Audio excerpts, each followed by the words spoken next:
could be a Exactly. synagogue full of IDF soldiers. It could be owned by the Israeli government, and you still don't have a right to drive a car full of explosives into it. Like, why is this something that we need to explain Yeah. in 2026? So for me, it's horrifying and upsetting. For them in the diaspora, I think they're a little bit more shocked because you're seeing this polarization at levels we've never seen, and also the moral divides are very, very stark right now. It's ridiculous. Daniel, what were you about to say? No, I agree with everything that you're saying. I think that fundamentally people don't really understand uh, like Islamism for starters. I think that if you've been raised in a safe Western society, especially if you've been shielded from war and violence, Yeah. it's hard for people to process evil. They can't recognize it because they don't know what it looks like. And also, I think just Yeah. in general, there's been such a demoralization of the culture, people can't really tell the difference between right and wrong anymore. But on a fundamental level, people who are radicalized by Islam and who are jihadists do not recognize sovereignty and nations. They don't think about society in the way that you and I do, where there is a country called France, and there is a country called England, and there is a country called the United States, and there is a country called Israel. They see the world through the frame of a jihadist, which is that there is Dar al Islam, the world of the Islamists, and that the world is one big Islamic caliphate, and there is their world of the Islamists, and then there is Dar al Harb, which is the world of the infidel, and they call that the land of war that they want to conquer. They fundamentally don't see things in the same way that we do. And so, if people don't know that and they don't have that information, as they see all this terrorism unfold in their societies, they're going to find ways to justify it in their mind because they don't have the fundamental understandings of why this is happening and what is motivating these people. Yeah. I'm That listening coupled to you, with Daniel. no spine about their own values. I think when you've got nothing to stand up for, like you said once, Shoshana, you fall for everything. Hon, Katy Perry. I feel like as I'm listening to Daniel, I'm like thinking about like this whole the other like this manosphere or whatever it's called. How like every all like the West is actually falling apart internally. Gender wars, gender identity, racial identity, like they can't get out from their own tuchuses to understand that while they're fighting about this minutia and internally fighting one another, whether it's gender or color or race, they are being destroyed and they will not have a future. And it's actually really tragic and sad and alarming. It's alarming and I don't know how we get out of it. Ah, well, hopefully we'll be getting out of it very soon when we destroy the head of the snake, which has been really the main exporter of all this terrorism as well as terrorist ideology. And talking of the head of the snake, we move on to our very favorite scumbags of the week. And every week we have more to wade through. And, I feel sometimes that it's getting boring because the same scumbags keeps coming up. But what can you do? You still have to call them out because every week they do something even more scumbaggy than the week before. So, Shoshana, let's start with you. Who's your scumbag this week? My scumbag is actually the mayor of Dearborn, Michigan, which is where the terrorist who slammed into the Michigan synagogue hailed from. Because this is the statement that this person put out. Earlier today, we learned that the individual responsible for the incident that took place, this is very passive language, everyone, okay, at Temple Israel Synagogue in West Bloomfield was a resident of Dearborn Heights. He died at the scene. Early this month, he lost several members of his own family, including his niece and nephew, in an Israeli attack on their home in Lebanon. Everyone deserves to worship in peace, and we must unequivocally condemn any attack on a house of worship or the people within it. This tragedy comes at a time when communities everywhere are confronting rising hate, senseless violence. No matter where the violence occurs, whether it's in West Bloomfield or wherever around the world, harm against innocent people is something we must all stand firmly against. Blah, blah, blah. blah, blah, blah. Sacred final days of Ramadan. We are aware and vigilant. Let's continue to care for one another. I am disgusted, appalled, and frankly not shocked that No. instead of saying, this is horrific and terrifying, and I'm with the Jewish community, I don't even think he said Jewish in this entire thing. Nothing. He's giving excuses. He's saying why this guy basically had an incident and he died. I'm sorry. What? To pair him with the lady on the news, and we know we have this clip, who's like, well, it was an Israeli synagogue, Chuck. No, bitch, it was a Jewish synagogue with kids in it, 140 kids who were in reading time, and an incredible mother who was there, and she was also a teacher, and she posted on Instagram. I'm reading her account of she had just left the building where her son was. She was reading with the kids. The truck slams into the synagogue. Shots are being fired because he shot first. The guy who had the incident shot first, knocking out the security guard. And she is trying desperately to get back into the building to take out her kid. And you can, as you're reading it, and you know that she's okay, but your heart's in your throat. And this Yeah. guy has the gall to make it sound like something happened because of something else that happened. Yeah. By the Some Israelis. people did something. The Ilan Omar famous sentence. What can you expect? It's like, you know what it is? It's like it's the she asked for it excuse for raping someone. Well, she was wearing a short skirt. This is the equivalent. That, oh, well, Apparently he was on the watch list. That's what I wanted to say. He was he apparently was. on the terror watch list, this guy. Yes, Yeah. yes.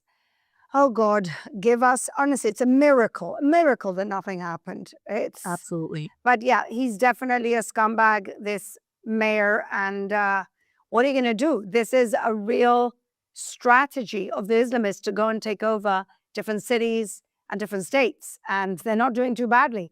Daniel, who is your scumbag this week? My scumbag this week is Walter Masterson, who is a comedian and an activist or influencer in New York City. So, Walter was the gentleman who was at the central moment of the terror attack outside the mayor's residence. There was a Christian nationalist who went to peacefully protest Zoran Mamdani. And so Walter went to counter protest the Christian nationalist to basically reaffirm New York City's commitment to being a sanctuary city where all illegal immigrants can come unvetted and unchecked. And in this moment, as Walter was on his bullhorn defending the illegal migration, a ISIS-inspired terrorist threw a bomb over his head. Now, I would not normally be Yeah. enjoying anyone being in a threat of their physical safety, but I'd just like to point out that Walter, shortly after October 7th, Walter is like one of these whacked out communists who thinks that America is an evil empire and Israel is a Zionist entity that needs to, and that this is all about Western imperialism. So Walter, early on after October 7th, would go to events like pro-Israel events where people were there in solidarity for the hostages, dressed up as a stormtrooper, screaming, "The empire did nothing Oh my wrong." God. So imagine these people whose family members were murdered on October 7th, potentially kidnapped. Their family had to go into war, like members of the IDF, having to fight this war that they didn't want to. As they were gathering in solidarity against these pro-terror and jihadist protests, Walter would go there screaming in a stormtrooper costume. So, in my mind, he is a scumbag and he deserved to be in that moment forever, representing the stupidity of communists supporting Islamists. And Daniel, when this happened, what was his reaction afterwards? Did he say anything? Did he justify these Yeah, no, ISIS terrorists? yeah, he thinks that, that man was stupid for doing that, but it's not going to make him a bigot. All He right. learned nothing. Okay. Well, you can't account for stupid. Yes. Of course not. If his hand would have been blown off, maybe we would have learned something. But, well, Really. what can you do? Emily, who's your scumbag this week? There were so many this week So to choose many. from, so many things happening, but I have to go ultimately with Megyn Kelly. Um, Her deterioration Oh, is really something, really a sight to behold. I mean, this crash out we're seeing online is embarrassing for her. really? She's, cursing at Mark Levin, and she looks really, really unhinged. But Yeah. the weird part for me, the thing that really made her my scumbag this week was she seems to be, as of late, actively glorifying people who explicitly support terrorism and also giving a voice, giving a platform to these sort of weird conspiracy theories and the insinuation that somehow the terror attack in Michigan was understandable because the terrorists had family that was killed in Lebanon. These are the types of stories she's repeating now. Incidentally, she hasn't commented on any other children being killed, like, those in Iran No, in of the course past not. few months from the protests, or children being under fire here in Israel, millions of them.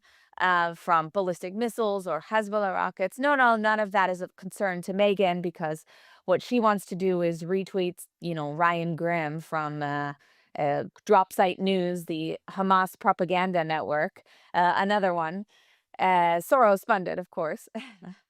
But she's resharing content from people like this. I saw this morning she was reposting Mehdi Hassan. Like, you've really, really fallen from Wow. grace. And the thing that's interesting about it is it's all coming from, at least that I can see, what she's putting forth publicly. It's all coming from ego.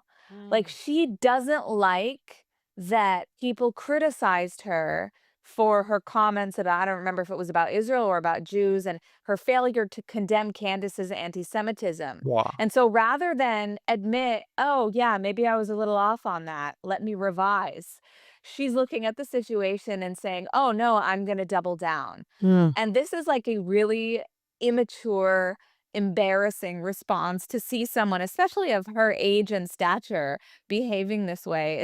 It's ridiculous. It's ridiculous, and I'm embarrassed for her family because the way that she's, like, trying to align herself with Tucker Carlson and Candace Owens and put herself in this camp of these Jew-hating fascists is it's pathetic. The last thing I saw her posting about was that Carrie Jean what's-her-face irrelevant chick that was kicked off the Religious Rights Commission at the White House for her outburst about Palestinians in the commission, where it had nothing to do with that. So she's posting back and forth to her, "Oh wow, you're so persecuted as a Catholic." I mean, it's crazy. It's Yeah. crazy what she's doing and how she's deteriorated, which is sad because I think she was a pretty reasonable voice at some point. But yeah, those days are long gone, it I seems. agree. So Megyn Kelly, my scumbag. Very worthy scumbag. And the thing is, Emily, that the whole thing didn't start because of Israel. It started because she wouldn't condemn Candace for not for saying that Erica Kirk killed her husband. And when Ben Shapiro called her out on not condemning, it didn't start because of Israel, although she was flirting with all that conspiracy theories. It started about Erica Kirk. And then once she was called out by Ben Shapiro, she just became a raging anti-Semite. And that is exactly what you're saying. It's all about ego. All about ego. Because Yeah, Yeah. suddenly the people she's opposed for decades on an ideological basis, she's elevating them. Um, Like, it's so silly. And she was called out by a lot of people. Brooke Goldstein was one of them who's been on this show yeah. as a host before. And she called her out on this, and Megan actually responded and was like, "That doesn't work on me anymore." What Yes, doesn't work on you like, anymore? oh, the Facts? voodoo Like, that the Jews are doing. I mean, it's bad. It's really bad. In the end, it ends up consuming anti-Semitism ends up consuming the anti-Semite because that's all they see. And then that makes you somebody who can never look in the mirror, can never take accountability. And when it spreads to a society and the society can't learn from its mistakes and come up with creative solutions, and you're just blaming somebody else, that's what destroys society. She doesn't understand that she's a cog in that wheel now. How sad. You're right. It's actually sad to see, But, she's digging her own grave. And talking about somebody else who's digging his own grave and maybe already dug it, my scumbag of the week. And I know we've had him before. He's a repeat scumbag, and I know we've all done him before. But I'm not sure if I've done him before, probably. But Tucker Carlson, I want to bring as a scumbag this week because I always like a scumbag with a happy ending. And even though we don't have our happy ending quite yet, we may get it very soon.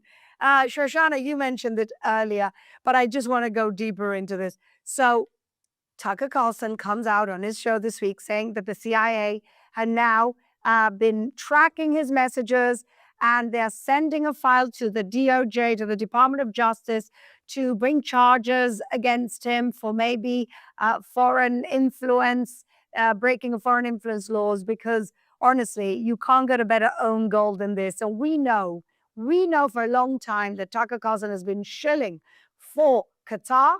And now it turns out the Islamic Republic of Iran. So when he was invited to the White House and we were all fuming and thumping at the mouth, why is anybody legitimizing him? It turns out this could have been one of Trump's most genius moves. He had him in the White House.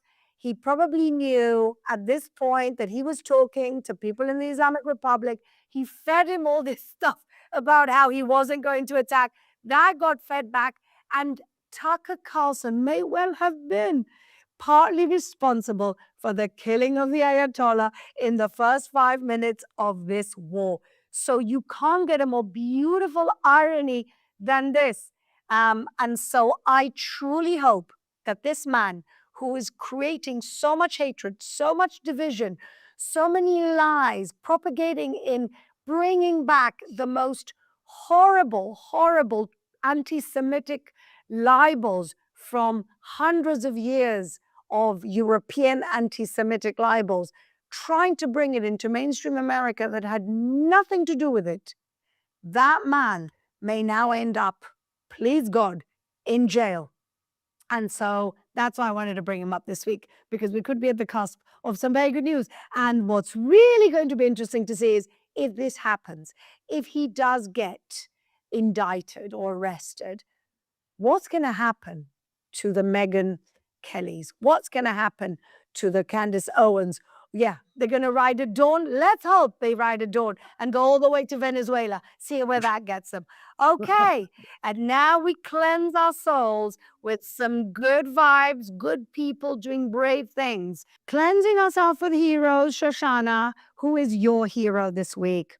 My hero is connected to my scumbag, but he's the actual hero in this whole story. Danny Phillips is the security guard of the Michigan synagogue, who was actually knocked unconscious by the car driven by the Wow. terrorist. But what's incredible is when you read about this, he implemented tremendous security systems and drills so Wow. that not only were they ready for this, not only did they know what to do, and he prevented a loss of life in the temple, A, because of his presence, but B, because of the drills that they had done, to the point where the children who were taken into the actual scenario, the terror scenario, some of them came out completely fine and not even worried because they thought it was another drill. Wow.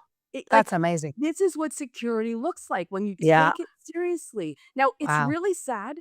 It's really sad to think of American synagogues needing security guards and security systems, drones, drills, fences. But when you do it right, you save lives. And so Danny Wow. Phillips is recovering in the hospital. You are a hero. You may you and your family only know happiness and health. And thank you from the bottom of my heart for saving these incredible children and all of the teachers in the synagogue.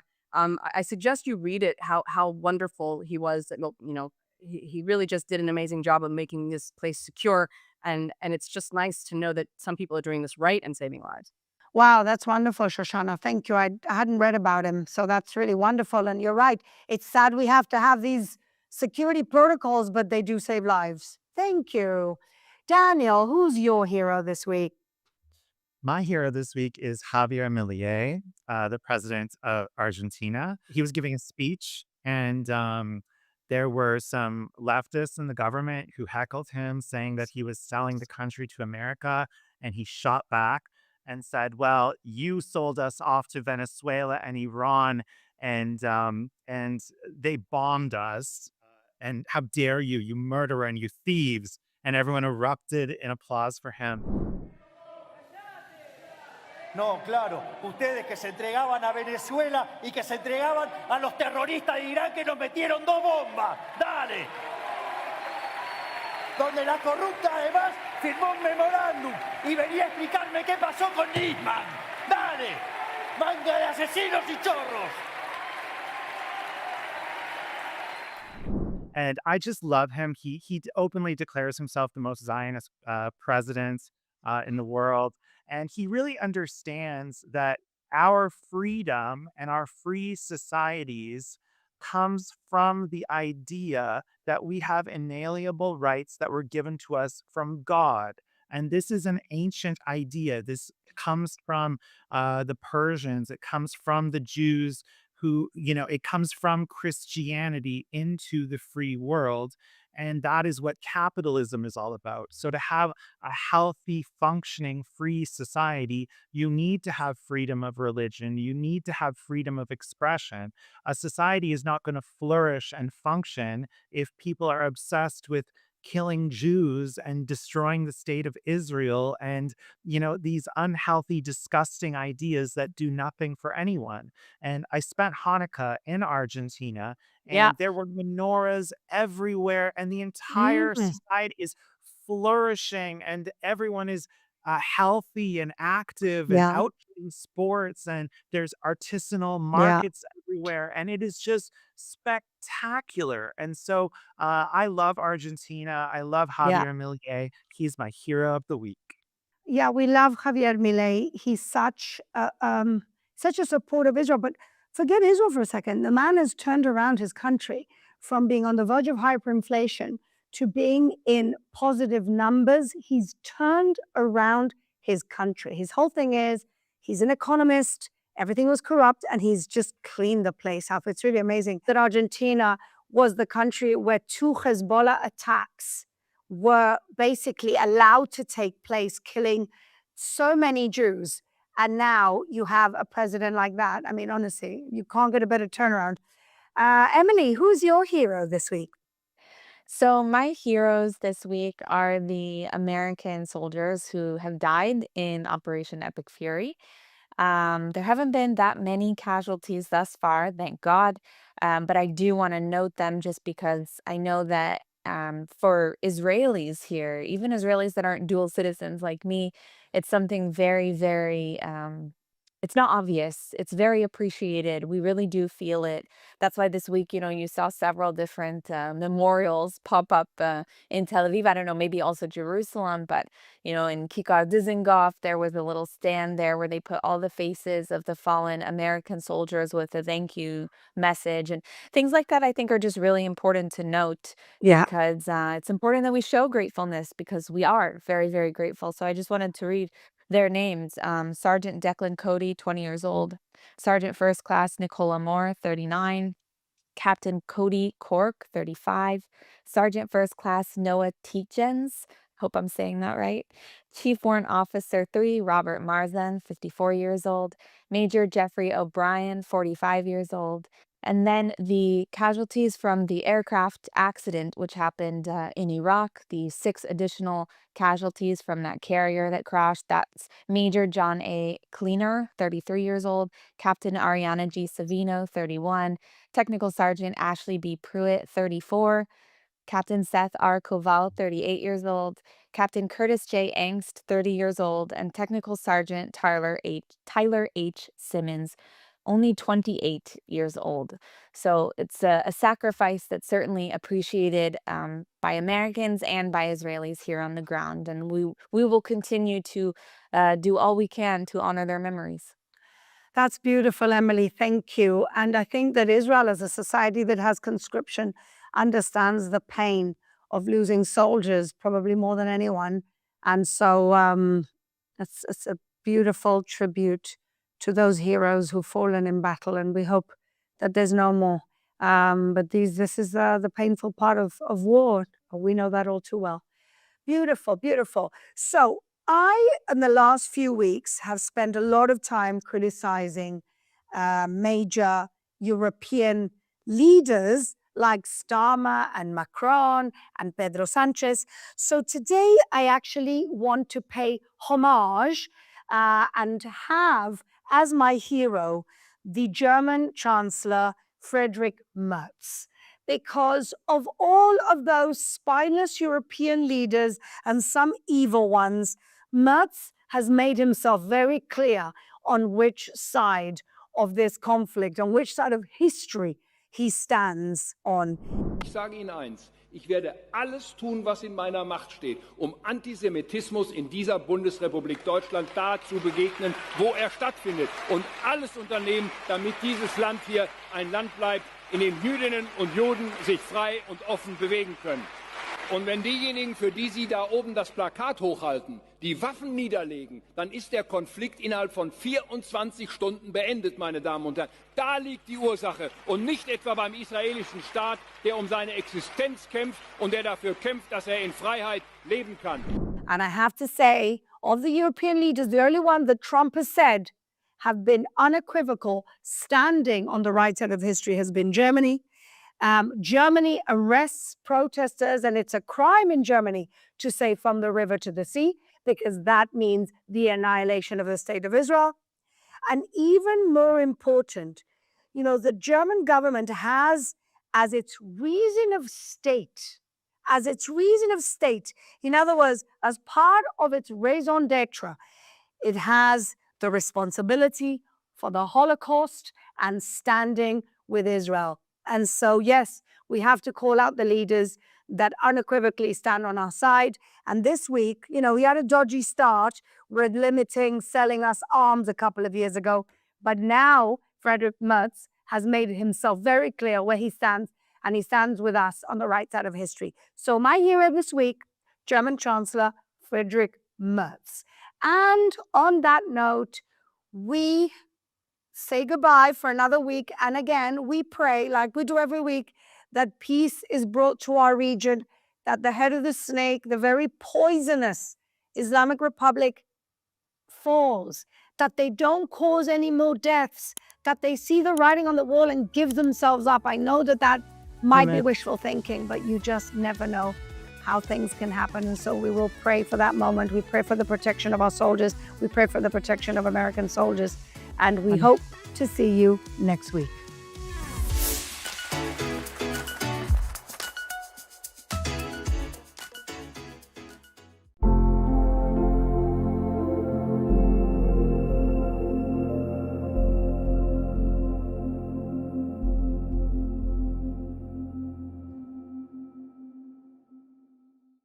Well, as missiles rain down across Israel, reaching safety and managing daily life during war is far more difficult for people with disabilities. During this war, mobility challenges leave some families living almost entirely inside their bomb shelters, unable to reach food, medicine, or even essential care. For 35 years, Chimes Israel has helped children and adults with disabilities through therapy, essential care, and employment support. But because of this war, children with disabilities are losing critical therapies, and adults are losing daily structure and human contact. Even some staff members' homes have been destroyed by these attacks, yet they continue serving the people who depend on them. Chimes Israel needs your help during this war to deliver therapy, medicine, food, and essentials directly to families' homes. It also needs to build a protected shelter for vulnerable preschoolers. In times like these, we're called to stand with the most vulnerable among us. Please don't forget the children and adults with disabilities in Israel during this war. Your help can truly make a difference. And moving on, Israel is now changing the way missile warnings are issued as the war with Iran continues. The IDF's Homefront Command says the country will now be divided into 21 separate alert zones, replacing the previous system of just 4 regions. Officials say the change is designed to improve accuracy and reduce false alerts by sending warnings only to areas actually at risk from incoming missiles or interceptor debris. The upgraded system uses operational data and new technology to better predict potential impact zones. Civil defense guidelines for the public remain the same. Residents are still urged to enter a protected space when sirens sound and stay there until an all clear is given. שבימים האחרונים אנחנו עושים פעולות לשיפור ושדרוג מערכות ההתראה שלנו מתוך כוונה לצמצם את אזורי ההנחיה המקדימה. ואל מול הדבר הזה אנחנו פועלים לדייק את ההנחיה המקדימה ובכך שפחות אנשים יקבלו אותה שלא לצורך. ברצוני להוסיף ולהביע הערכה עצומה לארגוני החירום ולכוחות החילוץ וההצלה של פיקוד העורף שפרוסים בפריסה ארצית ועובדים מסביב לשעון 24/7. אנחנו במערכה מתמשכת נמשיך להישמע להנחיות פיקוד העורף ולהפגין חוסן ועמידה איתנה. And moving on now, with the Homefront guidelines changing to help maintain Israel's economy, a growing question remains. What does wartime do to Israel's economy, and how can we help? Joining us now is Dani Naveh, President and CEO of Israel Bonds. Under his leadership, Israel Bonds has raised more than $7.3 billion worldwide since October 7th, 2023, and 2025 marked the third consecutive year in which global sales of Israel Bonds exceeded $2 billion. It's moments of crisis, and in moments of crisis, the organization's mission becomes even more critical, playing a vital role in strengthening Israel's economic resilience. On Saturday, Mr. Naveh launched an international emergency campaign to support the state of Israel in light of operations Epic Fury and Roaring Lion, sending a clear and powerful message that Israel is not alone. Dani, thank you so much for joining us today. Thank you for having me. So I have to ask you, as conflict in the region widens and Iran launches unprecedented missile attacks on Israel and neighboring countries, how is Israel Bonds responding to this moment of crisis? As you have mentioned, on Saturday, hours after the operation started, I initiated a special campaign of support for Israel. And you can find so many people these days that ask themselves, how can they assist? And the most direct and impactful way to help Israel is by buying Israel bonds. Buying Israel bonds is first a statement of solidarity, of standing strong with Israel. And it's also a sound financial decision. You support the Israeli economy resilience, and you get strong and steady return. Mm-hmm. And, you know, what message would you share about the strength and the determination of the Israeli people and the U.S.-Israel partnership in light of the recent conflict? And how can supporters demonstrate their solidarity at this critical time? Well, when we take a look at the performance of the IDF and the U.S. armed forces, it's really amazing. But if you ask me what is not less impressive is the resilience of the Israelis. The fact that although the heavy toll, although the cost and the heavy costs in human life, the scary moments at the mamad, at the shelter, although the heavy toll, the spirit of the Israelis is very strong and steadfast because people understand that this is not just a war on the right of our beloved Jewish homeland to exist. This is a war on the future of human civilization. And the United States and Israel stand shoulder to shoulder, and now it's our turn to show our support. And the best way to do it, as I mentioned before, you can go today to israelbonds.com. If you have an account with us, you can just make an investment. If you don't have an account, you can open an account and express your support for Israel today. Awesome. And I also just want to remind our viewers that the QR code that is on your screen right now will take you directly to the website if you do want to donate. Mr. Naveh, before I let you go, I also want to ask one final question just about Israel's economy in general. We know that ongoing conflicts do impact Israel's economy, but my question is how and what can we do about it? Although the toll of the war, the Israeli economy is very strong, which is very impressive. You take a look at the main indicators of the Israeli economy, you see how strong they are. From the performance of the Tel Aviv Stock Exchange, the strength of the shekel, billions of dollars of investment in Israel tech during the last couple of years during the war. And we at Israel Bonds can take pride in having an important part in that, in supporting the Israeli economy. As you have mentioned, we raised since October 7th more than $7.3 billion for Israel. So each one of our investors can take pride in having part in that, in the strength of Israel and the resilience of the Israeli economy. That is awesome to hear. I also want to just let our viewers know that you really don't have to wait for wartime to invest in Israel bonds. I can share with you that my grandparents have actually invested in Israel bonds. I got one for each of my birthdays. So you can really invest at any point just by scanning the QR code on your screen. Dani Nave, thank you so much for coming on the broadcast today. Thank you. Welcome to ILTV's Israel Daily. I'm Emily Schrader, and coming up in today's newscast, 2 Israelis killed in a wave of missile attacks across Israel overnight. IDF strikes Basij and IRGC soldiers throughout Iran in support of Iranian protesters. IDF Homefront Command warns of increasing rocket fire from Hezbollah as the fight continues in Lebanon.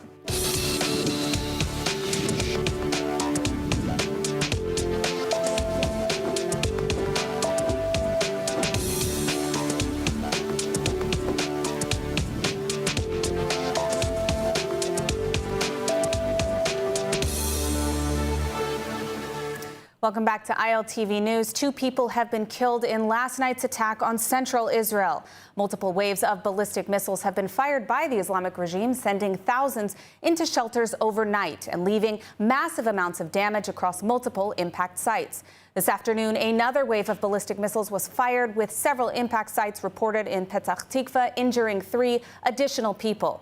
State of Israel also reported that 3 private planes had been damaged at Ben Gurion Airport in the recent strikes. Reporting from Ramat Gan, where a missile impact turned tragically fatal, is our ILTV correspondent, Devil Klein.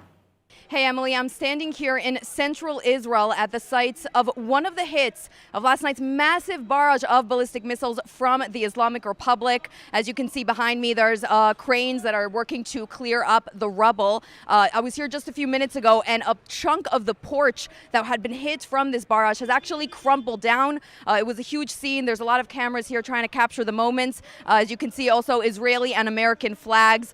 They've been draped all over the city as well. Just a reminder to the people to stay strong, to stay united. Unfortunately, the apartment behind me was a hit last night that unfortunately killed a couple in their 70s. The reports right now are indicating that the couple was attempting to run to their shelter, and they didn't make it. They missed it, and the missile hit them and unfortunately killed them. May their memories be a blessing. Right now, there is wreckage, there is carnage, and they're just trying to clear up the rubble. We've been hearing that an IDF official might be on his way to the scene right now. We're going to try and speak to him, but as of right now, there's police presence, there's news presence, and everybody's just trying to get a glimpse at the tragic site that killed an elderly couple. Fire erupted across central Israel following the incoming missiles last night. An impact in Holon, Israel, left rubble and fragments scattered across the neighborhood, the missile causing a fire upon impact. This video taken in Petah Tikva, where a fragment fell on a residential building and ignited a car parked in the lot.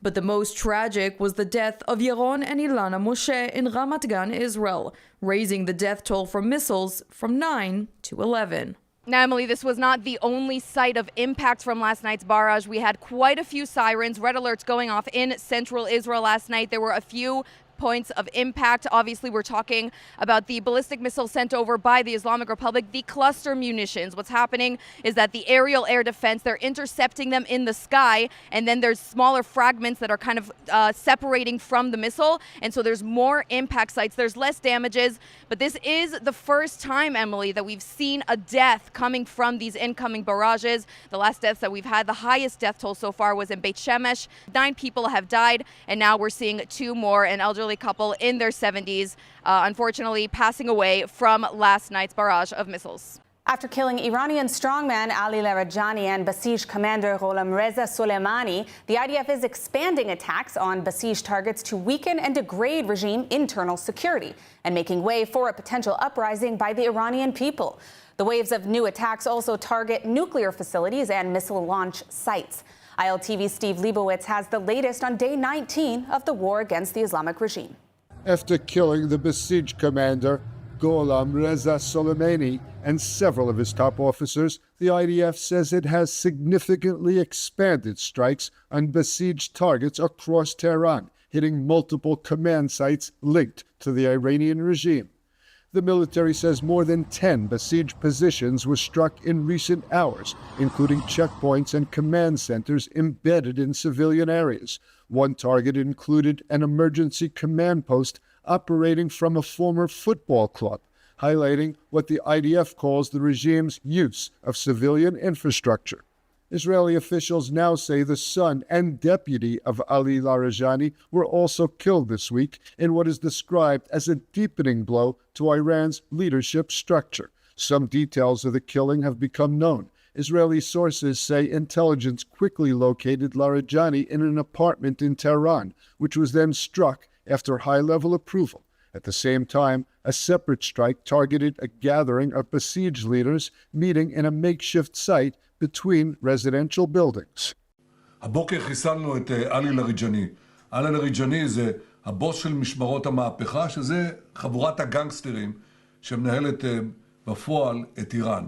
אנחנו חיסלנו לצידו גם את מפקד הבסיס, זה העוזרים של הגנגסטרים, שהם מפיצים טרור ברחובות טהרן וערים אחרות של איראן נגד האוכלוסייה. גם שם אנחנו פועלים מהאוויר עם מטוסים של חיל האוויר, עם כטב"מים, וגם שם פועלים. אנחנו מערערים את המשטר הזה, בתקווה לתת לעם האיראני הזדמנות לסלק אותו. The IDF says the besiege has played a key role in suppressing anti-regime protests, with officials accusing Larijani of having helped drive those crackdowns. The military says the latest strikes are part of a broader campaign to dismantle Basij and Islamic Revolutionary Guard Corps command structures and weaken Iran's internal security networks. The IDF says it struck Hezbollah operatives, rocket launchers, and logistics facilities across Lebanon today, following warnings that the group was likely planning a major rocket barrage on Israel last night. ILTV's Kalev Ben David has more on the ongoing IDF maneuvers and airstrikes in Lebanon.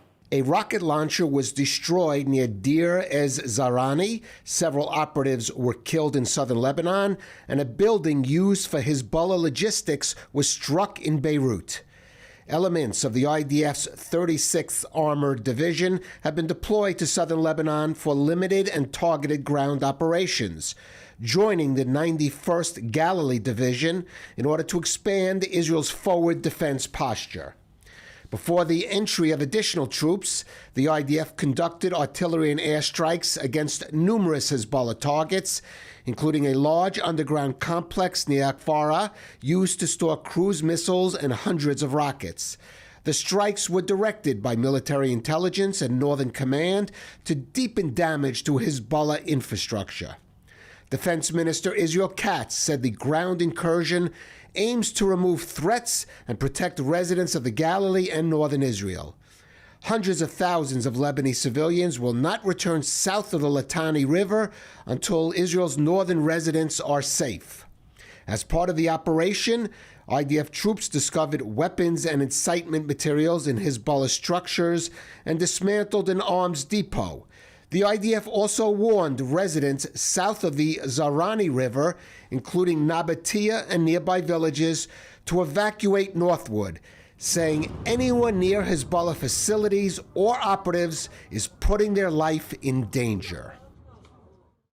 U.S. President Donald Trump has acknowledged and praised Israel's killing of top Iranian official Ali Larijani, along with the head of the Basij force, Gholam Reza Soleimani. Referring to the IDF strike killing Ali Larijani, Trump said a lot of people say their actual top was killed yesterday, along with someone responsible for the death of 32,000 protesters. Their top person was, they say, a lot of people say their actual top was killed yesterday, along with somebody else who was responsible for the killing. The man that was responsible for the killing of 32,000 people over the last 2 weeks, he was in charge of the killing of protesters. It's an evil group. I mean, they've killed much more than 32,000 people. And the man who was responsible for that was also killed yesterday. When asked about his next steps in Iran, he said the U.S. is not ready to leave yet, but will do so, quote, in the very near future, and insisted that if the war ends, it would take Iran 10 years to rebuild. Trump also criticized NATO and Middle Eastern allies for not helping secure the Strait of Hormuz, calling NATO's refusal a very foolish mistake. Trump added that while the U.S. requested assistance, American forces don't need NATO or regional help to ensure security in the area. But we've had great support from the Middle East. Qatar has been great. Saudi Arabia has been terrific. Bahrain has been very good. The Middle Eastern countries have been very strong in their support. And of course, Israel has been our partner. Israel's been very, very strong. But we're not ready to leave yet. But we'll be leaving in the near future. We'll be leaving in pretty much the very near future. But right now, they've been decimated from every standpoint. And again, we've had great support from countries in the Middle East, great support. But we've had no support from, essentially, no support from NATO. In his latest comment on the war, Prime Minister Netanyahu spoke of ongoing strategic cooperation with the U.S. and Israeli armed forces. אנחנו עוזרים לידידינו האמריקנים במפרץ. אני שוחחתי ארוכות עם הנשיא טראמפ אתמול בנושא הזה. יש שיתוף פעולה בין חילות האוויר וחילות הים שלנו, ביני לבין הנשיא טראמפ ואנשיו. אנחנו נעזור גם בהתקפות עקיפות שמייצרות לחץ אדיר על המשטר האיראני וגם בפעולות ישירות. יש עוד הרבה הפתעות, בתחבולות נעשה מלחמה. אנחנו לא נחשוף את כל התחבולות כאן, אבל אמרתי לכם, רבות המה. Netanyahu claimed that after October 7th, Israel was on the brink of collapse, and now it's a mighty, almost global power. אנחנו בעזרת השם הגענו למצב שאחרי ה7 באוקטובר שהיינו בעברי פי פחת, אנחנו עכשיו מעצמה אדירה, כמעט עולמית, עם הידידה שהיא המעצמה העולמית, נלחמים שכם אל שכם. זה כבר הישג אדיר מול כל האיומים שיבואו עלינו. An Iranian-born activist now based in Canada, Ida Turan, was forced to leave her country after being barred from higher education for her role in the 2009 Iranian Green Movement. Today, she's working to amplify the voices of those who are still inside Iran. She joins us now on ILTV to discuss the latest in the war. Ida, thank you so much for joining us. It's a pleasure to have you here on the broadcast. We just heard how President Trump thinks the war is going. What are your thoughts? Are things going the right direction in this conflict so far? Thank you, Emily, for having me. It's a pleasure, first of all, talking to you. It's an honor to talking to you. I wanted to take this moment to first thank you for all your effort. There are very, very few voices that we can actually trust, the world can actually trust amid this disinformation war that also President Trump suggested. And I, from bottom of my heart, on behalf of all the people of Iranians, I want to say thank you for all your effort and being such a strong voice in defending the truth, actually. The way that I am seeing it from the war, how it is going, I don't call it a war anymore. It is a rescue mission, like literally a rescue mission. I don't know if you have received the videos that was coming out of Iran last night. It was really, really heartwarming. Last night it was Charsham Besuri. It is a ancient ritual.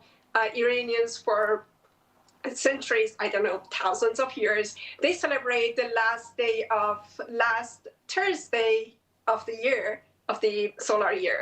So, and it is called they gather around the fire and they celebrate. They do it. The regime did everything in their power to ban it, but people were always, they were coming to the streets and they were celebrating it. And yesterday, I received, there was videos coming from Iran that people were in the streets, they were celebrating, they were dancing around the fire freely.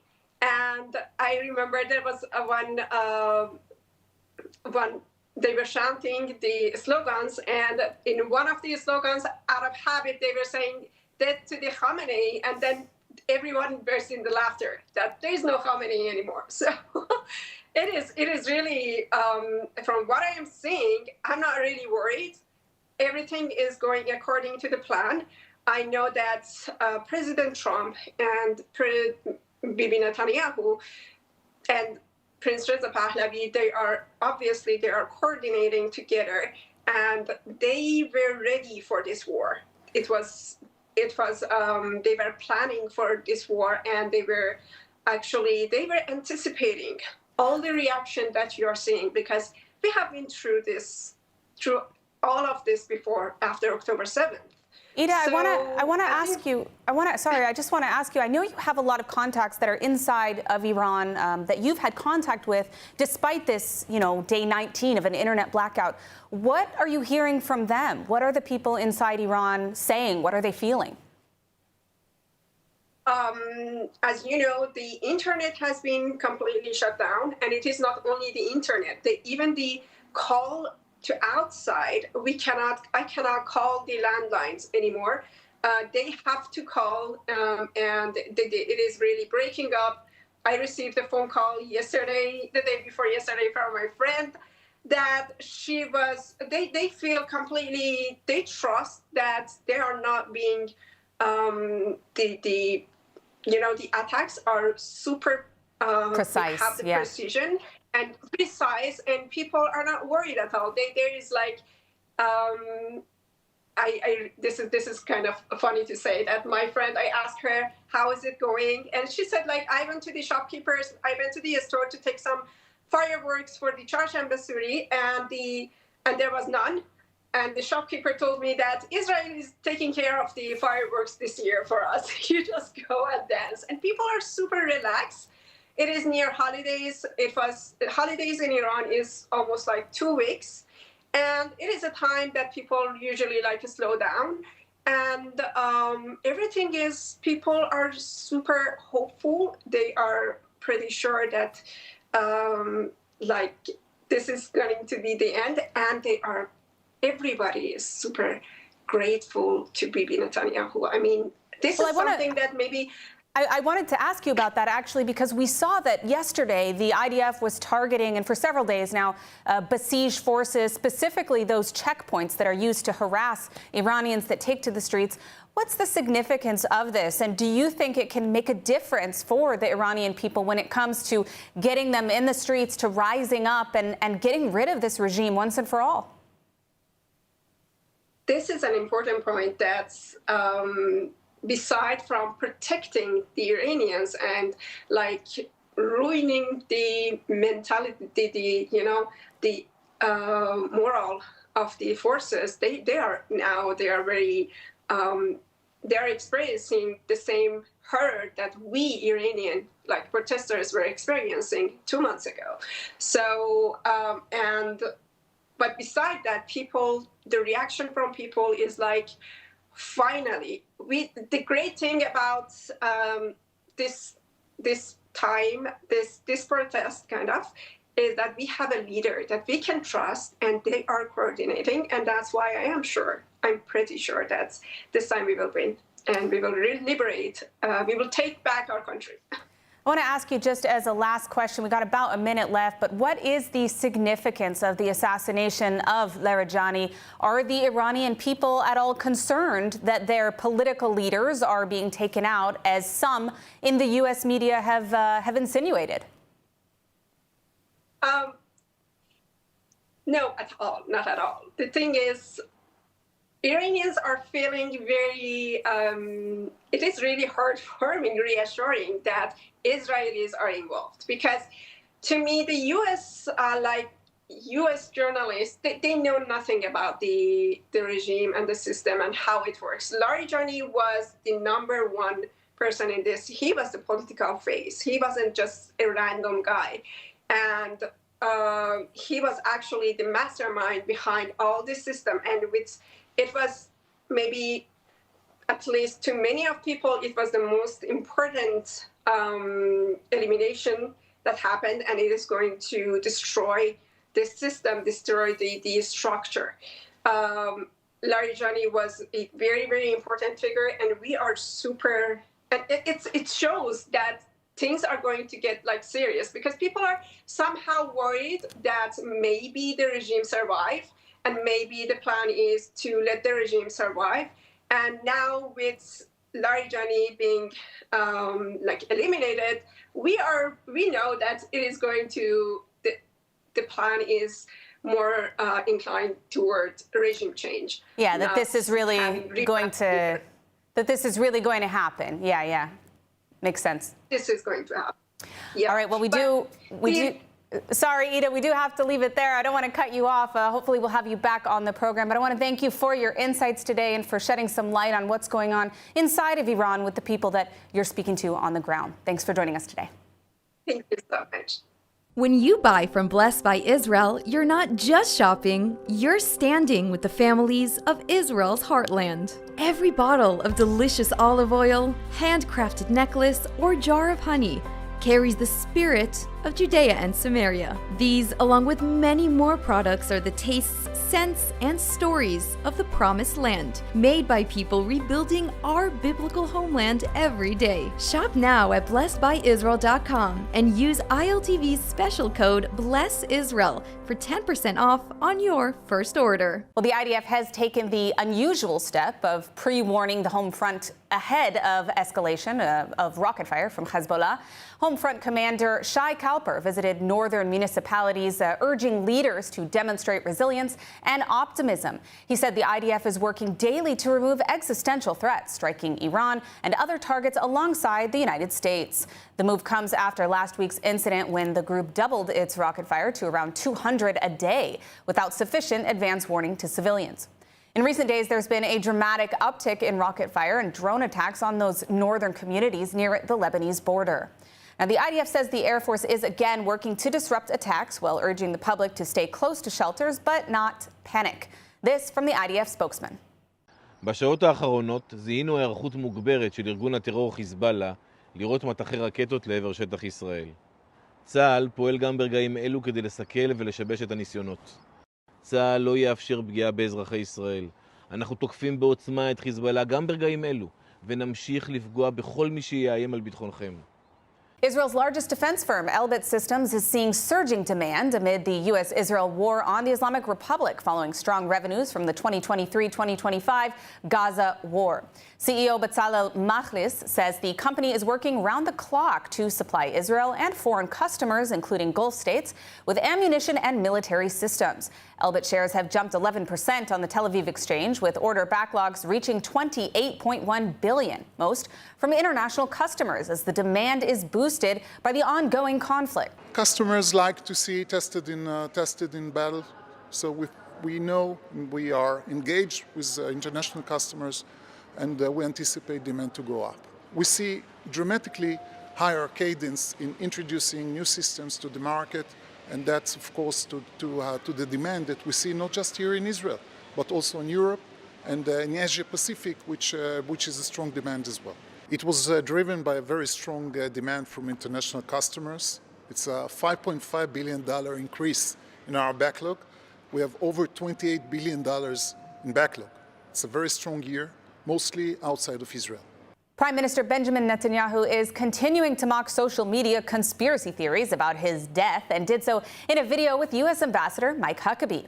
Huckabee joked that U.S. President Donald Trump sent him to check on Netanyahu. The prime minister responded, "Yes, Mike, I'm alive," and referenced the recent killings of Iranian leaders Ali Larijani and Gholam Reza Soleimani. Mr. Prime Minister, I wanted you to know the president asked me to come and make sure you were okay. Yes, Mike. Yes, I'm alive. I checked that, and I'm happy to see that. But he wanted to make sure because, you know, you guys get along too well. I know, and we shake hands with 5 fingers in each hand.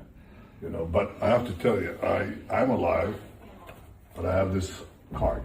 Oh. And, yeah, don't read it. So it's a punch card. Mm-hmm. Today I raised 2 names on the punch cards. And you see how many more to go on this batch. You know what the good news is? My name is not on the punch card. Your name is on the list of the good guys. And now let's take a look at the weather forecast. Cloudy skies and partly rainy showers are expected around most of the country tonight, with temperatures reaching lows of 14 degrees Celsius or 57 degrees Fahrenheit. Tomorrow we'll see rainy showers alongside steady temperatures, seeing highs of 18 degrees Celsius or 65 degrees Fahrenheit. And that's it for today's news at ILTV. For the latest updates on all your devices, be sure to follow our ILTV channels and keep up with us on social media. That's ILTV_Israel on all platforms. Stay informed with the latest news straight from the heart of Israel. I'm Emily Schrader. Be well, and thank you for watching.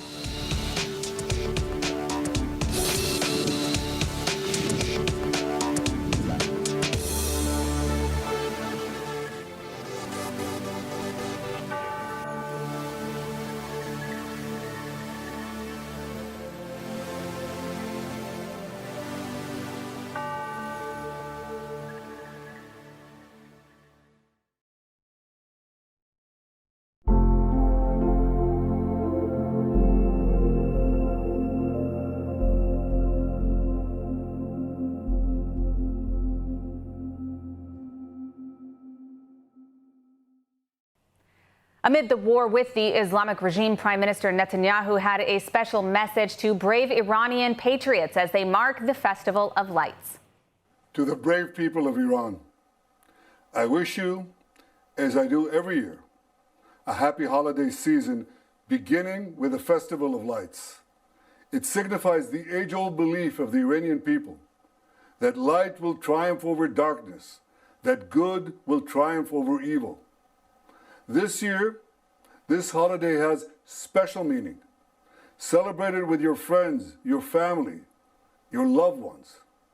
I take this opportunity to wish you a happy Nowruz, a year of freedom, a new beginning of hope to all of you, my dear friends.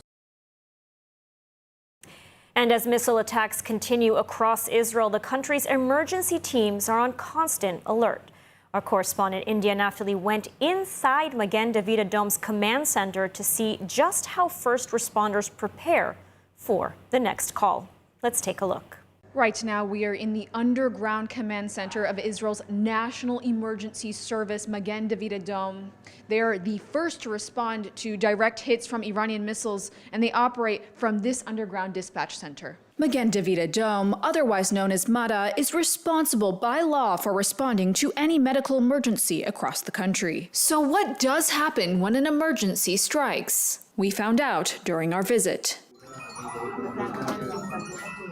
The Home Front Command has alerted us that there is an Iranian missile barrage coming towards central Israel. Can you walk me through what happens as soon as that red alert goes off? First of all, we have alert systems that we're combined with the Home Front Command, so we get an alert of an area that we're expecting to see a missile potentially strike. It's the area that will then, in a couple of minutes, receive alerts that the general population will then start heading to shelters. What we'll see on the maps, we can't show you on the actual maps at the moment for security reasons, but we'll have an indication of where we're likely to see something happen. So we can start sending teams to the scene even before we've started receiving emergency calls. On this occasion, there were no direct hits and no injuries from the incoming Iranian missiles. But in the past, MADA has responded to major disasters. Right here is an intensive care bus. There are 7 beds in it in the case of a severe emergency. In June of last year, during Israel's last war with Iran, the Soroka hospital in southern Israel was struck by an Iranian missile. More than 80 people were injured and over 100 patients had to be evacuated. These buses here were used to evacuate larger numbers of wounded from Soroka hospital, whereas a regular ambulance can maybe only take 1 at a time. MADA also holds Israel's national blood supply for both civilians and the IDF. It is stored here in a highly fortified bunker. Since the war began, the blood bank has been moved even further underground to keep it safe. But what is remarkable about this entire operation is that it is almost entirely funded by donations. And for now, during this war, MADA teams remain on standby, ready to respond to any incoming attack or emergency that may come.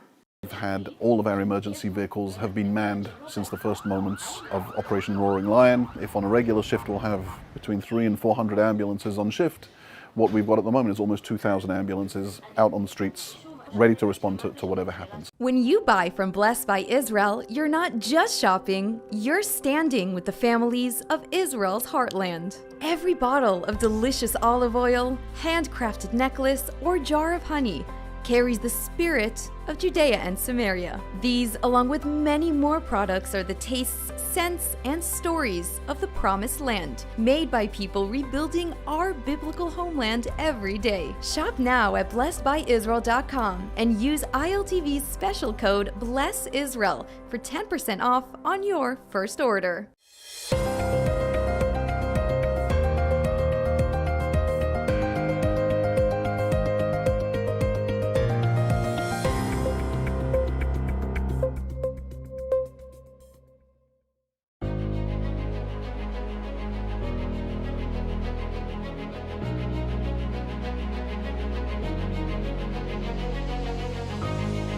Welcome to ILTV Security Brief. I'm Kalev Ben David. Each week, we focus on the latest developments in security and defense relating to Israel and the Middle East, impacting on this region and beyond. And we start with our top items of the past week. As the Iran war enters its third week, U.S. and Israeli airstrikes continue to pound Iran's military infrastructure, security forces, and senior officials, eliminating the regime's de facto leader, Ali Larijani, the besieged commander, Soleimani, and most recently, the intelligence minister, Esmail Khatib. While Israel's air defenses succeed in intercepting most rocket and drone barrages launched by Iran and Hezbollah, an Iranian airstrike using cluster warhead missiles kills Yaron and Ilana Moshe in their Ramat Gan home early Wednesday and damages Tel Aviv's main rail station. In response to Hezbollah attacks on northern Israel, the IDF intensifies its airstrikes and ground operations directed at the terror group's military infrastructure in South Lebanon, Beirut, and the Bekaa Valley, warning civilian residents south of the Litani River to evacuate northwards as fighting intensifies.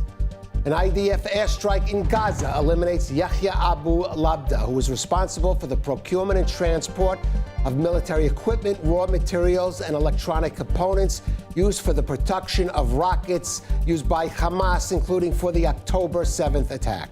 And now our big story. The war against Iran being waged by the U.S. and Israel is now in its third week. Iran's military capabilities, its missile stockpiles and launchers, the defense industry that created them, its naval forces and internal security apparatus have all been severely diminished. But despite decisive blows against Iran's leadership, including the elimination of Ali Larijani, it's not clear if the regime has been sufficiently weakened to be overthrown by domestic opposition. So the question remains, at what point does President Trump declare victory and end this conflict? What will have been accomplished, and equally crucially for Israel, what remains to be done to neutralize Iran's key proxy, Hezbollah? Here's Israeli Prime Minister Benjamin Netanyahu on the war's progress. אנחנו עוזרים לידידינו האמריקנים במפרץ. אני שוחחתי ארוכות עם הנשיא טראמפ אתמול בנושא הזה. יש שיתוף פעולה בין חילות האוויר וחילות הים שלנו, ביני לבין הנשיא טראמפ ואנשיו. אנחנו נעזור גם בהתקפות עקיפות שמייצרות לחץ אדיר על המשטר האיראני, וגם בפעולות ישירות. יש עוד הרבה הפתעות, בתחבולות נעשה מלחמה, אנחנו לא נחשוף את כל התחבולות כאן, אבל אמרתי לכם, רבות המה. And joining me now in the studio is Reserves IDF Lieutenant Colonel Jonathan Kornrikis. He is the former international spokesman to the international media for the IDF, and now a fellow at the Foundation for Defense of Democracies, and Reserves Lieutenant Colonel Dr. Doron Avital. He's the former commander of IDF Special Forces. Gentlemen, thank you for joining us. Jonathan, Prime Minister Netanyahu promising more stratagems, more surprises, but what more can be accomplished in this war, and what point will it have achieved its aims? I think the only thing left out in your excellent introduction is where are 430 kilos of enriched uranium, who has access to it, and my assessment is that this war cannot end with that enriched uranium in the hands of the Iranian regime. So it will either have to be bombed, which is going to be difficult because it is very, very deep underground, or otherwise taken out either by the US or Israel or by the Iranians. But I struggle to see a reality whereby this war ends with that thing left, that box left unchecked. And I think what we will see, and coming up to your question about how can President Trump declare victory, one way that the Iranian regime can actually get out of jail and get away with the situation is if they swallow their pride and tell the Americans, okay, here's the enriched uranium. That de facto means that they're giving up on their nuclear weapons program, and by doing so, maybe they can stop the war. I seriously doubt that they will do so, because it means that they will have to, A, acknowledge that they had a nuclear weapons program, B, also swallow their pride, and I think these are two things that are very difficult for the regime to do. And therefore, when the Prime Minister speaks about surprises and things that are going to happen, I think things are going to happen with regards to that. Interesting things are going to happen in the Strait of Hormuz, and I think interesting things are happening and will become public knowledge when it comes to trying to destabilize the grip of the regime and trying to foment instability, subversion, and basically for regime officials, especially in the Revolutionary Guard and the Basij, to turn their barrels the other way and to allow the Iranian people to actually take back their country. Those are the different topics where I think we will be looking for surprises or developments. Well, let's break some of them down. Doron, extracting tons of uranium buried hundreds of feet below the ground. It sounds like a job for special forces. It would require some boots on the ground unless the Iranians agree. Is that even feasible? Do you think that's even likely? Special forces for sure can operate, and this is a huge country where we can operate in this field. The question is, of course, intelligence. It's not that in the history of the IDF there was no operation that can resemble in some sense. There was this raider, the Egyptian raider, that was captured with this Super Purlon French helicopter. The paratroopers did it in, I think, late 60s, early 70s. So this is not operationally wise. It's possible, but the question, of course, intelligence, where is it? How can you get there? It is a very complex project, and I'm not sure the intelligence is there. So this is a tall order to do such a thing, but for sure, everybody would be excited to participate in such operation if it was visible. And for historical context, in the late months of 2024, Israeli Special Forces, Air Force Special Forces, conducted a very interesting strike on a high-value target in Syria, which many people consider to be kind of a practice session or a display of capabilities in Israeli commandos being able to go very far from our borders, strike a specific location, take it out of commission by sending troops going there and actually dismantling the infrastructure that was there, which was military development. So in recent history, Israel has done it. Clearly not on Iranian soil, but different distance, different complexity. Sure. But I mean, it's something that wouldn't be unheard of and unthinkable after having done the Beeper operation, after having eliminated most of the Iranian military leadership, after continuing to have aerial dominance over Iranian skies and having excellent intel, which is shown by Israel's ability to take out, to eliminate these leaders and to conduct operations. So I think, I don't think that we can end the war with that enriched uranium still unaccounted for. So some way or another, it will have to be solved. And Doron, Jonathan talked about other potential surprises in destabilizing the regime. Maybe that also would involve special operations. The most interesting question, whether the narrative that we propose, or the narrative that the U.S. and Israel were proposing of this uprising of some opposition and the generation of some new leadership, which is more liberal and Western constructive, this is yet to be seen whether it's visible. Because right now what we see the extremes, the Revolutionary Guard taking control. It's some sort of military dictatorship right now run by the Revolutionary Guard. The wedge between the army, for example, and the Revolutionary Guard still to be seen whether we can create a wedge there. It's not that simple to create a transition in the government there, but of course this is one of the, I would say, the tacit aims of this operation. And to conclude the war without it, it would be strange, we have to admit. Well, these would involve some time, Jonathan. Does President Trump have that time, given some of the increasing political pressures we see, and also economic pressures? You mentioned the Strait of Hormuz, and of course that involves the price of gasoline at the pump for the American consumer. Yeah, but this is different. I think it's different than '73 when there was an oil embargo and prices skyrocketed for the Americans at the gas station.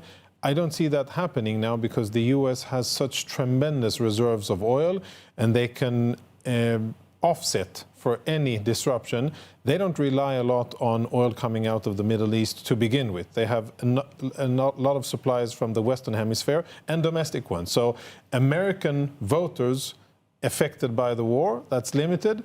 Another thing that a lot of people, I think, miscalculate is the nature and the thickness of skin of this specific American president. And I think people should by now have learned that he operates differently. We can like or dislike his style and statements, etc. But when you measure the man by his ability to sustain pressure, absorb it, and really to continue to pursue the policies that he campaigned on and that he says that he's going to do. If you read, the New York Times, you could think that America is losing the war, and any day now the Iranian regime will emerge stronger and victorious, and Trump will fail miserably. But when you look at the military situation on the ground, the Iranian regime is losing in every aspect of the war. And I think that President Trump, thanks to the US military and thanks to the cooperation with Israel, has a very strong hand of cards that he's holding. And I think that he has the ability and the thickness of skin to endure the false and sometimes artificial pressure that is being mounted. And by keeping the pressure on the Iranian regime, I'm actually much more optimistic than I was a year ago. I think that the conditions as they are now, militarily speaking, the opportunity is there to really affect long-term damage to the Iranian regime. What really remains to be seen is how will the Iranian people be able to translate this into real change? Well, let me bring another voice in the discussion. We have joining us from the U.S. is Khosrow Isfahani. He is the research director for the National Union for Democracy in Iran. Thank you for joining us. And let me ask you, also, you've heard our discussion here. Are the conditions right now for a renewal potential uprising in Iran that would be successful?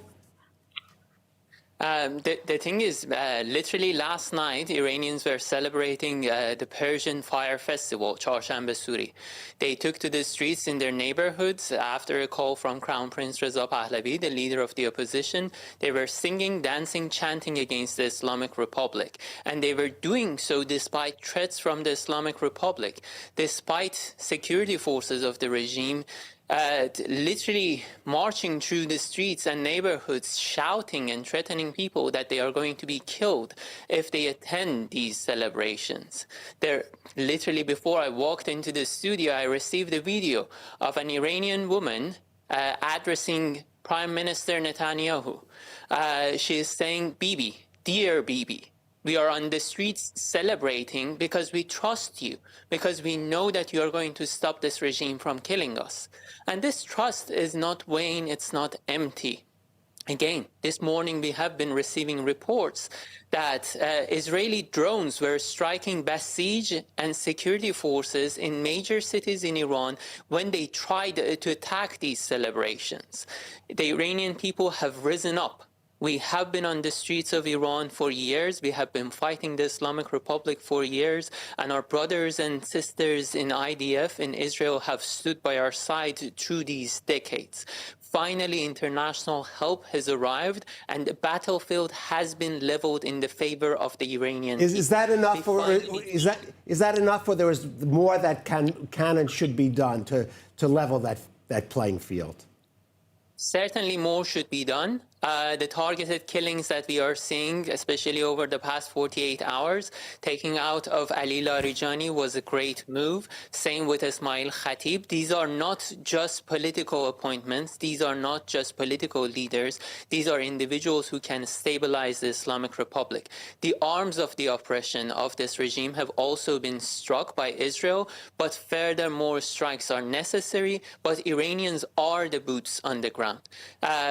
Your dear guests in the studio were talking about the enriched uranium that the Islamic Republic has, and if it is taken out in a complicated operation, the war can be over. This war is not going to be over until the Islamic Republic stands. There is no option for this regime other than absolute annihilation or total surrender. Anything in between will endanger US and Israeli national interests. The Iranian people will keep marching even even the war, if it pauses in the international arena, the Iranian people will going to keep marching until the Islamic Republic is absolutely dismantled. All right, well, thank you for joining us. And of course, we wish you and all your brothers and sisters in Iran a liberation, a chance to enjoy their freedom at some time soon. Gentlemen, I want to get your reaction to it because, as you heard there from certainly the Iranians who have been fighting against the regime, it's really the only victory is regime change. I don't want to get your response. Yeah, I mean, the only victory for the Iranian people is definitely regime change. And I think what Israel would be very happy to see would be regime change in Iran. So we have a convergence of interests and purposes here.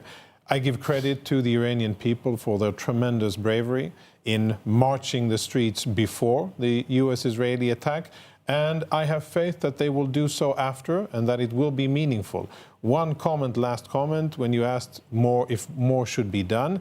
Yes, more strikes, more targeted military pressure on Basij and IRGC, but I think in terms of leveling the battlefield, Iranian opposition needs weapons, because you cannot fight a regime like the IRGC and Basij, which is ruthless, brutal, and has no issue gunning down civilians on the streets with machine guns just because they're protesting and they're perceived as a threat.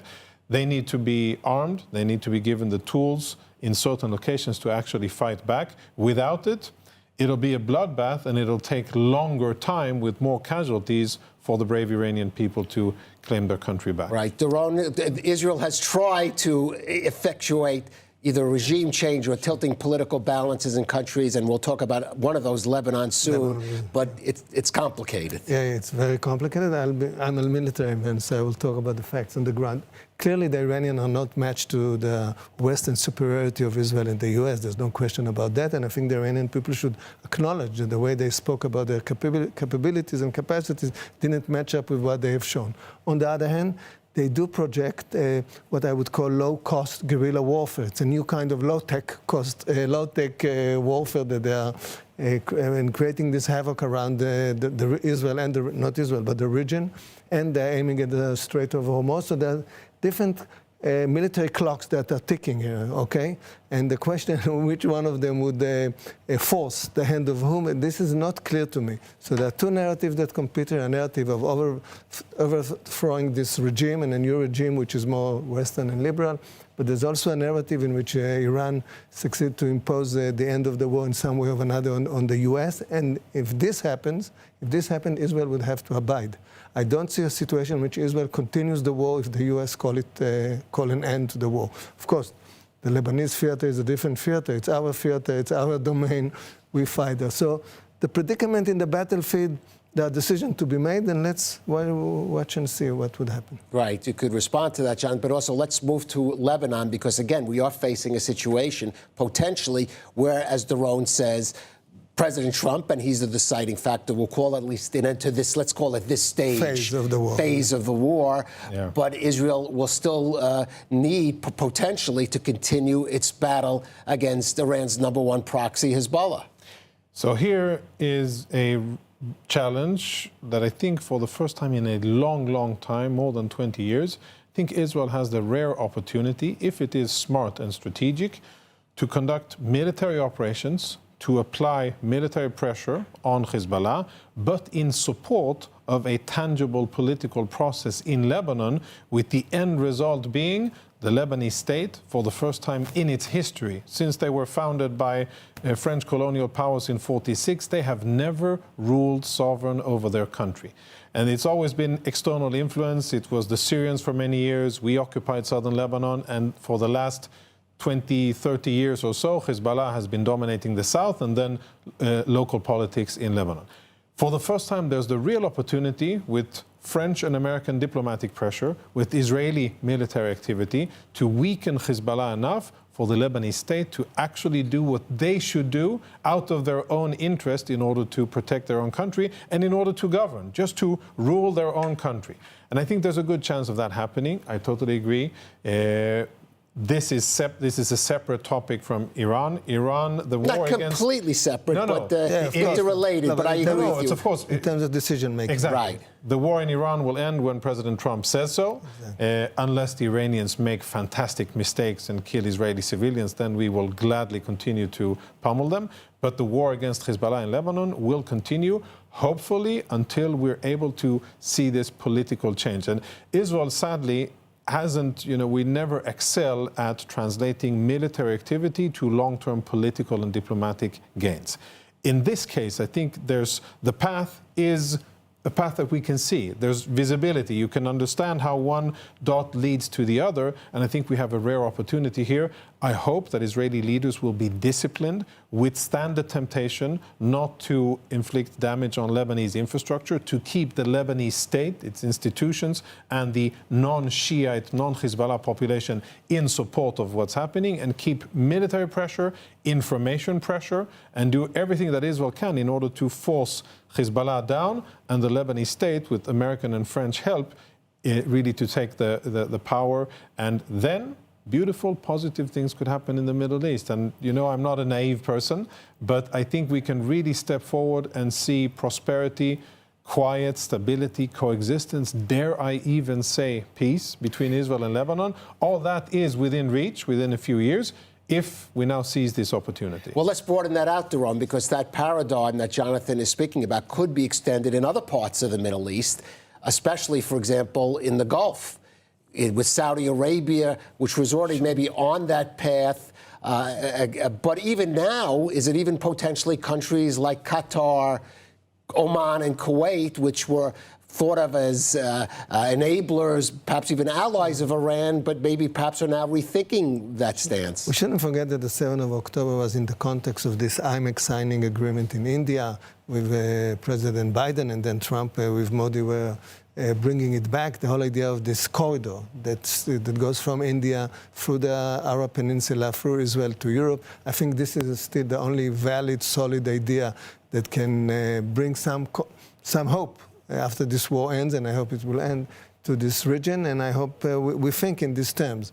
And I think it's also important that the Modi visit before the war started, remember this visit, India emerges out as a key player here, also an anchor. I mean, she plays on all sides, but as a key anchor. And then the Arab Peninsula, Saudi Arabia, and of course the other countries you mentioned. And maybe this IMEC idea can come back to life, and I think this will be a great future for the region. And it also connects, of course, to the Gaza thing, because Gaza, the whole idea of reconstructing Gaza lives in this context. So there's, of course, a possible future. We all very much would have liked to see such a future, but there are many challenges ahead for sure. We're painting a positive future here, gentlemen, potentially the region. But one ironically problematic area that maybe has been aggravated by this war is Israel-U.S. relations. Yeah. Of course, as you mentioned, President Trump, and there's no even questioning that, has been stalwart in his support and defense of Israel. But there are increasing elements in the U.S., including some in President Trump's own camp, that are now calling into question and using this war to fuel their let's call it, in some cases, irresponsible, hyperbolic, even anti-Semitic charges. How much of that you think is a potentially lasting damage to the Israel-U.S. relationship? I think we have our work cut out for us. We, Israel, and we, people who believe in democracy, people who believe in freedom, people who are against tyrannies and against oppressors. I think we have our work cut out for us, because what Israel is doing together with the U.S. is fighting tyranny. It is fighting an evil regime.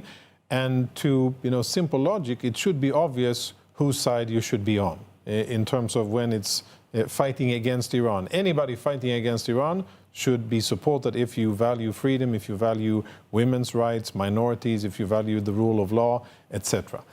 It is absurd that we find ourselves in this situation, but again, I think we have to normalize, we have to really contain and be very, very suspicious when we hear reports in mainstream American media about alleged dissatisfaction within the Republican base against what President Trump is doing. Currently, what I see, based on the last CNN polls, is that there's overwhelming above 90% support within the Republican establishment and voters of what the president is doing. So yes, there will be the Tucker Carlson, Candace Owens, now Joe Kent, it would appear. Joe Kent, but I mean, the president, in his mastery, he retweeted an old tweet that Joe Kent tweeted a few years ago, where he strongly urged the president to take military action against the regime of Iran because the U.S. isn't safe before the U.S. Takes action against Iran. That was a few years ago, but the same guy now. You know, this is a guy who is a borderline neo-Nazi. He's someone who is deeply, no question, enmeshed in, you know, conspiracy theories and I think anti-Semitic to his core. The fact that he was even part of the establishment is a miracle, and that's really I think something that this administration should take as a warning sign and perhaps do some house cleaning when the war is done. But at the end of the day, success and victory are the most powerful, persuasive forces. And I think Israel and the US are on the way to success here.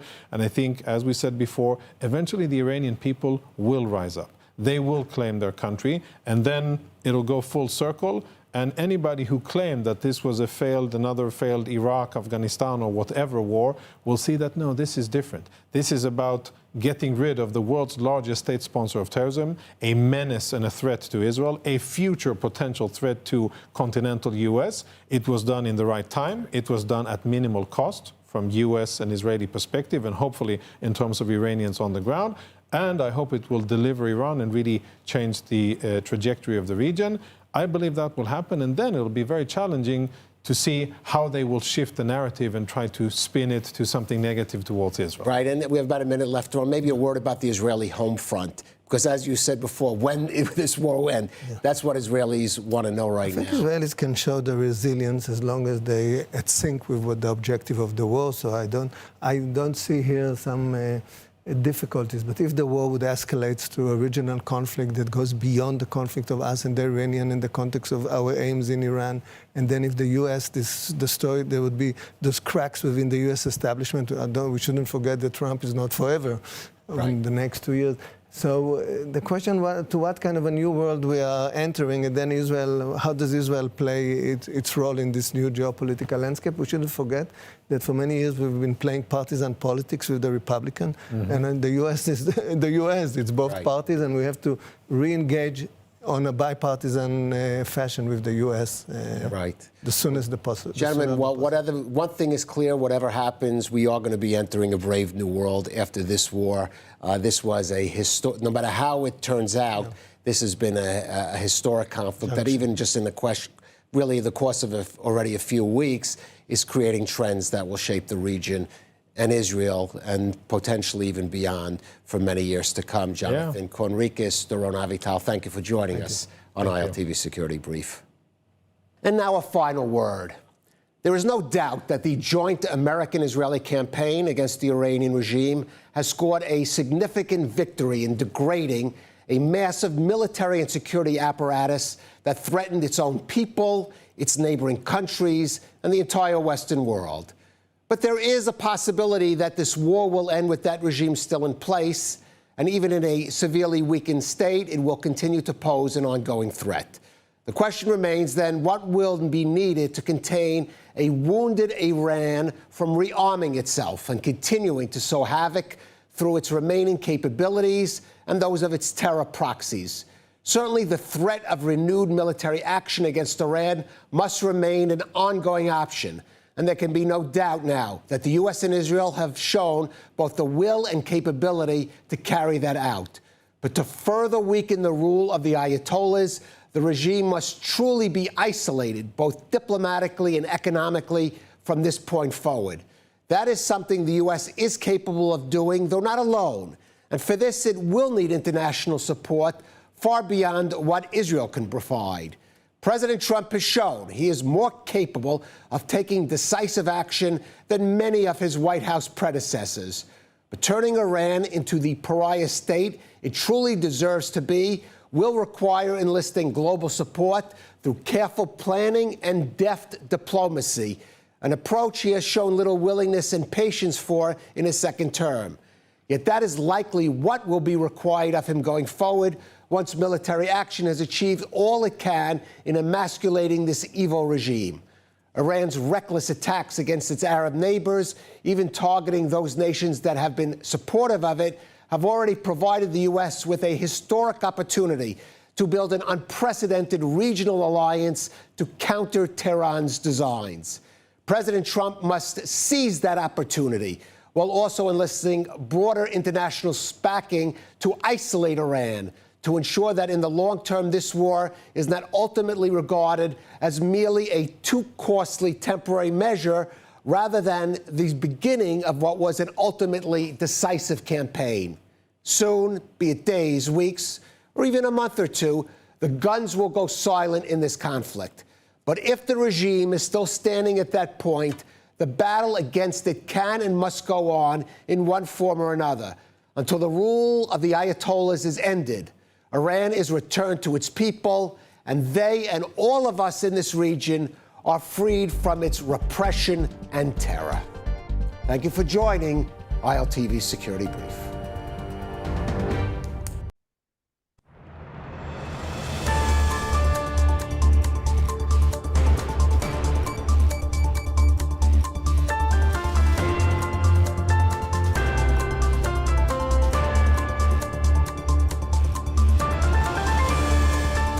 Welcome back to ILTV on the Hour.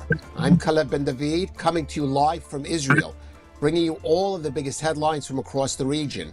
It's currently 8 a.m. in New York City and 2 p.m. here in Israel, where we are entering day 19 of the war with Iran.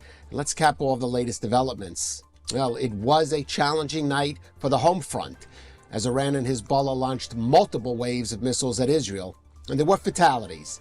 A couple in their 70s, Yaron and Ilana Moshe, were killed in an Iranian strike on the Tel Aviv suburb of Ramat Gan after a barrage that included missiles armed with cluster warheads. The two were found in their apartment and are believed not to have reached a protected space in time. Medics pronounced them dead at the scene. 4 others were lightly injured in separate impacts, including in the city of Bnei Brak and Kfar Qasim. Shrapnel also caused damage to one of Tel Aviv's main train stations, temporarily halting rail service. And the sirens continued overnight in central and southern Israel, with additional missiles intercepted, no further casualties reported. Overnight, Hezbollah also launched over 40 rockets and drones at northern Israel from Lebanon, with most intercepted or falling in open areas. One home in Carmel was damaged by a rocket, no injuries reported. Our reporter, Devo Klein, is at the scene of that strike in Ramat Gan. Devo? Hi, Kalev. I am at the scene of one of the impact sites of last night's multiple barrages of ballistic missiles that made their way over from Iran over to Israel. We had about between 3 and 4 sirens in central Israel, depending on where you are, scattered throughout the night. So not a lot of sleep given. But just behind me, on the top floor of this apartment complex, one of the fragments of these cluster munition bombs that are being sent over from Iran hit the top floor of this apartment building. It crashed through the porch, and unfortunately, the explosion took the lives of 2 elderly people in their 70s. Reports are now claiming that they were on their way to their bomb shelter and they just didn't make it in time. And now their lives have been taken. Unfortunately, may their memories be a blessing. This is the first time that we're seeing casualties from these ballistic missile barrages since the tragic incident in Beit Shemesh that took the lives of 9 people. This is the first time that we're seeing casualties since that event. Just behind me right now, there are cranes trying to remove the rubble and the carnage. I was actually here earlier in the morning where a chunk of the porch that had not really fallen off yet, it was kind of still hanging on from last night, it crashed down on one of these workers behind me. So we now have police presence and soldiers from the Home Front Command just being around and urging people to stay safe and to take the necessary precautions, because this scene as of right now is a safety hazard. And as you can see behind me, the Israeli and American flags, honestly, American flags, Kalev, draped around the city in every corner, in every intersection, just reminding people to stay strong, that we are in this together to inspire unity and to remind people to listen to the Home Front Command guidelines, because they do save lives. So this is the carnage behind me from the scenes of one of the impacts last night in central Israel. Back to you, Kalev. Thank you, Devo, and a real tragedy there. And joining us for more on this is Dr. Yaakov Seligman. He is a volunteer physician and ambulance driver for the United Hatzalah Emergency Medical Services Organization.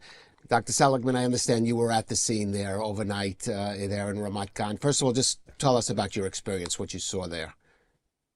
Yes, that's correct. I was at a couple of the scenes last night in the multiple barrages. I was in Petah Tikva and a couple of different areas, as well as Bnei Brak, as well as the scene in Ramat Gan.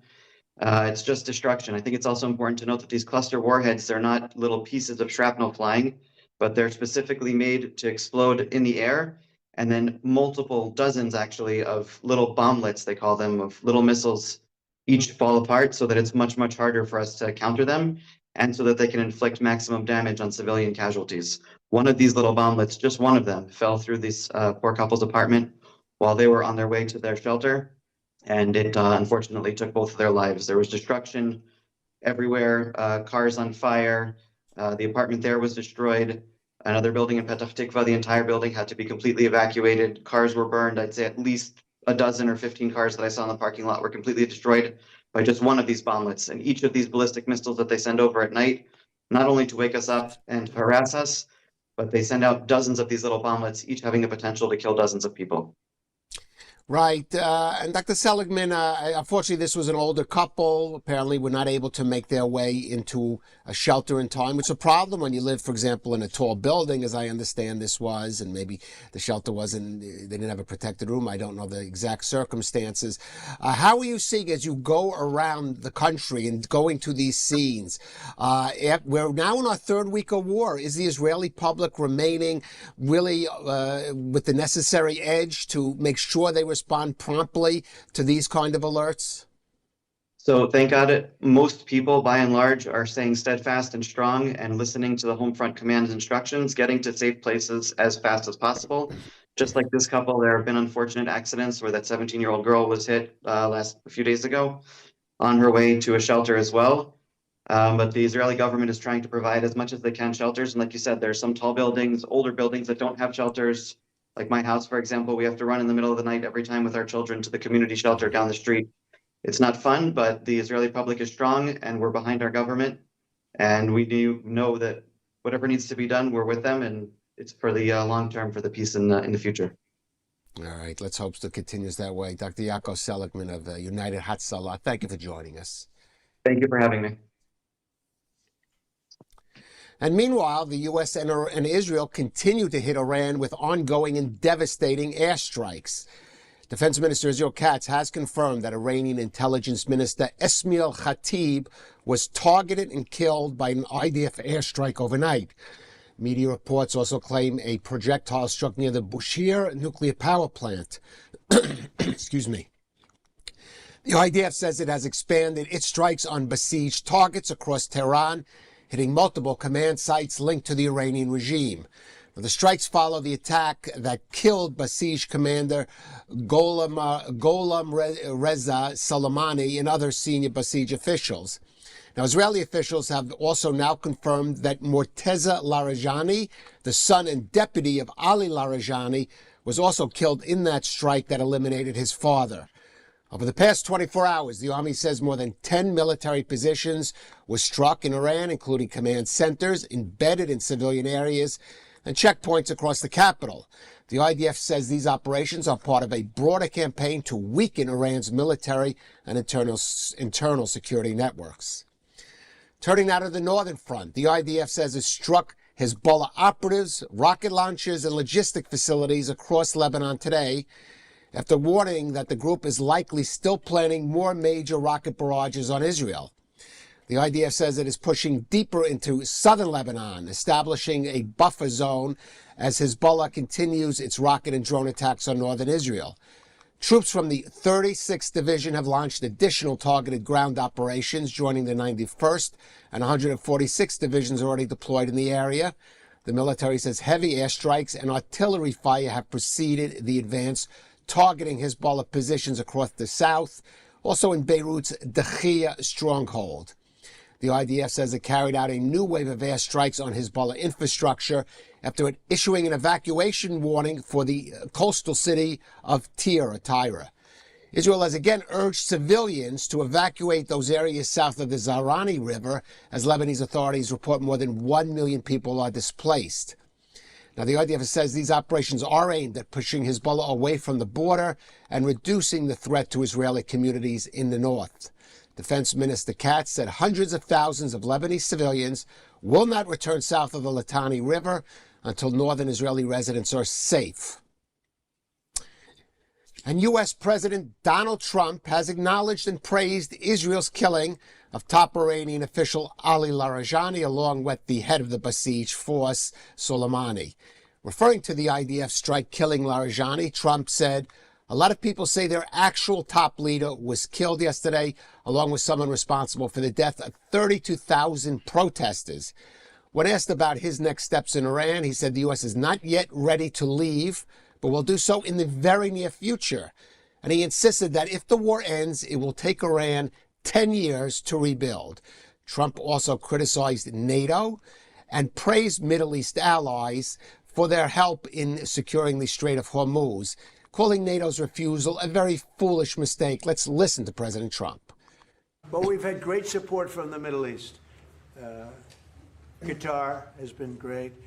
Saudi Arabia has been terrific. Bahrain has been very good. The Middle Eastern countries have been very strong in their support. And of course, Israel has been our partner. Israel's been very, very strong. But we're not ready to leave yet. But we'll be leaving in the near future. We'll be leaving in pretty much the very near future. But right now, they've been decimated from every standpoint. And again, we've had great support from countries in the Middle East, great support, but we've had no support from, essentially, no support from NATO. Okay. But in the first serious signs of dissension in the Trump administration, the U.S. National Counterterrorism Center Director Joe Kent announced his resignation over U.S. military strikes on Iran. Kent said in a post that on social media platform X that he, quote, "cannot in good conscience support the ongoing war in Iran. Iran posed no imminent threat to a nation, and it's clear that we started this war due to pressure from Israel and its powerful American lobby." Now, Kent is the highest level official to resign his position over President Trump's decision to launch the war with Iran. In his letter, Kent said that early in the administration, quote, "high-ranking Israeli officials and influential members of the American media deployed a misinformation campaign that wholly undermined your America First platform and sowed pro-war sentiments to encourage a war with Iran." However, Kent's appointment as National Counterterrorism Director 8 months ago was opposed by Democrats who cited his previous ties to white supremacist, anti-Semitic, and neo-Nazi activists. Administration officials are also saying that Kent, a military veteran, had been frozen out of top security briefings for the past several months over concerns that he was leaking sensitive material. Well, joining us for more on all these stories, we have with us Dr. Eyal Pinko. He is a intelligence, security, and cyber expert here in Israel. We also have joining us from Bahrain, Ahmed Kuzai, a political consultant and analyst. Thank you for joining us, gentlemen. A lot to talk about. But first, Dr. Pinko, let me just start with you. Israel taking out another senior figure in the Iranian hierarchy, the intelligence minister, Ismail Khatib. I want you to maybe just talk about the impact of that, but more broadly, this wave, the potential impact of these wave of eliminations that we've seen just over the past couple of days. Yeah, speaking about elimination, so it was also yesterday, or a day and a half ago, the elimination of the head of the national security and many other Basij senior officers, as you mentioned.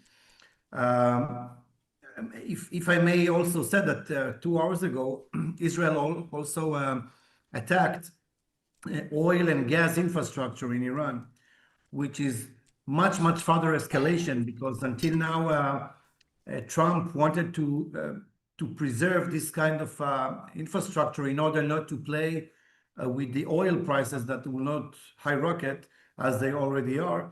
And today, combining with the elimination of the senior people with the oil infrastructure, this is a really a major escalation in the attacks.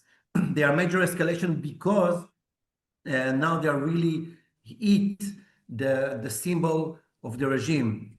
The symbol of the regime, the senior officers, and one of the most critical assets that they have, what generate money, which is the oil. So it's a huge escalation under consent from Trump, and I think it's a huge milestone in the war. All right. Well, Ahmed, of course, you could also comment on some of the points Dr. Pinko just made, which are quite interesting, attacking, for example, the oil facilities. But I do want to ask you, we haven't about the situation in Bahrain. You know, you heard earlier perhaps a report on the difficulties. For example, we had overnight here in Israel. Bahrain has been you are on the very front line of this conflict with Iran, and you have been targeted with Iran. Maybe also just talk about just how it's also been the last few days there. Of course, it's not my place to comment on what the doctor just mentioned. He knows better than I do.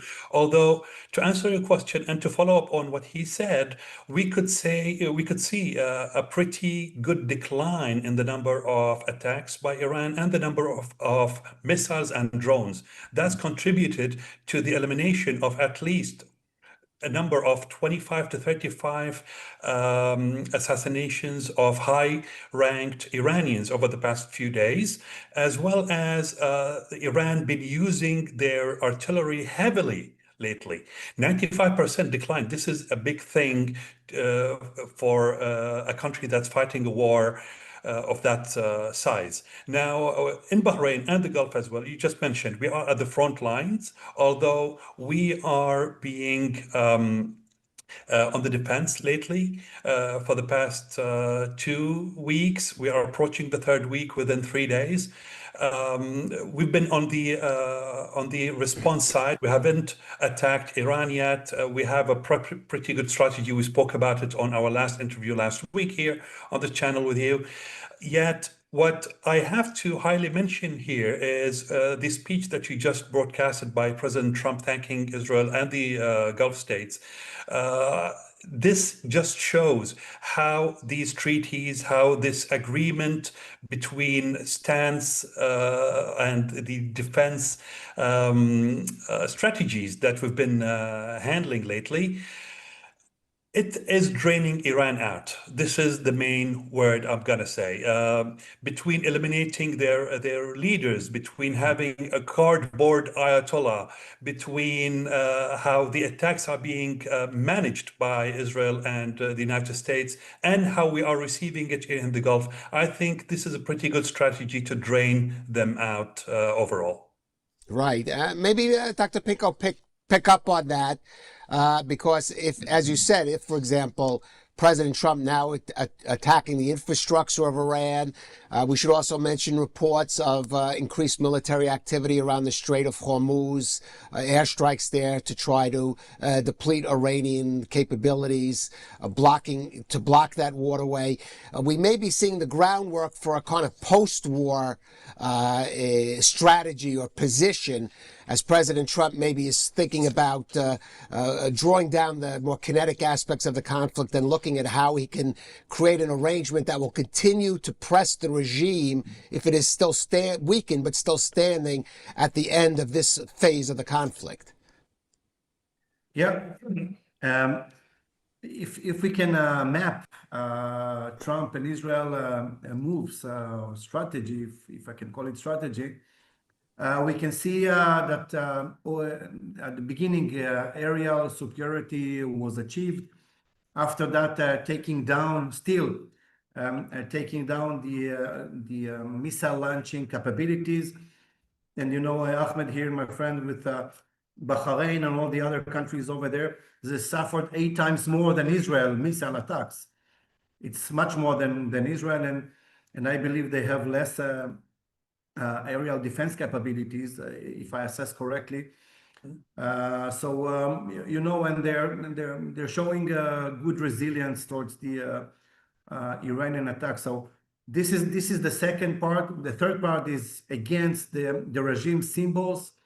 Once again, the top leaders, including Khamenei, and this is the third. And the fourth one is the energy capabilities, which is the last piece in the puzzle, how to dismantle or enable the people of Iran to go over against the regime. And I think that these are the fourth dimension. One important thing regarding that is bombarding and hitting the Kharaj Island, which sits on the opening of the straits.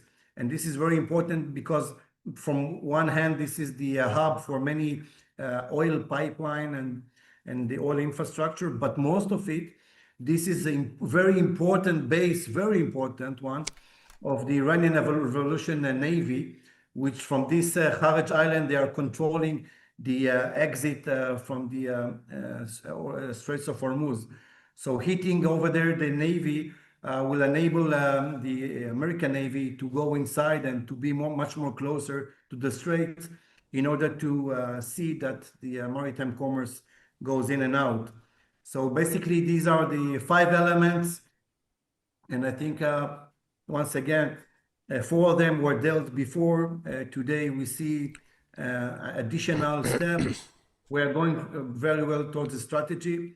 We don't know when Trump will stop. One day he say 2-3 days, another day he say 3-4 weeks. I don't know if he's mixing the Iranian like that or doing some psychological effect against the Iranians or against us or with us. But we still are confused regarding the timeline. Dr. Pickaway, I certainly won't force you to make a prediction based on what President Trump may or may not be saying at any particular time. But Ahmed, I want to go back to you when you discussed and you mentioned President Trump here, as you said, specifically thanking countries like Bahrain, the UAE, which has joined the Abraham Accords, Saudi Arabia. But what about countries? Those countries already had a certain position vis-a-vis Iran, certainly Bahrain, the UAE and Saudi Arabia vis-a-vis, and maybe Saudi Arabia or more quietly vis-a-vis Israel. But what about those countries in the Gulf like Qatar, Oman, Kuwait, that for different reasons perhaps sought to, however you want to say, accommodate Iran, or some might say, certainly in some cases, enable Iran. Now it's been weeks that they've had to deal with their attack. Do you see a fundamental shift in those countries, bringing them closer to where, for example, Bahrain and the UAE now stand, and Saudi Arabia may be clearly heading? Certainly. Now, I'm not going to be very optimistic about joining the Abraham Accords immediately, but let's put it that way. Today, it's a black and white kind of situation for the Gulf states. There are countries that attack you with rockets, and there are countries who are not. Once we put it this way, that puts Iran at the top of the chart of who's your enemy. Once we put it there, we have to look on the other side, who's not your enemy, who's not bombarding you, who's not attacking you. Once we put it in this clear version, we will know exactly where everybody is standing. Yes, I understand people have reservations with Israel, people have reservations when it comes to the Palestinian issue, but today we're talking about the sovereignty of every state of the Gulf states. And that is a sovereign question that has no other answers but to answer it with a black and white kind of situation. That's number one. If I may add, and I'm no military strategist here, but I mean, taking it from a political or from, let's say, logical point of view, now that the energy resources of Iran are being attacked, I think that's exactly what they're going to retaliate with, attacking the energy sources in the Gulf. And here we're talking about oil. They've been trying to do it over the past few weeks, but I think they will even do it heavily over the next few days. They tried to attack the financial institutions, linking them to the United States and, as per them, even to Israel, and they did not succeed. So let's see how it plays out over the next few weeks or the next few days. We're not Well, that sure. sort of That begs a question, Ahmed, because you heard President Trump specifically criticize European countries, NATO allies, for not, for example, sending warships to the Strait of Hormuz or additional forces. How well protected or not are those facilities in places like Bahrain, the UAE, Qatar, Saudi Arabia? How vulnerable are they to perhaps a stepped-up Iranian attacks if we see that in the coming days?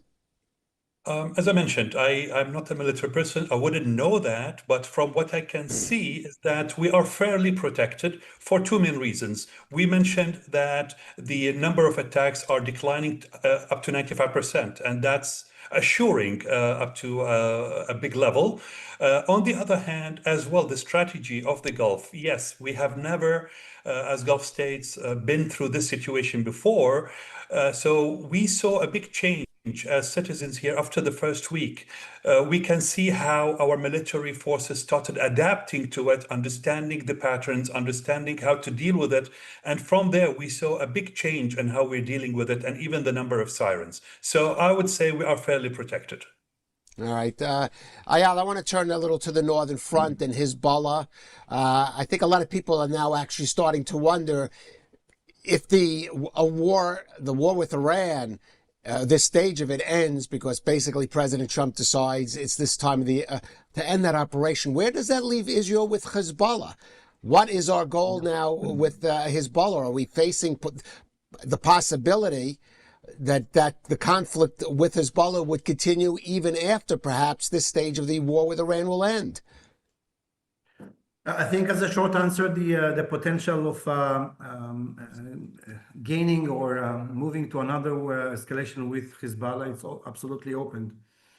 It's more than that. There are some rumors, which I don't know if it's our facts or not, but a lot of sayings that Radwan force is already accumulated several thousands of operatives in the borders in the southern part of Lebanon. And we see from the attacks a few days ago against Israeli soldiers and in general that we see that they are fighting, they are trying to fight. The Lebanese military really at the end of the day, putting things on the table, has no power to stop it. Once part of the Lebanese military personnel are Hezbollah as well. So Hezbollah is very well mixed in the Lebanese military. Secondly, they are really afraid personally of doing things against Hezbollah that it may turn against them as well. And the Lebanese government is very weak. They have some backup from the French government, the German government, but at the end of the day, they are very weak. They cannot impose anything on Hezbollah. Hezbollah is willing to protect its position in Lebanon. Nevertheless, what will happen with Iran? Hezbollah has also its own ambitions, political ambitions.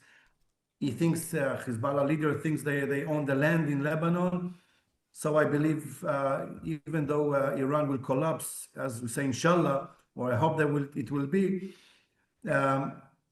still Hezbollah is over there. And we cannot forget also the Houthis that are, still waiting where to go inside the war. So we are still, we still need to deal at some moment with Iranian proxies, Houthis and Hezbollah. And I think it's a matter of time when the Houthis will start operating. Nevertheless, and in the summary, we see political, local ambitions from Hezbollah of the Houthis, not only by Iranian. And we, at some moment, I believe there will be some escalation or more escalation against them.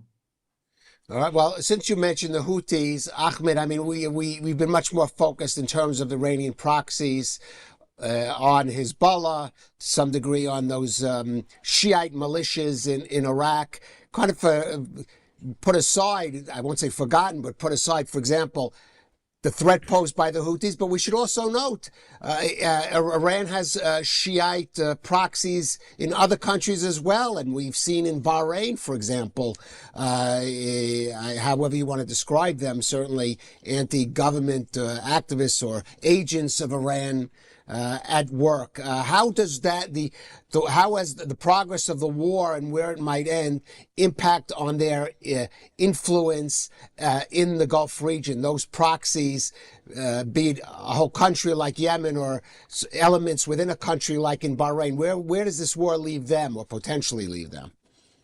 Well, to start with, just like you mentioned, with the proxies here, we're talking about two sets of proxies. The first set is the likes of Hezbollah and Houthis and Hashabi in Iraq. The second set is what are known as the sleeper cells. They are only active when are ordered by Iran to do so. We've seen them in Qatar, Bahrain, and Kuwait, not as big and not as active and not as violent as the ones in Lebanon and Iraq and with the Houthis in Yemen. The difference is they are not as heavily militarized. They're not as much as organized, but they are more like sleeper cells. The cell that was captured yesterday in Kuwait are an offshoot of Hezbollah. And Hezbollah, since the 80s, have been operating in Kuwait, trying to stage some basically assassinations against the emir, some kidnappings, some killings, and now they're back on track. And just to follow up on the previous conversation with the doctor here, is that they picked the wrong time, because today they're not just going against Israel and Lebanon, but now they're facing as well the Gulf states who are backing heavily the Lebanese government. And just yesterday, Hezbollah announced that they are going against the state in Lebanon. So that makes them pick the wrong time for picking a fight. It's one of the worst times ever for them. That on one hand. Back to your question, when we're talking about the Houthis, they may enter anytime, just like it was commented right now. But when it comes to the sleeper cells, on the first week, they were heavily active in the Gulf and in the Arab world. But over the second week, they felt what Iran is going through, and now we see them taking a defense stance. So instead of them attacking and threatening here, I'm talking about even personally, threatening personal people, threatening with killings and other stuff, now they stopped. And now they are on the defense stance, asking people not to attack them. They are misunderstood. They stand with their countries. So that tells everything we want to know about how they feel, where the war is going, and how Iran is handling everything, which from being the on the aggressive side, now being on the defense side. And that tells us everything we need to know about how this war is going. Right. Of course, though, a wounded animal can sometimes be the most dangerous kind of animal, as they say. Dr. Ayal Pinko and our friend there in Bahrain, we wish you all the best and stay safe. Ahmed Hussein, thank you. Thank you for joining us. Thank you so much. And let's continue our discussion. Let's bring in now Jonathan Al-Khouri. He is a Mideast expert, specializing especially on Israeli-Lebanese affairs. And we also have from the U.S. Hussein Abdul Hussein, a senior research fellow at the Foundation for Defense of Democracies. And Jonathan, I'm going to start just with you, because after the kind of night we had with Hezbollah, firing upwards of 40 missiles and drones. We have to say, fortunately, Israel's defense systems were quite effective.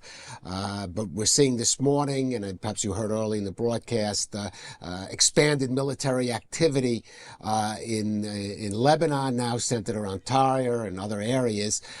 Where does that leave Hezbollah? A question I raised for a previous guest is, are we facing an extended conflict with Hezbollah that may extend even beyond the current war with Iran, because that is going to be decided by President Trump, whereas the war with Hezbollah is going to have to be decided certainly here in Israel? Yeah, as it seems, as you mentioned, the war in Iran is been dictated and led by President Trump in the U.S. At the end of the day, the Hezbollah front is much more closer to Israel, and the U.S. also gave the full support to Israel to continue on its operation against Hezbollah, unlike, for example, in 2024, where the U.S. basically pushed Israel towards this ceasefire that we saw that at the end of the day, the Lebanese government wasn't able to cease all of Hezbollah's weapons southern than the Litani River and in general all across of the Lebanese territories. That's why it led this time to the Lebanese governments to take more measurements or more affirmative actions against Hezbollah, starting from announcing it as an illegal to the Lebanese law, and also goes against Lebanese sovereignty. At the end of the day, Hezbollah knows that with the fall, hopefully soon, of the Islamic Republic, their days will be very much shorter, because at the end of the day, their main funder, their main supporter, their main equipments that are sent to them are from the Islamic Republic of Iran. They have been their almost solely beneficiary since 1982, when they created Hezbollah to act as their proxy in Lebanon, taking the Lebanese people as hostages throughout the last 40 plus years, at the end of the day, just to act on behalf of the Islamic Republic and wage war against Israel. But this time we've seen a lot of different voices coming out of Lebanon, not just from the Christians and Sunni Muslim and Druze community, but also from within the Shia community. There's a huge change in the voices against Hezbollah, that basically you can say that fear that was held upon the Lebanese public throughout the 40 plus years have been finally beginning to shatter up on our eyes. And at the end of the day, I think that, as expected, the Lebanese government needs to take more measurements in order to conceal the ways that Hezbollah is able to control Lebanese territories. Right, and to bring that those points back to Iran, Hussein, let me ask you, if you've heard the news, Israel, at least Israel Defense Minister Israel Katz, confirming the elimination of the head of military intelligence in Iran, Ismail Khatib, earlier today. How much does something like that impact on Iran's ability to direct and influence its proxies, be they those like Hezbollah, who are taking active part in the war, and Israel is also degrading their ability, but also others that, like the Houthis or the Shiite militias in Iraq, who have been, I think the expression has been sitting on their powder, so to speak, waiting to see just how this war will turn before they act. So it seems that of all the proxies, Hezbollah is the most independent and the most powerful. The Houthis, even though they're allied with Iran and they got a lot of support over the years from Iran, they're not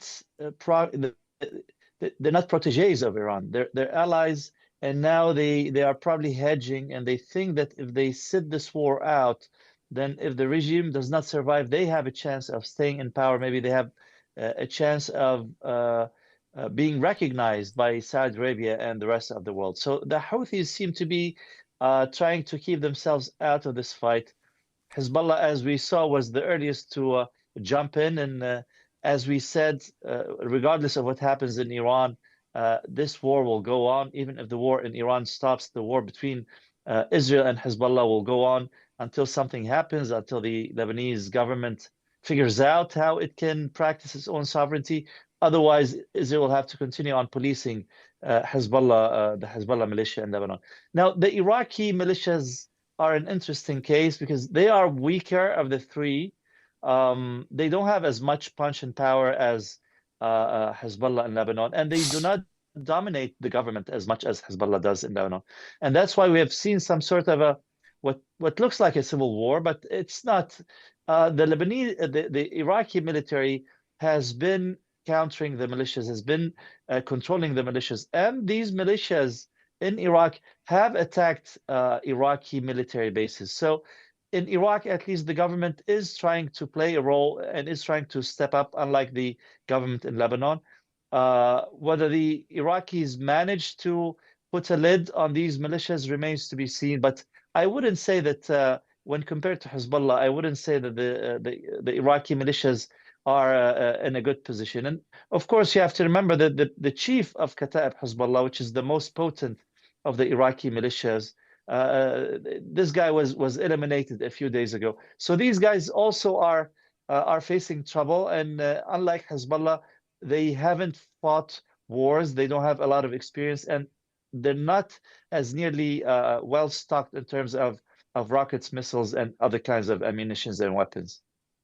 Right, and Jonathan, as you heard Hussein sort of negatively comparing the Lebanese government to the stance of the Iraqi government, but we have seen some positive signs. The Lebanese president, Joseph Aoun, for example, coming out and calling for talks with Israel, but Israel's been a little skeptical of that, arguing really what's the talk until for example, the Lebanese government, especially its army, is ready to take on Hezbollah. Do you agree with that, David? Or do you think Israel perhaps should be more proactive?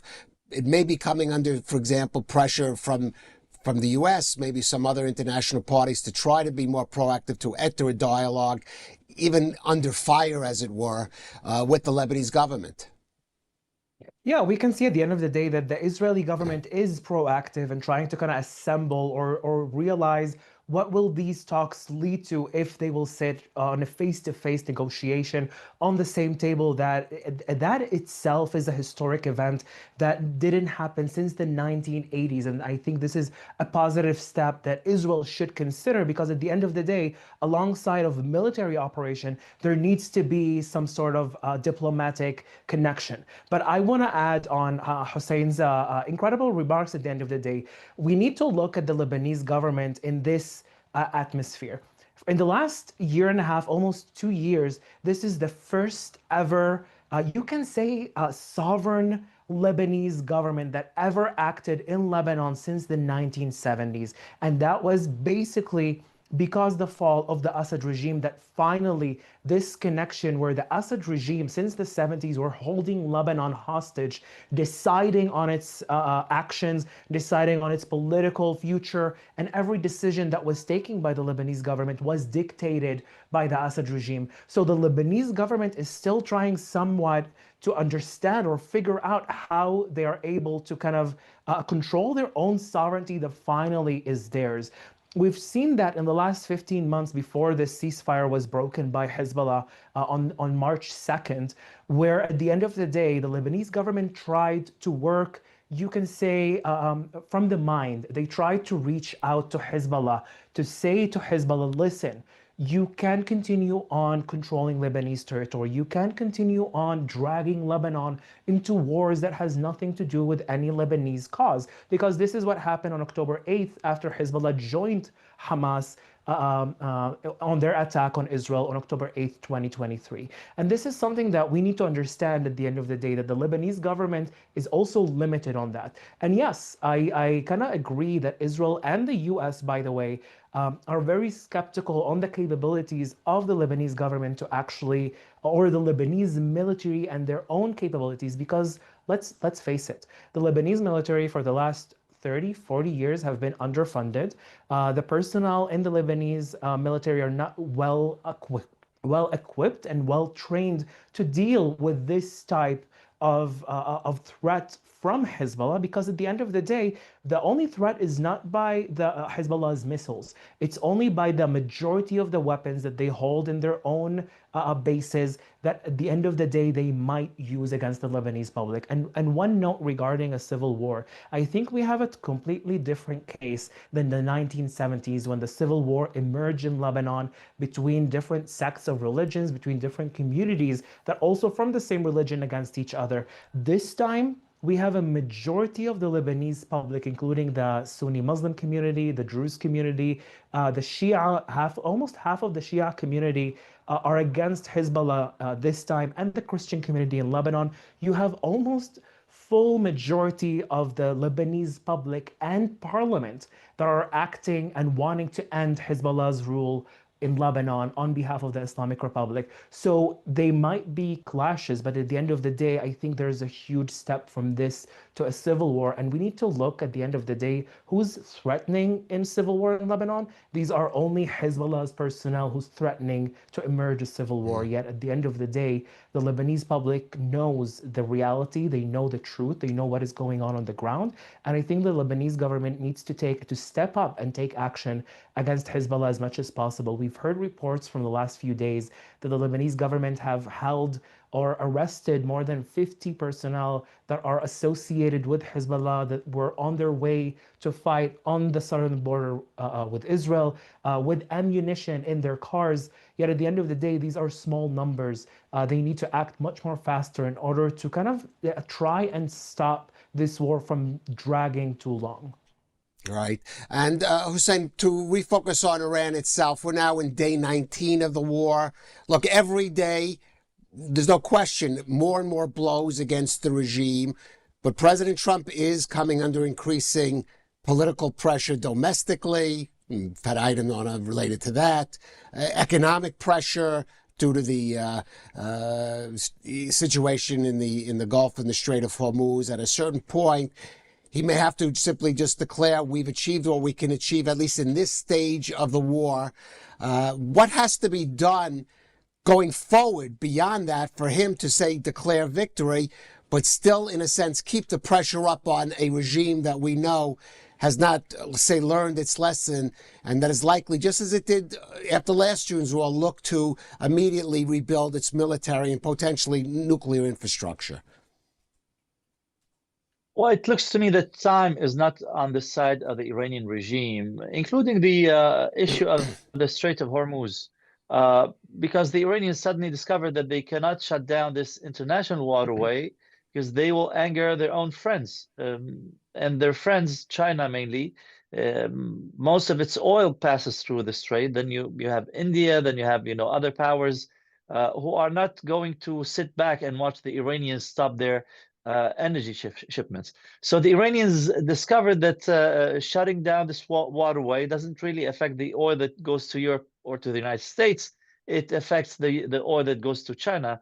So now we are seeing some sort of the Iranians relaxing their chokehold on the strait. When this happens, their ability to pressure the price to go up and to negatively influence the world economy will certainly weaken. So this is why I'm saying time is not on their side. We also see that their stock is dwindling in terms of ballistic missiles and drones, and no one has the final number, but everyone seems to think that they're not well stocked to fight a long-term war. So the Iranians are mostly bluffing. Their statements are bluster, but we all know that they are reeling and they want an end to this. They have no idea how to end this. Now, on the side of President Trump, we know that the ultimate deadline would be 60 days. This is the time the Constitution gives the president to wage a military operation without having to go to Congress and get war authorization. So I think we're still far off from the April 27, April 28 deadline. But until then, I'm not sure how much the Iranians can really last. Facing well, these let me blows just from both press you on and the that. US. So what do you expect if they do reach a sort of breaking point from this regime? What is a realistic expectation? I mean, what would you think they'd be willing to concede, short of the regime toppling? We don't really see yet the street protest or the internal dissension. So what would you expect from those who are remaining alive from this regime willing to concede if they continue to take this pounding over the next month? Look, this whole war is different from all the wars that preceded it. This is the first time that we see targeting goes to the street level, to the level of regular officers of the Pasdaran and the Basij. So we haven't dealt with something like this before, that the regime itself gets weakened.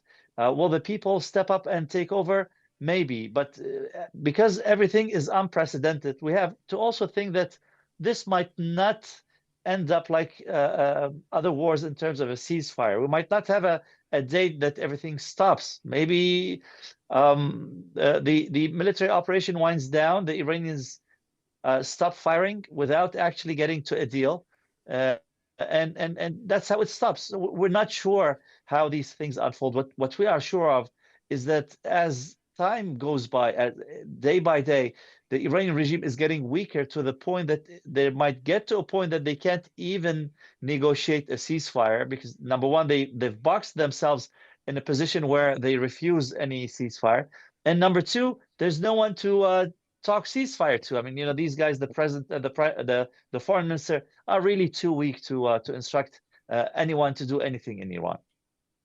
And let me ask you then, Jonathan, where do you think that leaves Israel at this stage, both either vis-a-vis Lebanon, but also in general vis-a-vis all of the proxies and the policy, Israel's policy for Iran going forward in the kind of situation that Hussein just described? Yeah, as we're seeing, at the end of the day, Israel's mission or Israel's goal to minimize the threat towards Israeli citizens as much as possible. One of them is, of course, the Islamic Republic's nuclear aspirations. At the end of the day, also the second level is the ballistic missile level, where we can see, although we need to, say it clearly, they are able still to fire ballistic missiles towards Israel. And every few hours we do have sirens, and we do have cluster missiles that are reaching Tel Aviv and civil and citizens areas inside of Israel. But at the end of the day, we've seen different story from the last June war, for example, the 12th-day war, where they have been able to fire much more rockets or ballistic missiles than they are capable right now. And at the end of the day is to make sure that all of Israel's citizens are safe. And I think it's also kind of Israel and the US are telling the entire international community this war is their war as well, because at the end of the day, the Islamic Republic of Iran have been funding terror cells all across the world for the last 40 plus years. They have been spending almost $17 billion a year to fund the Assad regime that fell just last year, Hezbollah in Lebanon, the Houthis, also Hamas, and the Islamic Jihad in Gaza, and so on and so on, and terror cells that we've just heard speaking in the Gulf countries. And at the end of the day, it's not just Israel and the US problem, it's the entire world's problem, and we need to put an end to it. The Iranian people deserve to live freely, and this is not just for the Iranian people, but it's for the entire world. All right. Well, I think those are hopefully the world will have learned at least some of that lesson, given the way this war is going, especially the way Iran has reacted. And I think those are good words to conclude this discussion with Jonathan El-Khoury and Hussein Abdul Hussein there at the FDD. Thank you for joining us on ILTV. Thank you very much. Now, we've talked quite a bit on this program analytically about the situation in the north, in Lebanon, and along Israel's northern border, but there is a human aspect of this as well. The residents of the north who have already endured over some 2.5 years of being under constant fire from Hezbollah, enjoyed maybe a brief period of respite, and unfortunately are having to deal with that again and seeing how they're coping with it. Let's speak to one of the residents there, Gidi Harari. He is a resident of Shar Shuv there in northern Israel. Gidi, thank you for joining us. Okay, I just want to check, Gidi, could you, I want to check that can you hear me and can you speak? All right, I don't. Sorry, yes, I can hear you. Okay, now we hear you, Gidi. First of all, Gidi, let me just ask you, how was last night? Last night it wasn't very much no like other nights. It was about 8 o'clock, I think. We had a strike of 40 rockets, but it's not something that it's not similar to any other day that we have had here in this last war or in the previous war. Actually, we are used to it already. I mean, that itself is a sad commentary, but you're used to it. But there must be some degree of frustration because perhaps there was some hope after the ceasefire in November that there would be some kind of period of calm. What are the feelings there? Not specific, in overall, other than coping with it, but having to find yourself in this situation again. It depends, the frustration, it depends who are you talking and who are you asking about it, because most of us understood very well at the previous ceasefire that the story never ended. And the IDF didn't finish the job in Lebanon as we would like it to be. So we knew that we should expect that the war will be renewed somehow. We didn't know how, when and how it will happen, but me, myself, and other people here, we knew that it will come. We knew that the job wasn't done or wasn't finished. And of course, it's always something that you are not expecting it. And many people are frustrated, yes, because they say, how come we didn't finish it before? But actually, and I see it, most of the people came back home, and most of the people remained at home and not left the north. And we are expecting that this time we will finish this event either by disarming Hezbollah or achieving some kind of agreement, which be a real agreement that the Lebanese government will disarm Hezbollah or something else. But we cannot bear again to finish this event by some kind of agreement that doesn't finish somehow the war that we have in the north. Right. Are you prepared for the possibility that, and then maybe you heard some of our analysts discussing this, that we could come to an end of the war with Iran, the current conflict in Iran, but the battle with Hezbollah will continue beyond that to achieve the kind of aims that you wish to achieve, which means, unfortunately, once again, it will be the residents of the north that will be bearing the brunt of basically trying to secure at least one key front of this country. Sadly, I say that in this event, in this war, the North Front in Israel is only a side effect to the big war that is between Israel, the United States, and Iran.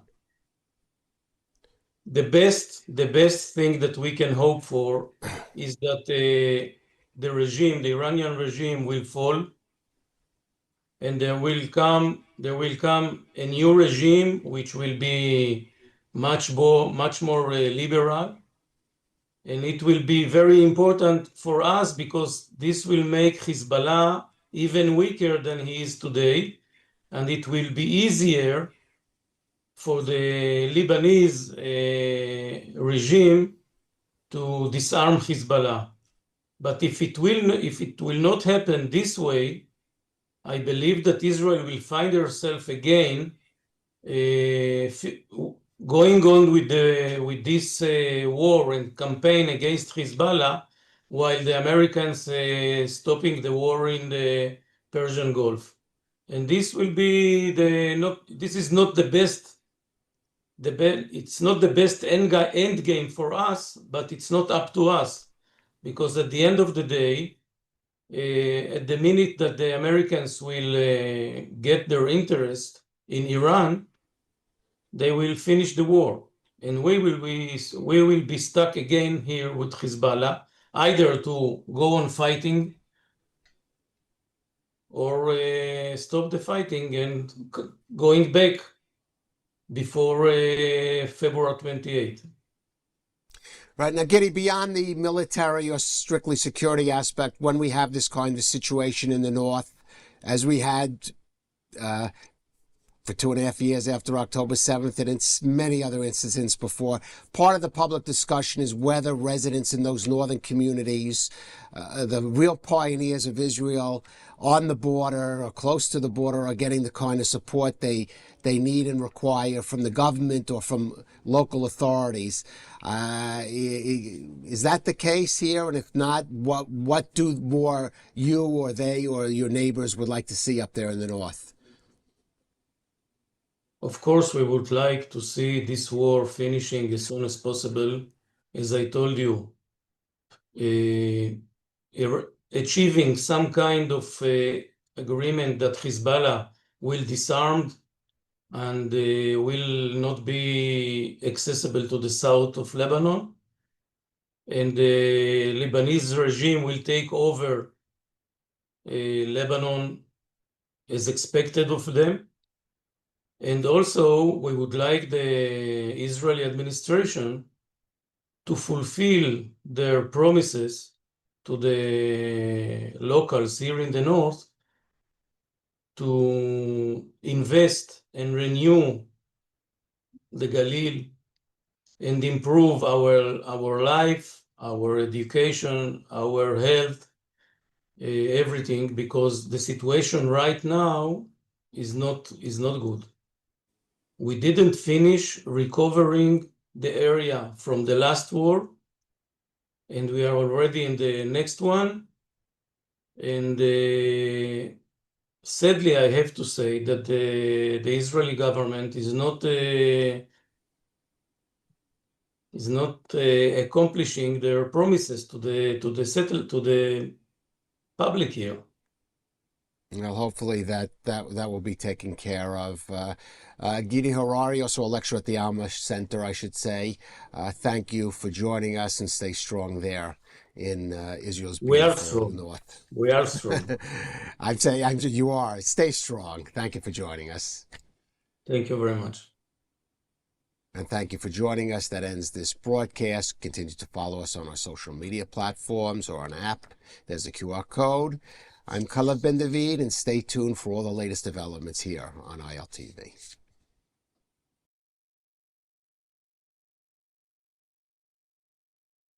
The signs are clearly there. The economy is in a collapsing situation. They are, in terms of their ability to fight, there's no Navy, there's no Air Force, even their ability to launch rockets in Israel and other Gulf states is diminished. So in that respect, it's clearly towards the end of the Islamic Republic. Hello and welcome to the ILTV podcast. I'm Maayan Hoffman, executive editor of ILTV, and we are so happy to welcome back our viewers and our listeners. Now, of course, we are in the middle of a war with Iran, the U.S. and Israel against Iran, and so we've brought in an expert, author Einat Wilf, the chair of the Oz Party, the writer of the book Peace Not Now, and a strategic commentator about the region. Welcome, Einat. Thank you. So, Einat, for 2 weeks already, Israel and the United States have been striking inside Iran. Do you believe that we are watching what will really be the beginning of the end of this Iranian regime, or is this going to be a very long and dangerous war with perhaps not that outcome? So the short answer is yes. The Islamic Republic is clearly on its last legs.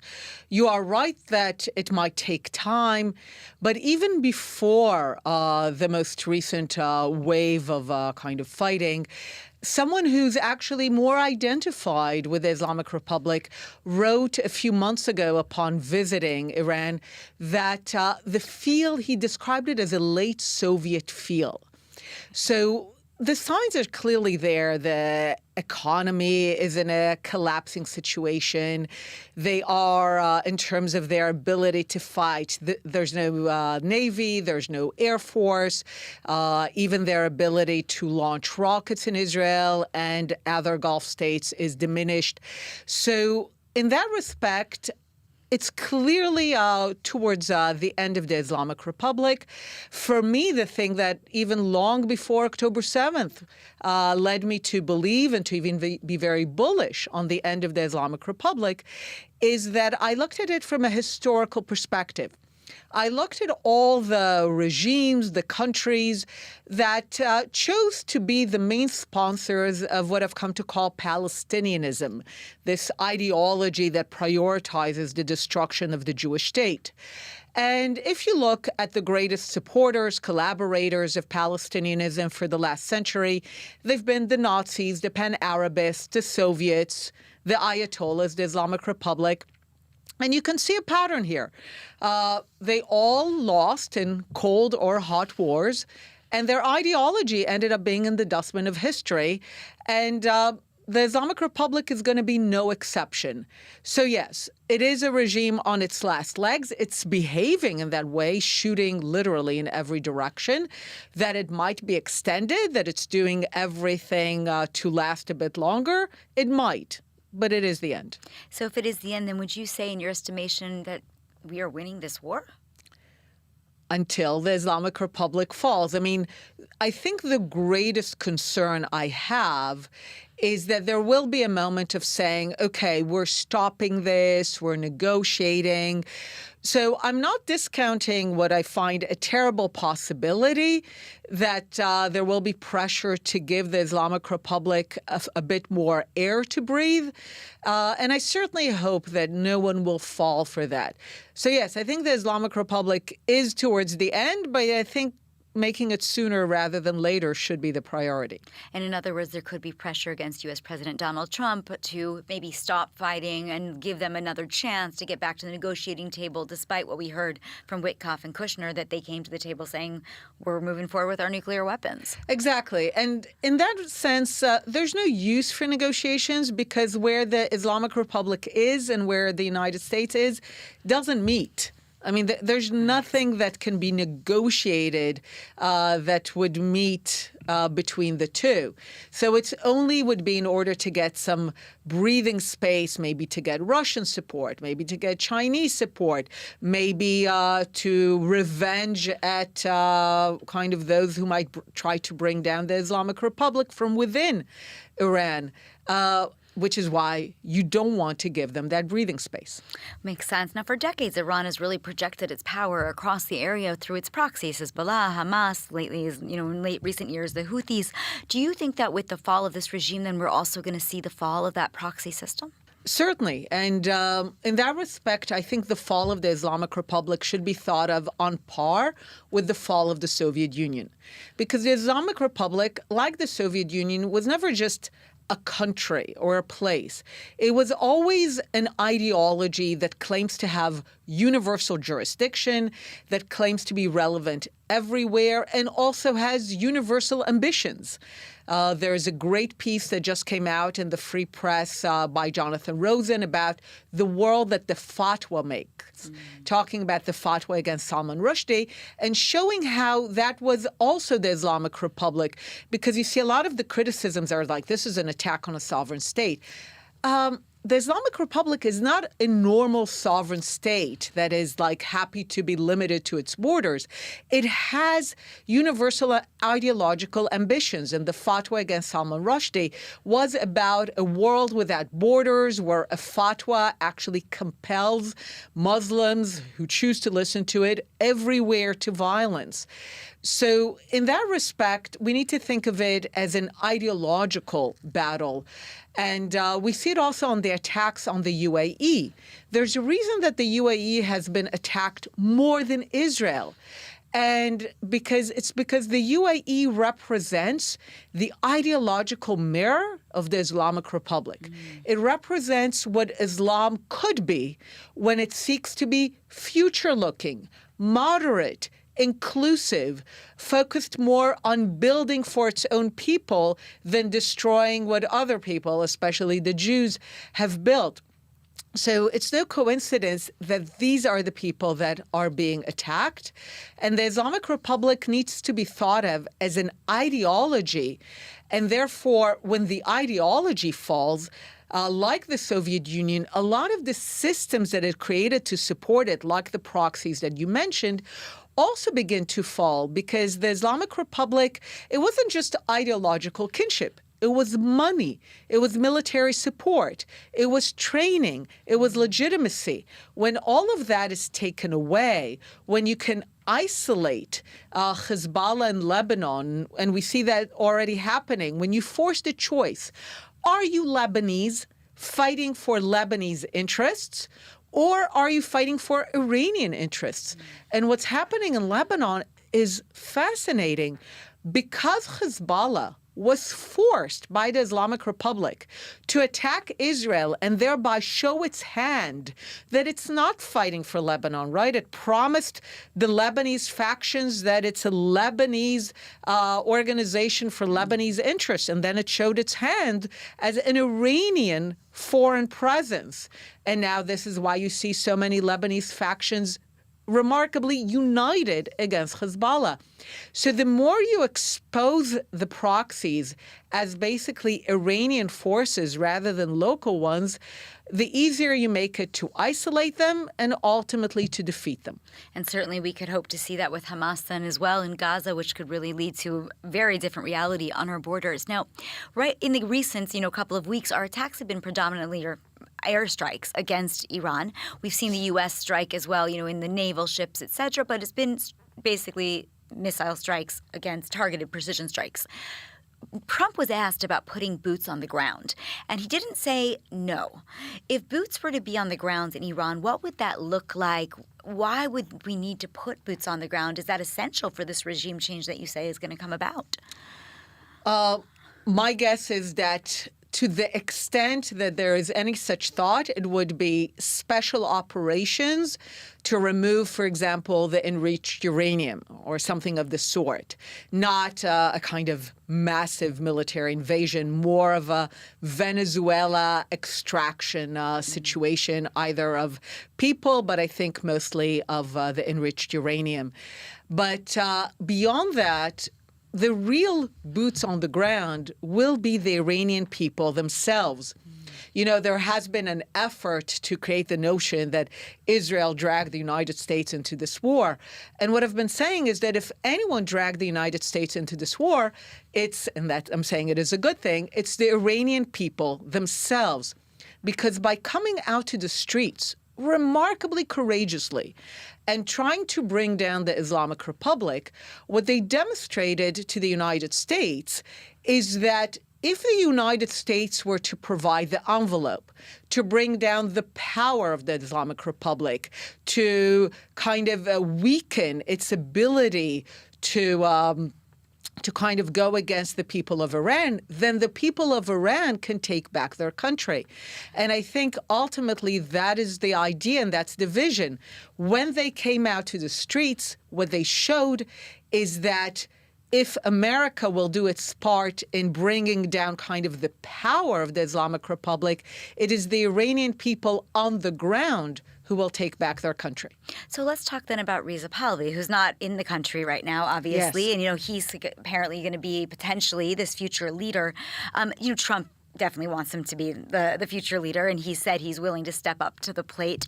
Do you think that's realistic, considering he's not actually there during all of this?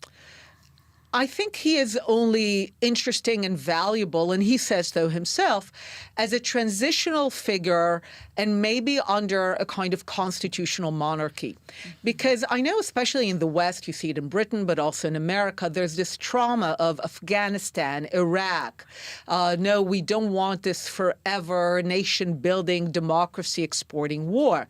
But the problem is just as there was no understanding of what Iraq and Afghanistan are, there seems to be, again, on the flip side, no understanding of what Iran is.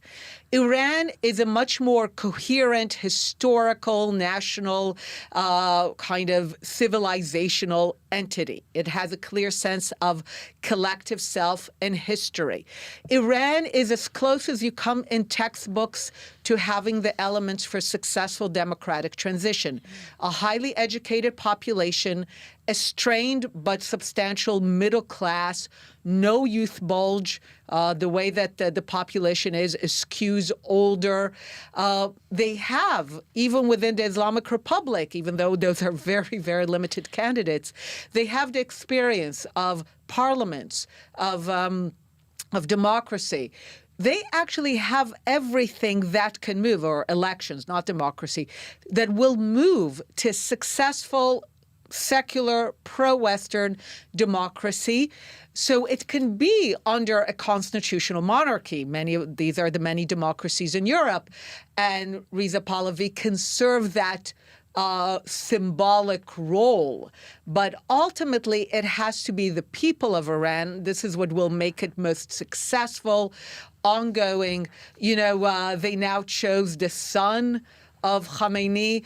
And I commented that if you look at the Middle East and places that do not have a monarchical dynastic tradition, whether it was in Libya with Gaddafi, in Egypt with Mubarak, in Syria with Assad, in Iraq with Saddam Hussein, whenever they tried to put in place their sons or to groom them to take over, this did not end well. Not for the fathers, not for the sons, not for the country. So for me, this shows again the Islamic Republic being on its last legs, another indication. And for the Iranian people, you don't want to have another strong man or another failed effort at a dynasty. You do want to have a democratic transition, because Iran, and I've said it for many years, is the one place in the Middle East that can actually succeed in that. It'd be incredible, but obviously to get there, there's going to be a lot of work. I mean, how long are we talking from when, let's say, the U.S. and Israel say, okay, we've accomplished our goals, people go out to the street and take over your country, to when we could even see this regime change? And will there be a lot of bloodshed like we saw in January when they try? This all depends on whether the United States and Israel will succeed in really peeling off all the elements of the coercion of the Islamic Republic. And we see that there were a lot of the targets were these coercive elements, headquarters of the Basij, of the Revolutionary Guards. So the more that gets peeled off, the more that it becomes clear that the Islamic Republic no longer has domestic coercive abilities, then you're actually talking about the possibilities of a very rapid transition. Because again, the Iranian people didn't just go to the streets recently. They've been going to the streets for years. And in many times until the American president, I think, correctly responded to the Iranian people being in the streets. For the first time, America is not betraying them. Even President Obama said that his greatest, and I think it's true, foreign policy mistake, he had others, but this is clearly his greatest, was after inspiring the people of Iran to go to the streets with his speech in Cairo, he betrayed them. And finally, America is not betraying the people of Iran, which means that it will have to go all the way in making sure that the Islamic Republic doesn't have coercive abilities. And once that's clear, the transition can actually be very quick. But it really depends on making sure that whatever coercive elements the Islamic Republic has, they're minimal. So that could maybe mean the boots on the ground could not only be to take out the enriched uranium, but perhaps to stand and own the TV station and make sure that the government's not allowed, the regime is not allowed to use it, to maybe be in some of those government buildings that they're targeting and ensure that they have no place to roll. Would that make sense, that maybe they might kind of take over strongholds while the people take over? Maybe. I certainly hope that you can do these things these days with a combination of airstrike and electronic kind of warfare. AI, yeah. Yes, exactly. But yes, I mean, to the extent that there's any thinking of boots on the ground, my guess is that it's incredibly limited to kind of high stakes symbols. Okay. Now, it's interesting over the last few days, as you mentioned, because the IDF, and they've reported incredible numbers in terms of both taking down air defense systems, but also eradicating the missile launchers, the ballistic missile launchers. I think we were at like 70% the other day. And so, but we're seeing a lot of rockets come in the north. The Galilee seems to be constantly under barrage by Hezbollah that we mentioned, fighting in concert with Iran. And it's interesting to me because I felt like we had signed a ceasefire in November 2025. We knew that Hezbollah still had some weapons. Lebanon committed to trying to get them out of their hands. We knew they weren't able to do it. But we had killed the majority of the Hezbollah leadership. We had done what seemed like a very good job with Hezbollah, but yet Hezbollah seems pretty strong right now. How is it possible that so many rockets are coming from Lebanon with all the work we did over the last 2.5 years? Because, again, like with Iran, if you don't lead ultimately to, in every place it's different, but the ideology has to be defeated. Lebanon, the big mistake, and at the time I said it, was to agree to a ceasefire mechanism with Lebanon and with Hezbollah, because we know from experience, ceasefires are only for the sides to rearm. Because the only way that it ends is if really the ideology that brought it ends. So this time it has to be that the Islamic Republic falls and that Lebanon as a country reasserts its sovereignty after so many decades of suffering. And this is why it's so important that it was clear now that Hezbollah acted not in the interest of the people of Lebanon, but in the interest of Iran as a foreign power. And I think what the state of Israel needs to say right now is that they are willing at any point to enter direct negotiations with Lebanon, and we hear some voices from Lebanon saying that, direct negotiations for full normalization that will pass in parliament by all the factions. Because we can't afford to have one more a Lebanese leader signing an agreement, being assassinated.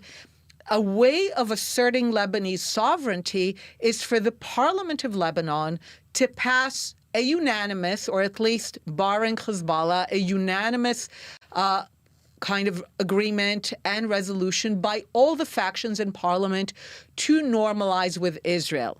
This is how you isolate the extreme elements, and if you bring down the Islamic Republic, then you really bring an end to it. Anything that is ceasefire-y, anything that is, as we call it in Israel, sevev, like another round, it is just an endless loop.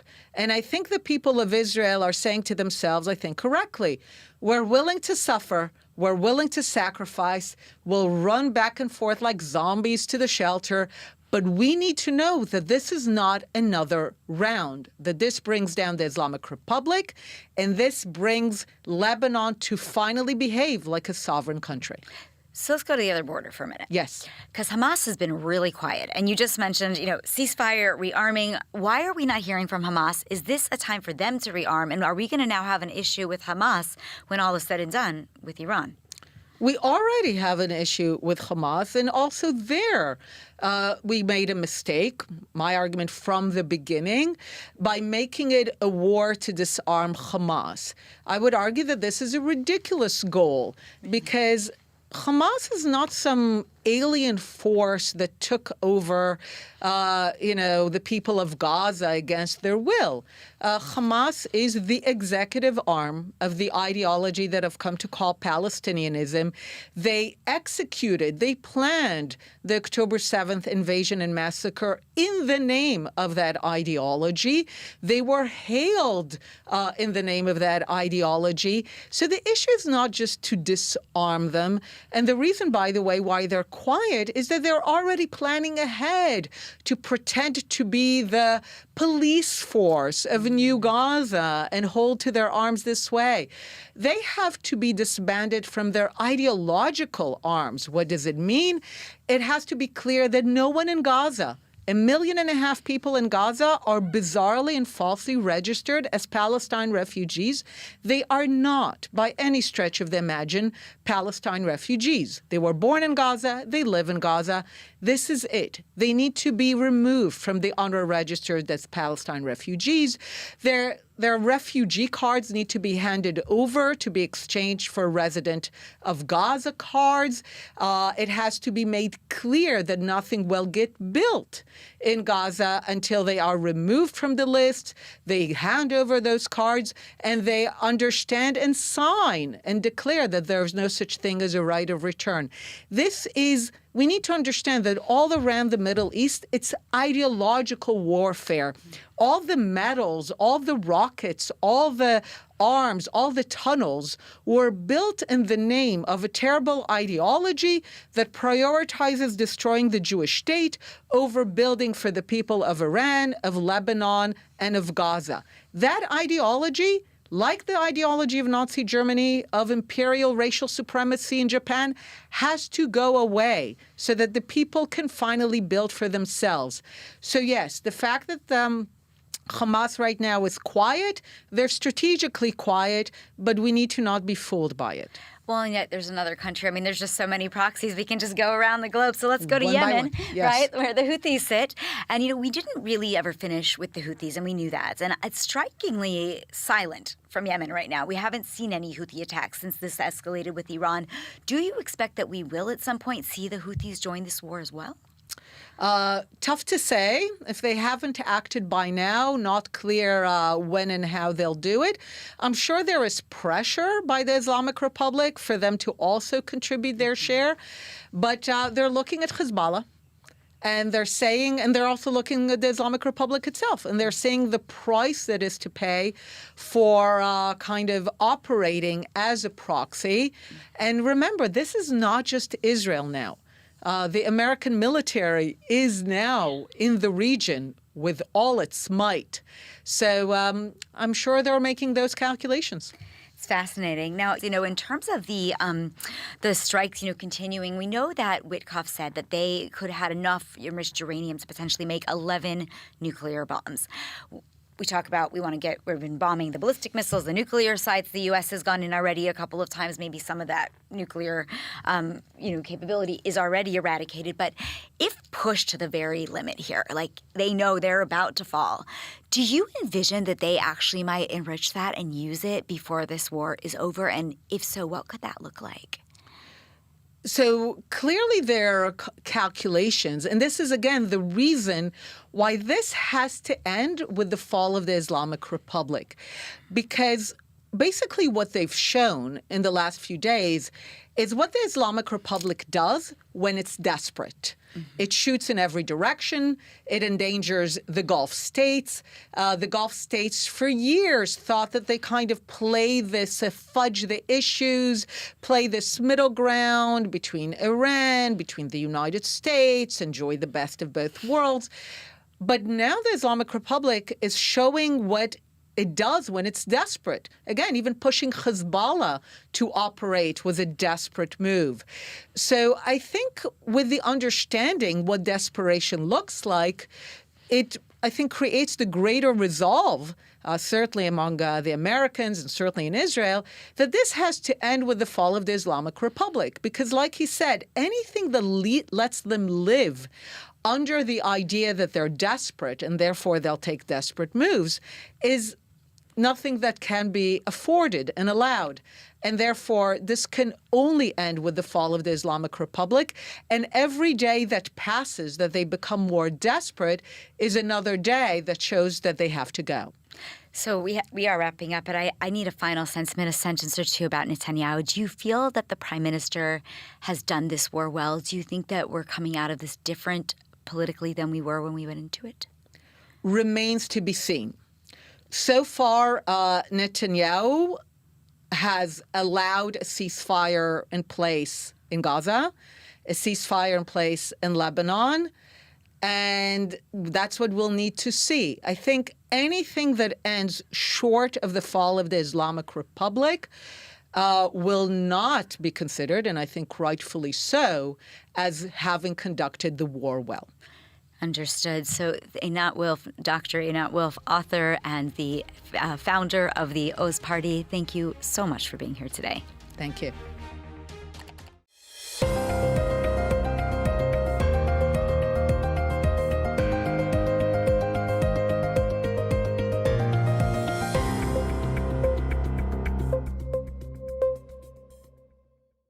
An Iranian ballistic missile fragment struck near Jerusalem's Old City, was strapped to landing close to major holy sites.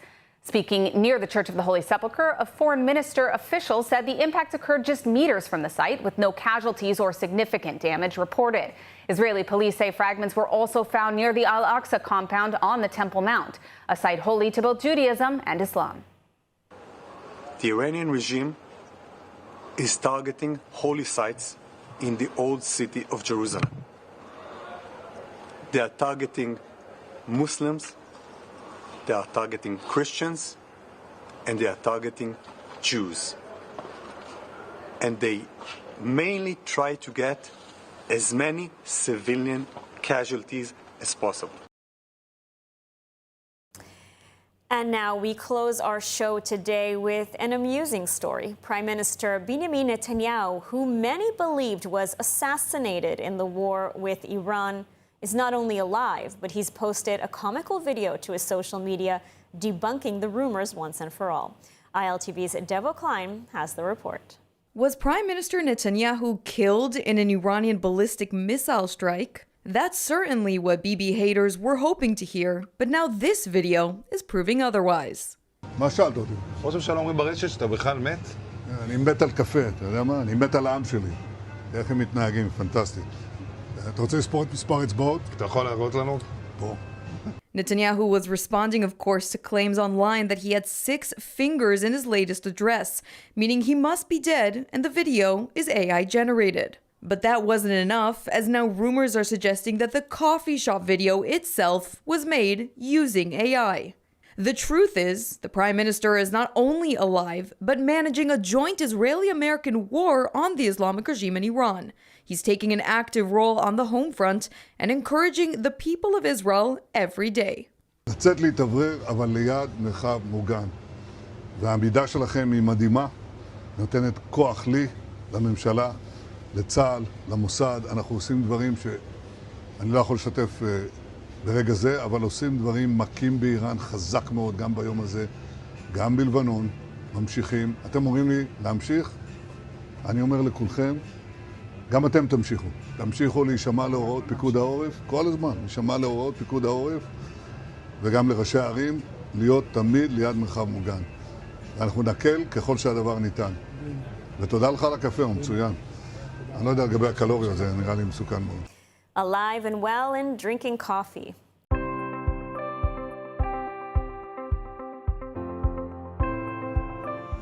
The story of the Jewish people has never been about standing still. It's a story of moving forward, of taking responsibility, of protecting what matters, no matter the challenge. That story is still being written today, not with swords, but with stewardship of the land, with the rule of law, and with the determination to secure Israel's future. And on the front lines of that mission stands Regavim. Regavim is a public movement dedicated to defending Israel's national lands and natural resources in the field, in the courts, and in the public square. Through research, on-the-ground action, and legal advocacy, Regavim works to uphold the rule of law and to ensure that Israel can grow, thrive, and remain rooted in its homeland.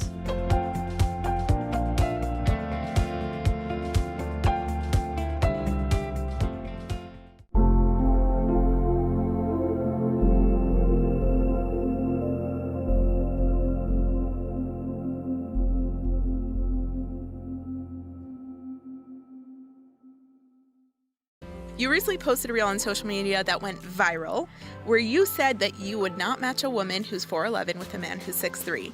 The people want to know, were you serious? Were you joking? Where does this come from? Yes, it's real okay? Here's the real part. The real part is visually, it's visually not, it's like seeing two faces that don't match. It's like seeing two stories that don't match. It's like seeing two people that don't match. Yeah, that's an Elisa thing. And a matchmaker needs to match people that they believe can be a great match. And you have to kind of be able to sell a match and say that this could work. So I would say I'm not the right matchmaker to make that type of match. But what I did not say this is a match that shouldn't be made. Correct. I just said that this isn't a match that I would make because it doesn't make sense in my brain. It doesn't jive. Welcome to the Jewish Matchmaker podcast on ILTV.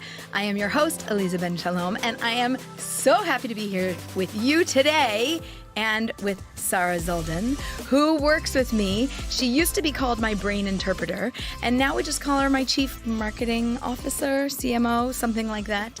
And she's here today because we get questions from listeners all the time. People are sending us messages on Instagram at Eliza Ben Shalom. They're like, hey, I just have a quick question. Can you help me out? Or they send it to us on our website. Also, you can go to elizabenshalom.com.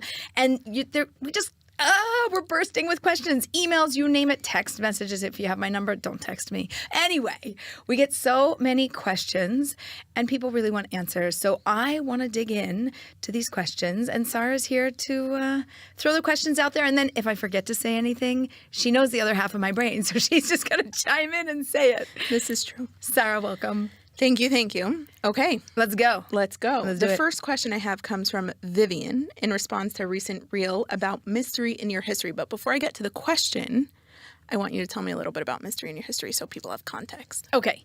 So mystery in your history is a concept that I developed, which refers to, I think that you have in your little black book and your history, right, of your life and all of your experiences, probably your soulmate. They probably already exist there. You just don't know it. Maybe you've dated them. Maybe you're friends with them. Maybe one of your, they're a brother or a sister of a friend of somebody you know. Maybe you were in a summer camp or a youth group or something.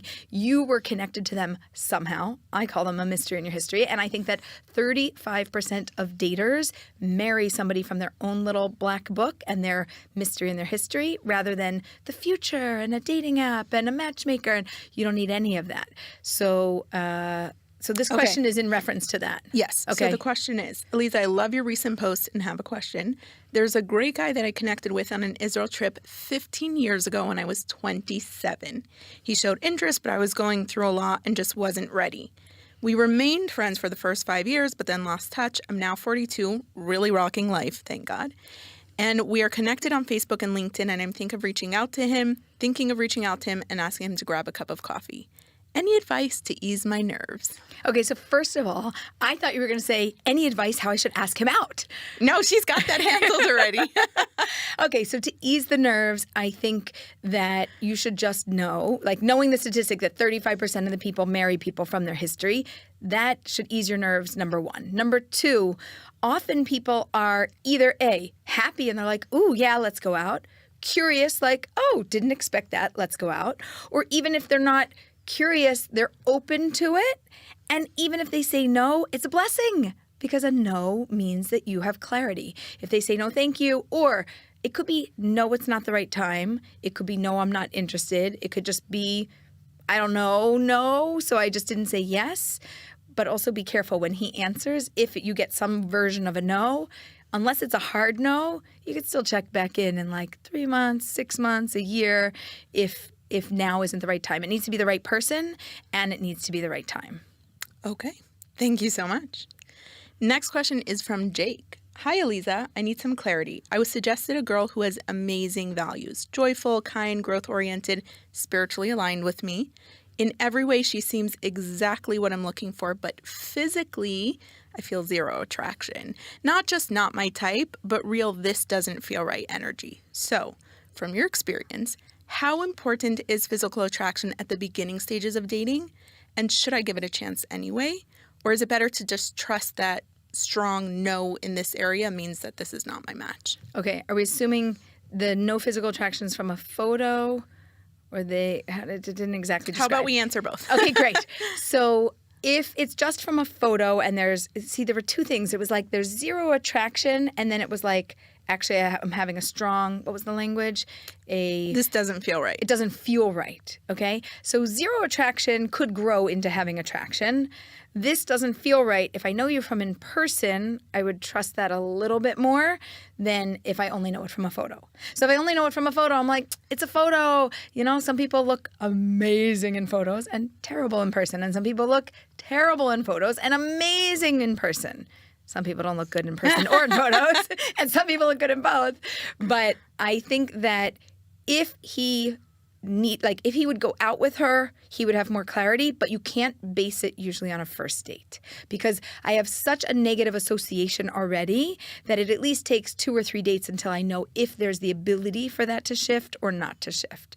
So I think that I would want him to, if he hasn't met her in person, to consider going out in person and just seeing, only because he said everything else is so right. Mm-hmm. It makes so much sense. And sometimes when something's so right and you see somebody and it's like in person and we're really connecting, I think that it starts to shift. And when I look at you, the face that didn't initially attract me or draw me in, or what I'm typically attracted to, can kind of shift over time, and I might see somebody in a different light. Now, is it true that it might not work? It's sure true. But is it worth it because you have what I call an HQH? Actually, that's in the book.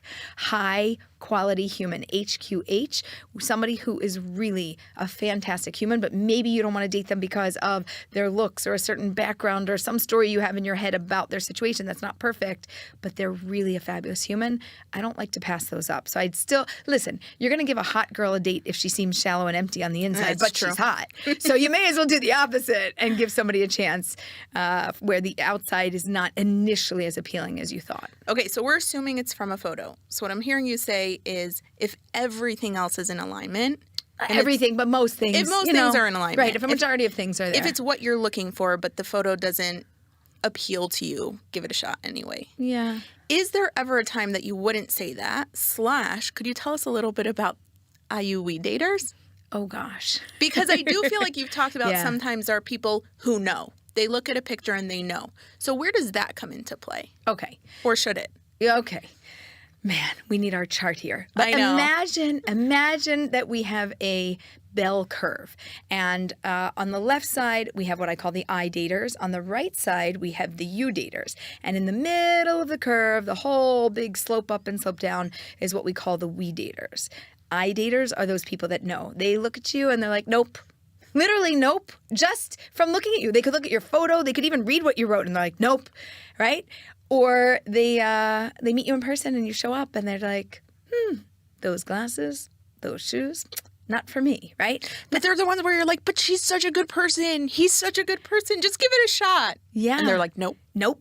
And their brains can't do it. They're literally allergic to the thought of it. It makes them crazy and they literally cannot get past it.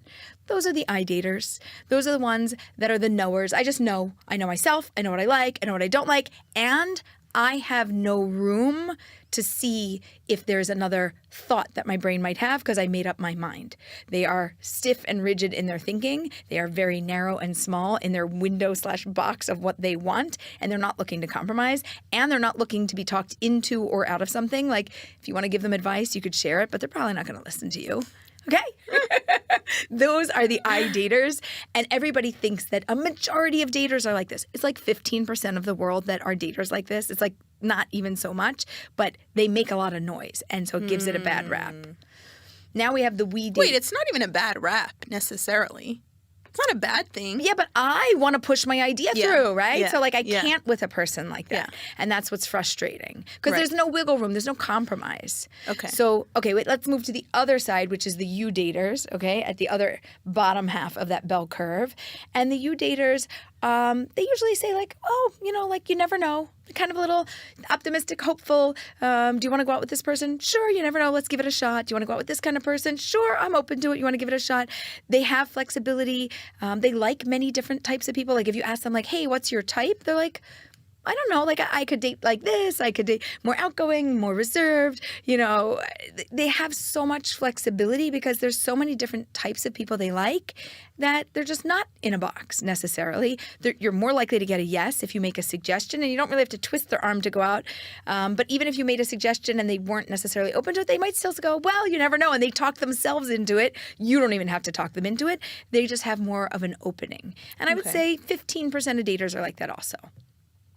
And then we have 70% of daters who I call the we daters. You're a we dater.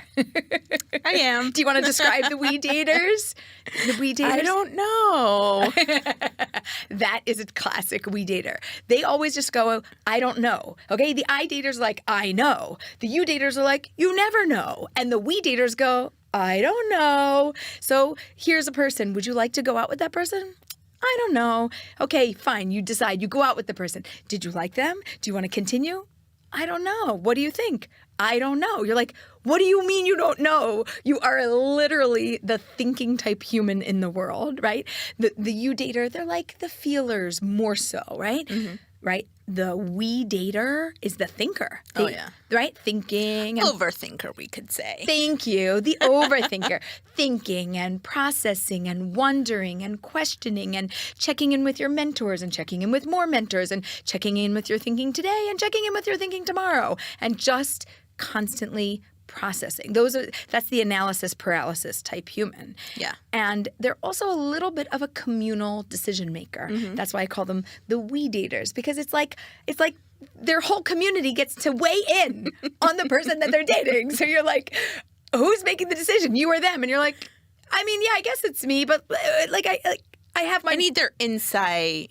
I want to hear their perspective. Right. Yeah. Right. I want to check in with my people. I want to know what they think because maybe I'm not making a good decision.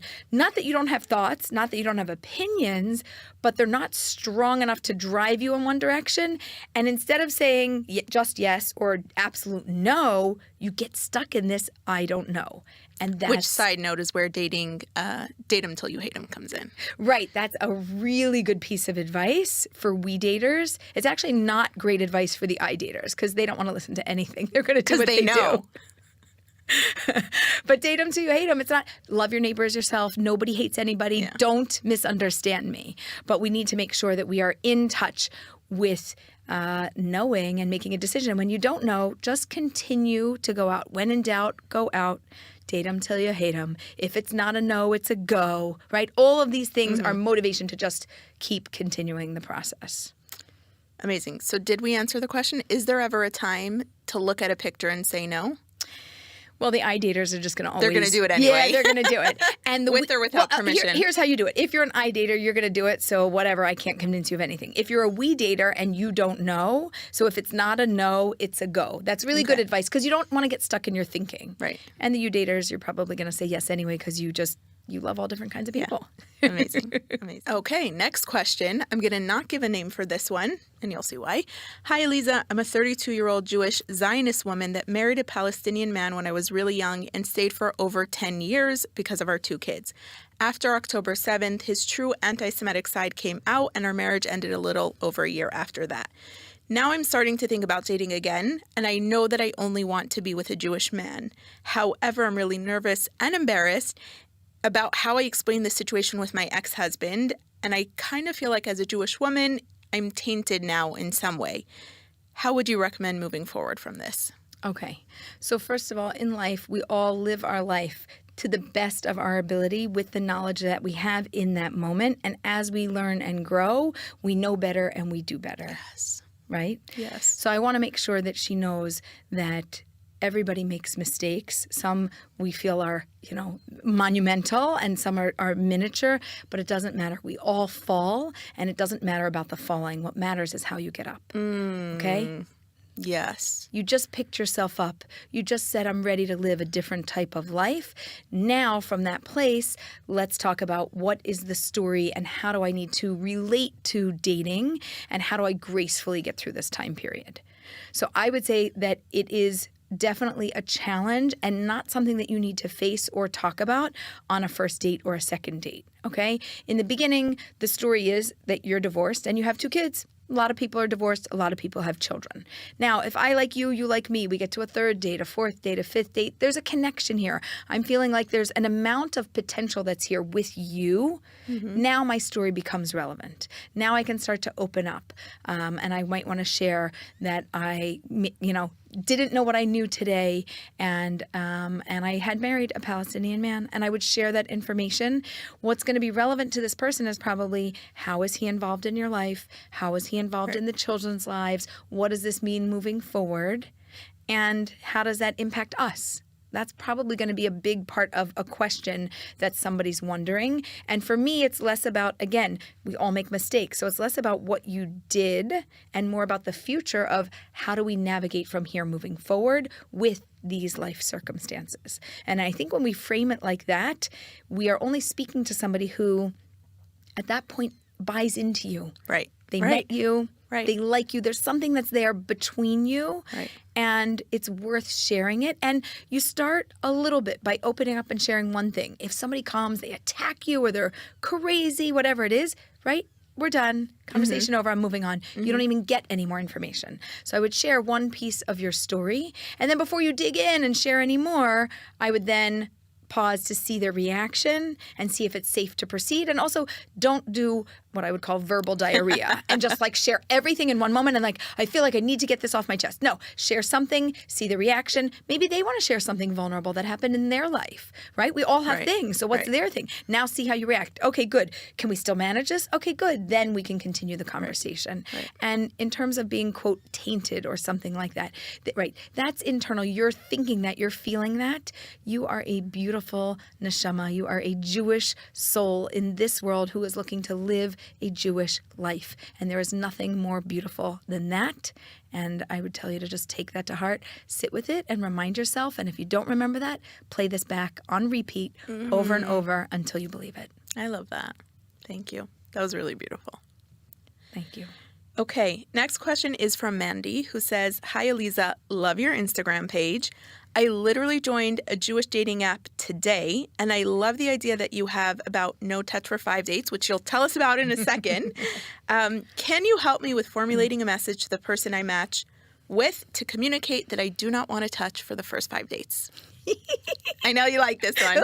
I know. Okay, so that's also in the book Matchmaker, which just came out this year, and it's exciting to be out there. We have something called the 5-Date Challenge. So the 5-Date Challenge challenges daters to literally not touch for 5 dates. Now, people are like, oh, but we could shake hands. And I'm like, no. They're like, oh, but we could, pat somebody on the arm. And I was like, no. They're like, oh, but I could just poke them. And I was like, no. Literally, no touching is the challenge. Why? Because I have this philosophy that you should touch hearts before other parts. Just saying. I'm just saying that so many people have been dating where they do the reverse. And if you look at what's happening in the world now, we have a show out there called Love is Blind, right? They are literally touching hearts before they even see faces. Yeah. Okay? I'm letting you see their face. I'm just asking you not to touch it, right? Wait, just have going back nothing to there. the other guy, maybe he shouldn't have looked at a picture. Then he could try, Yeah. right? He could try Love is Blind. At a certain point, we are a body and a soul, so we do have to interact with somebody in this world. And for anybody that's religious, they are practicing not only not touching for 5 dates, they don't even touch until they get married. And when I say they, I mean I, because that's how I dated my husband. We dated, we did not touch, we got married, and he, broke the glass under the chuppah, and he reached down and he held my hand, and I was like, oh, best thing ever, right? So when you know that you like somebody, you know that your values are in alignment, you know that you have a future vision together, you know you could build a life with this human, touch then elevates the connection when you get married, when you build a life, something like that. When we're dating, and I'm like, no, I'm just going to try everything on for size. Let's see if it works out physically. If I like you physically, which, by the way, this is, what did we decide? It was a Norwegian study or something that came out with that if you, it's too intimate to go on a date with somebody. You should actually just sleep with them. And then... Wait, what? Did you hear about this? No! This is nuts. I'll show it to you online. We did not just look it discuss up. this in any of our meetings. Okay, Google this. Everybody look it up.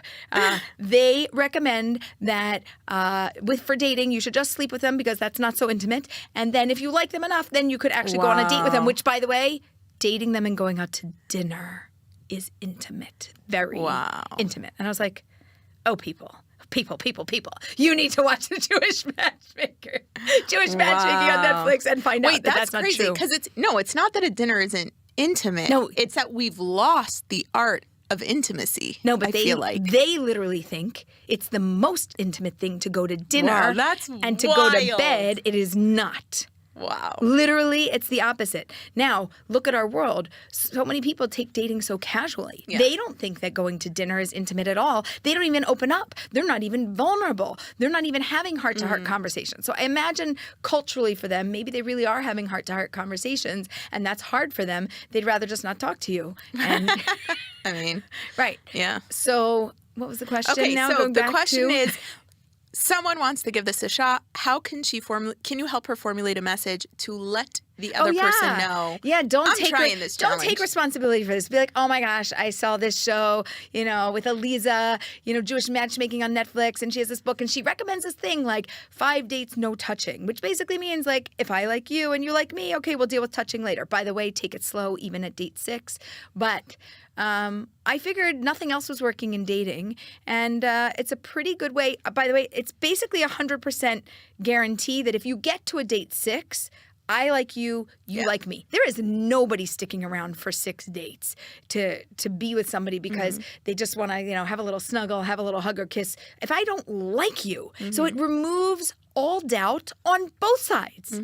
He doesn't have a question. She doesn't have a question. Nobody has a question. Everybody's dating, and nobody has a question, do you like me? Because if we make it to 5 dates, I know both sides are interested. I don't know if we're getting married, but I know we could actually probably have a decent relationship going here. Right. It literally removes coaching, therapy. You need nothing. This saves you money and time. Why wouldn't you do it? So basically, blame it on Eliza. Yeah. Yeah. Just awesome. say like she has this thing, like nothing else has worked. Why don't we try this? You up for it? I actually did this recently, and I didn't tell him before we met, but I did tell him on a first date. I was like, hey, I'm just trying this new thing, doing dating a little differently, and he was like, okay.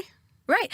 And my theory is if on either side, he or she or whoever says, I don't want to do this, not interested, I'd be like, great. Bye-bye. Right. Like, it's so clear. Thank you very much. Thank you very much. You're not for me. I'm not for you. You're probably not dating to actually find your person. So it actually rules out the wrong people and rules in the right people. It's 100%. totally a win. 100%. Okay, good. Glad we cleared that up. Okay. Next question is from Monique. Absolutely love your dating advice, Eliza. I have someone interested that is very persistent. I would like to just be friends, but they are determined to stay out of the friend zone. We go to the same church, and I would love it if we could avoid awkwardness or avoid having to avoid each other altogether. Any advice? Okay, so first of all, I love that we got a question from a listener who is not Jewish. I know. Look, Torah wisdom is like applicable everywhere. For everybody. Love it. It is Jewish wisdom for the world. So thank you for the question. For faith-based people, I happen to think that we have so many similarities. Like nobody wants to make it awkward in person when we get together. We see each other at events regularly. Especially if you're going to church every single week. Yeah, so in her question, I'm going to tell you what I read into it and what I heard. What I heard her say is, I don't want to date him. Correct. And he's persistent. As opposed to, I'm not sure if I want to date him. I think it might make things awkward. She didn't imply. No. Yeah, there was like no opening there, right? No, she said, I would just like to be friends. Right. So there's no opening. So I would communicate to him, thank you so much for your interest. If anything will change on my part, I'll give you an update. I'm only interested to be friends. It's nice to see you around. I don't call it out. You know, when you see something, say something. I don't want to make it awkward because we're in the same circles and groups. But that's not why I'm saying I don't want to date. I just don't want to date. I don't think this is the right thing for us or for me. I don't think it's the right thing. Take ownership for me. Right. And thank you for your interest. But if anything ever changes, I'm going to let you know. I'm going to update you. And then say I would respectfully ask that we keep this just, friendly acquaintances in these circles. Now, if he can't hold to that, then I'd get clergy involved and be like, get him to back off. Yeah. Yeah, I think that's perfect. Yeah. Now, if the question was different and if she would have been like curious about like maybe there could be something here, but I don't want to make it awkward because of, being in the same community, I would say date him. Yep. That's what I would do. That's funny. Okay. One more question. Yes. Last one is just for you, not from it's from a whole lot of people. So you recently posted a reel on social media that went viral where you said that you would not match a woman who's 4'11" with a man who's 6'3". Aside from the taller women who appreciated that, most people really didn't like it. You got a lot of comments and a lot of DMs about that, ranging from people sharing their personal experiences with the drastic height gap and how important it is to have someone who can, change the light bulbs without a ladder.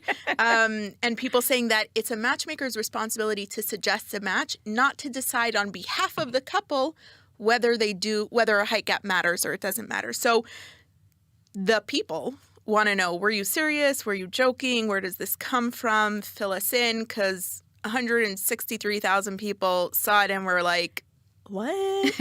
We love your advice, Elisa, but not that piece of advice. Yeah. Okay, so I do have a lot of humor and banter and play to me, so I appreciate that they're trying to figure out if this is real.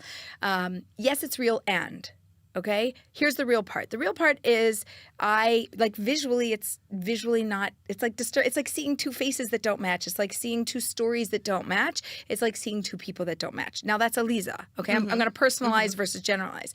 So yeah, that's an Elisa thing. And a matchmaker needs to match people that they believe can be a great match. And you have to kind of be able to sell a match and say that this could work. So I would say I'm not the right matchmaker to make that type of match. But what I did not say this is a match that shouldn't be made. Correct. I just said that this isn't a match that I would make because it doesn't make sense in my brain. It doesn't jive. Now, I'm going to challenge our listeners because most people, the height thing, they want to fight over. Now let's talk about age. Right. What if somebody's 5 years older or 5 years younger, 10 years older, 10 years younger, 15 years older, 15 years younger? Oh, no, you could never. Okay. People start to get weirded out. They're like, that's gross. Right. That's terrible. How could you do that? Now, I have less of an issue with an age gap. My husband and I have 10 and a half years between us. I know a woman who married a man who was 7 years younger. I know another woman who married a man who was 9 years younger. And I just have a match of a wedding that I'm going to. And she is 12 or 13 years older. Wow. Than She's he is. 12. Wow. And that's the first time that I've heard that large of an age gap in that direction. I've also heard of the reverse where the man is older by 10, 15, 20. The most I've heard was 25 years older.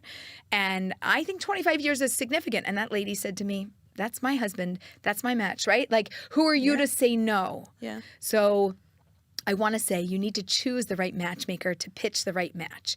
If both sides came to me and there was a massive height difference and they're like, no, we both want this. There's so much in common. We both believe in it. Would I make it? Of course. But that would be a very rare circumstance. It's not just normal, and I'm definitely not twisting arms saying like, well, I think there's some things in alignment and there's a height difference and. Things would really have to be in alignment, and that's not in alignment. Okay.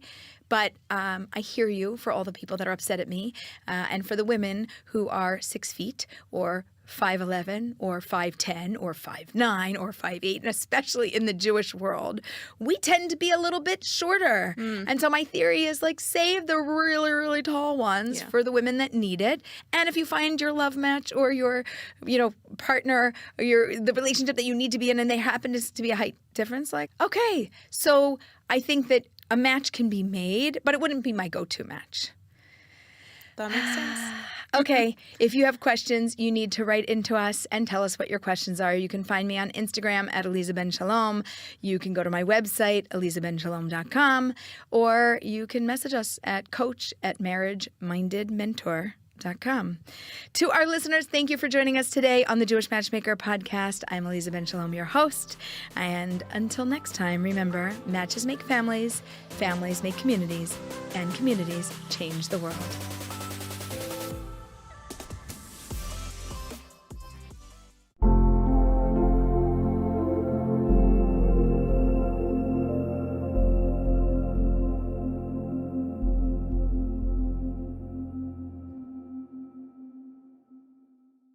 What kind of self-defense lessons we can learn out of this scenario?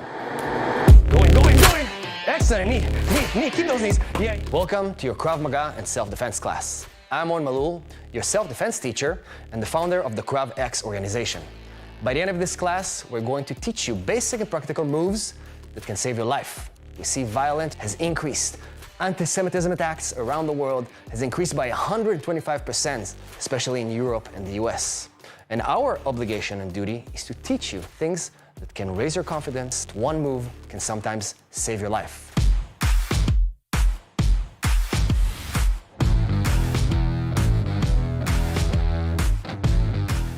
We're going to watch a real-life scenario caught on tape, a road rage scenario, and see what can we do in this kind of incidents.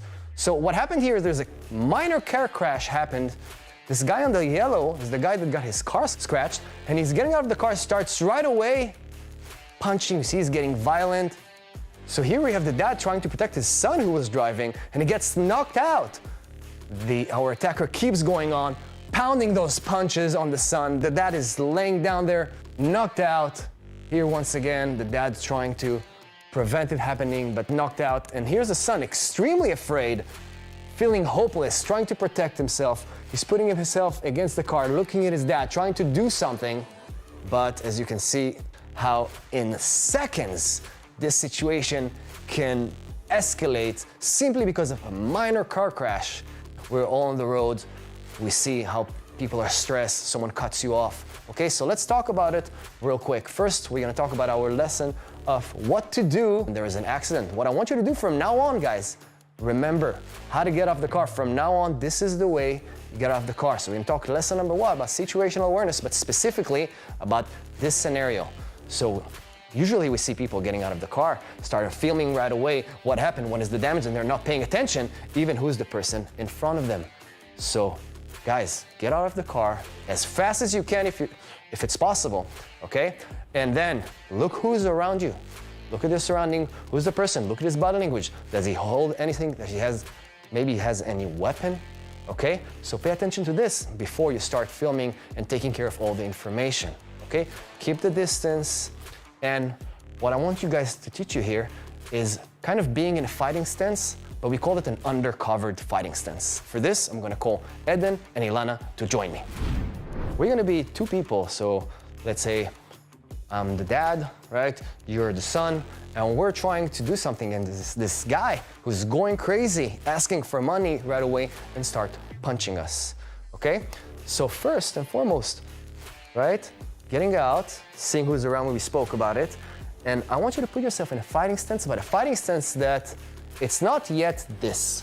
It's not obviously this, because you lose the element of surprise, and this is the opposite of what you want to do. Not this, not this, but you don't know. It's a gray zone area. Nothing happened yet. So what you can do, you have to find a reason to put your hands up. So for example, hey man, is everything's okay? Everything's okay? Do you need anything? And obviously you can take some distance, move back. Everything's okay, I'm gonna give you my driving lessons, and simply communicate with him. Find a reason to put your hands up. Okay, so when he's getting closer, right, what would you do? Communicate.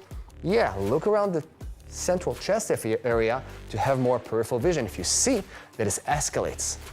Obviously, if you're starting getting aggressive, now you can put yourself in a fighting stance that is more obvious, but do not do it at first. Do not look like a victim, just simply communicate. Okay, so he's getting closer one more time. Put your hands here. Hey man, is everything okay? Now, if he's getting aggressive, pushing you, getting close, put your hands up, and you're in your fighting stance. Excellent job. Now, the dynamic here is the dad trying to prevent the guy, right, hurting his son. It's very natural. But we're 2 people, and we want to use it as an advantage. So guys, instead of here trying to protect your loved one, which is natural, okay, and here I can barely move back because I have this person. If I want this person to go out because he's a kid, whatever, I can ask him to go out, get out of my way. But here, we're 2 people, right? In this case, even 2 guys. And we can stand side by side. I see a lot of incidents even that, for example, the woman is trying to prevent from this to happen. And you're taking my tool here, which is my hand, that I want to use for self-defense purposes. I see also some scenarios when, for example, the woman or whatever it is, whoever it is, trying to stop between the incident to happen. And here, your vulnerables are open. Okay, so instead of that, we're gonna stand one next to the other and face him. Okay, so come here. So you're gonna face here, and we're simply walking away. If you see it escalating, first we talk. If we see it escalating, we lift our hands up, and we have some distance, so we have some reaction time. So we spoke about lesson number 1, how to get off the car, and lesson number 2 is how to deal with, for 2 people against 1, what should we do? Let's move to lesson number 3. We're gonna talk now about the one technique, guys. One technique that can work almost always, okay? The guy here punched the father, knocked out, then punching at the son. He was trying to move back, right? He was even putting himself towards the wall. Okay, guys, if you don't have to, don't put yourself towards the wall. If you get a wall, you can get an angle, move back, so you can always move back. But what to do now when someone is punching, okay? So lesson number 3, we're gonna teach you guys once again the one technique that if you're afraid, if you're scared, if you forgot everything, what you should do is this technique. Please leave me alone. I don't want to fight.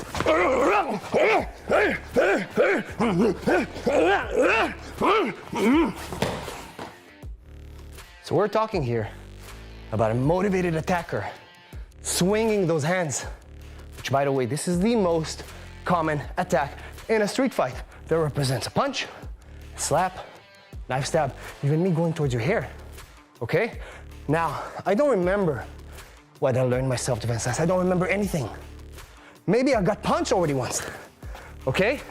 What I want you to do, simply put those elbows forward, chin down, and you're gonna lunge yourself in. Well, I'm moving back because it's instinctive. What I do is I give him more and more space to attack and attack and attack and attack, right? Yes, it's instinctive. Yes, I can do something as such, but there is a moment you feel you're gonna get knocked out. You're gonna have to do something against your instincts, which is moving in. So once again, guys, you can try to do it with me. Elbows down, chin down. And here you're lunging yourself in. After you were lunging yourself in, you wrap one of those hands. You can wrap the other hand. You can hit about knee. You can bite, dirty, kick, whatever you can do. And you're biting, you're kicking, doing whatever you can. The moment he's dazed, this is your opportunity to push him and disengage, run away. Okay? Ilana, let's try it. Move back, remember your fighting stance. Excellent. Move back whenever he's attacking. Maybe you got already one punch. Maybe you do it from the beginning and you initiate and move in. Let's try it. In, go in. Wrap. Yeah, wrap. There you go. Push. Yeah, give a kick. Give a knees. Oh, excellent job. That's okay.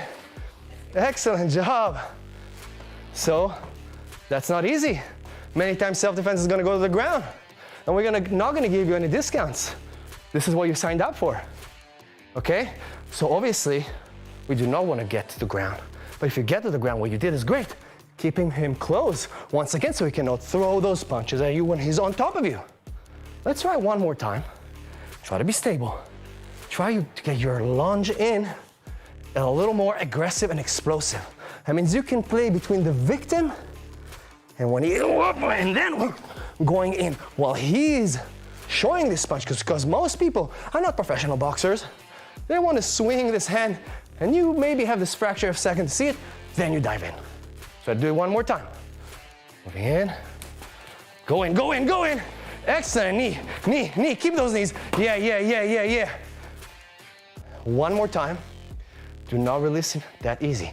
More knees, bite. Okay, headbutt, okay? One more time. Now I want to do it aggressive. You don't let her. The moment she grabs your hand, automatically you're gonna pull. Back. Yeah, go in. Excellent, yeah. Excellent job. Nice. And when your hands are tight, here, your elbows, you're grabbing and wrapping those arms. Your elbows are to your body. When he's pulling those hands instinctively, you're anchored to this. And you're letting him pull you. You don't go against. While you're letting him pull you, you drive those knees, those kicks, the headbutt, whatever you can.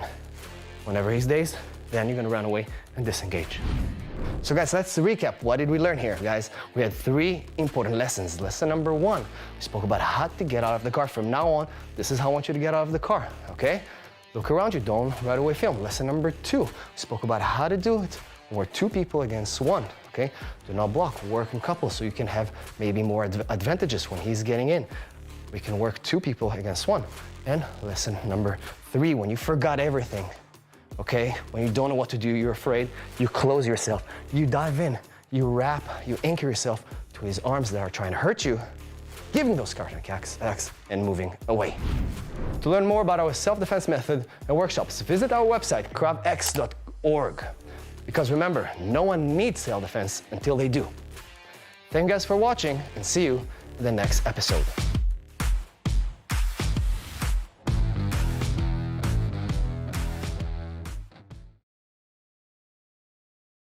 What kind of self-defense lessons we can learn out of this scenario. Welcome to your Krav Maga and self-defense class. I'm Oren Malul, your self-defense teacher and the founder of the Krav X organization. By the end of this class, we're going to learn basic and practical moves that can save your life. We're going to analyze real-life scenarios caught on tape and teach you what can you do in those life-threatening situations.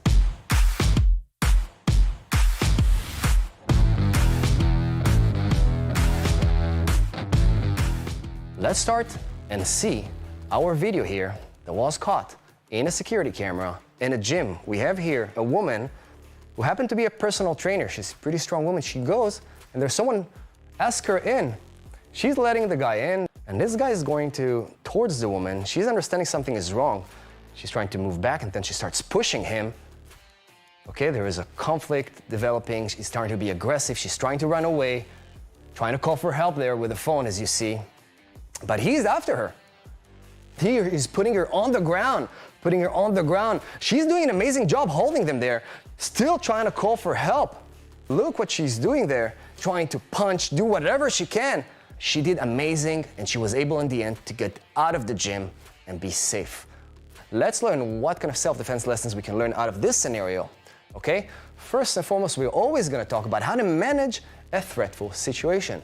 We call it situational awareness, being aware of your surrounding, know where the exit is everywhere you go. Now, pay attention. Do not confuse between being alert to being alarmed. You don't want to be afraid of life, but you want to be aware where you are. And we're going to call Ilana and Eden to join me.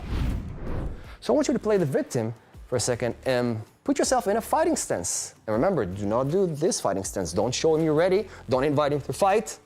And especially do not lose the element of surprise. So lift your hands up and yeah, every class starts by those principles and simply walk back. Okay, so once again, if he gets close to you, yeah, don't push him, and from here, you're protected. Your vulnerable points are protected. If he's slapping you, if he's want to grab your shirt, your hair, you can do something. Okay, so if he's trying to reach you, your hands are up and you can react. So if he's getting close to you, as we said, you're in your fighting stance and you feel already in danger that he's gonna do something, maybe he's trying to grab you, sometimes the best defense is a good offense. So what I want you to do is learn this very simple tool here we call a palm strike. Simply extending, right? So you are acting like the victim, but out of nowhere, using the element of surprise, boom, palm strike him. Simply push this hand towards the vulnerable points, okay? Try to do it, he's getting close, hands are up, and boom, towards the face. Yeah, let's try to do it with a pad. So Eden is gonna bring a pad, and I want you to drive those palm strikes, and imagine this is his nose, right? Weak spots. Chin, those areas, never hits towards the chest. You're only gonna get him angry, I promise you. Okay, let's do it a couple of times. Hands are up, fighting stance, boom. Excellent, 2, 3, yes. Yes, I want you to be with, if you're lefty, as I can see, put your right leg forward so you can drive the left. Boom, nice job, boom. Yeah, and the other hand as well. Yeah. Now look what you just did. You just switched between the fighting stance. When you're in a fighting stance, stay where you are, right? I'm ready, so I'm putting the left leg forward, hands are up, and if I need to react with my left, I react with my left. If I need to react with my right, bum, I react with my right. Bum, bum, bum, bum. Okay, let's try it one more time. Excellent job, excellent job. Rotate the body, and that creates a lot of damage. And after you created this damage, maybe then you're gonna have the opportunity at the right time to run away. So I want to move to lesson number 2 here, guys. Using common objects. There's a lot of objects around us, okay? For example, in a gym, there's weights, okay? Almost everywhere we have chairs, tables, cup of coffee. If we know how to use our surrounding, we can use all kind of objects to our advantage. But here she did something amazing. I don't know if you paid attention, but she used a tool there that you guys are watching there. You probably have it right now in your hands. And this is an amazing weapon that no one knows is a weapon, no one suspects is a weapon, and is a legal weapon. And this is your phone. Okay, there is a moment there, she's trying to call for help. And there's a couple of strikes that she's doing with her phone. Now the phone has those 4 edges that if I'm going to use it and strike with a hammer fist towards the jaw, towards the throat, towards the eyes, all those weak spots, it can create a lot of damage. I can as well, of course, use my legs. Do not focus only on the phone, but use it to your advantage. Now pay attention, she was trying to call for help. It's a little bit too much focus on the phone. When you're on the situation, you want to be present. Okay, you can use it as a tool, right? Yes, I do recommend you set your emergency button so you have it real quick, so you have your emergency button, but do not be too much into your phone. So now grab this phone with your thumb, put it in the back of the phone. Yes, this is a big phone. And from here, when he gets close, right, do not show him you're going to strike, but suddenly, boom. Now it's not just a push, it's you're imagining there's a hammer and you're boom, in, there you go, once again, boom. Excellent job, and that can create a lot of damage. Now let's do it one more time with a face mask so you can feel the impact. So we have here Eden, and I want you to hit this area, and you can give a little angle if needed, okay? There you go. A little stronger, don't be afraid. There you go. And I want you a couple of them. Get a little bit in your face expression there and give those strikes. Come on. Oh, there you go. Excellent. I want you to add one more thing after you did. Give a kick, then run away. One more time. There you go. Kick. Yeah, now you run away. Lesson number 3, guys. We're gonna move. What happens if someone takes you on the ground? Ground techniques. Okay? So first you saw that the attacker took the woman and is putting her on the ground, and there's a moment there that she's trying to kick him, okay? Now, I want to teach you from here. First, we have a fighting stance as well on the ground. So hands up, protect your face, and from here, pay attention. We want to turn the disadvantage, when he puts you on the ground, you're on extreme disadvantage, we want to turn it into an advantage. How do you do that? Now, I want you to use your legs to the groin, yes. I want you to go to the knee. Yeah, you twist this leg and push. Yes, there you go. And if he gets even closer to you, you can go towards the face. Yeah, I want you to lift the hip and even go, oh, there you go. And you go crazy. Now, oh, there you go. Now, that can give you a little bit of time if you're able to hit, if you're able to push, okay? If you're able to, and stand up, backing up. Excellent job, okay? Now, I want you to put her again on the ground. Yes, because what happens, yeah, you're trying, what happens if he's already on top of you? Because we saw, yes, she gave those kicks, but then then the attacker got on top of her. And there's this situation there when she's trying to create a barrier, then she's trying to go on the side. Okay, if you go on the side for a second, right? And she was kind of headlocking him. So Ilana, if you headlock, so here, she did a good job keeping him close. Okay? But when she's twisting to the side, this is gonna be a disadvantage. What I want you is always stay here.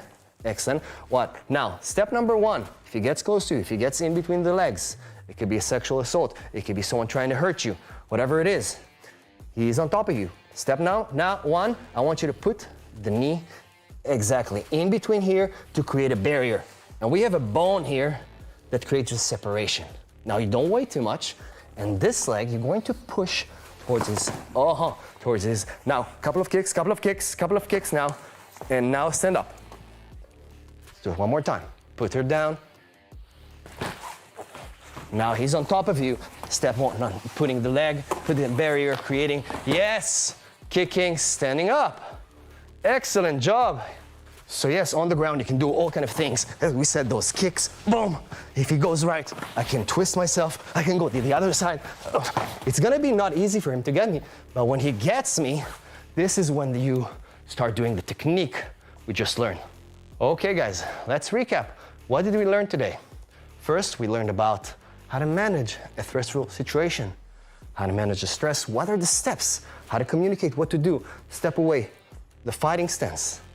Then we spoke about using common objects. They're all around you. We can use an umbrella, we can use a cup of coffee, we can use anything around us, but we have to learn how to use them correctly. Okay? In our incident, we learned how to use the phone. And we learned what happens if someone puts you on the ground. Yeah, you can try to push, kick, but if he puts you on the ground and is already on top of you, there's many ground techniques, but we learned today what happens if he's in between your legs trying to get you, putting this barrier, pushing him away, standing up while going back and running away. To learn more about our self-defense method and workshops, visit our website, kravx.org. And remember, no one needs self-defense until they do. Thank you for watching, and see you in the next episode.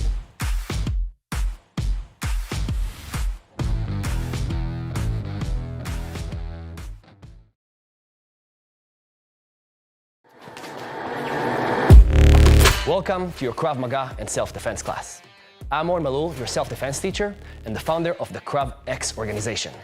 By the end of this class, we're going to teach you basic and practical moves of self-defense that can save your life. We're going to analyze real-life scenarios caught on tape and teach you what can you do in those life-threatening situations.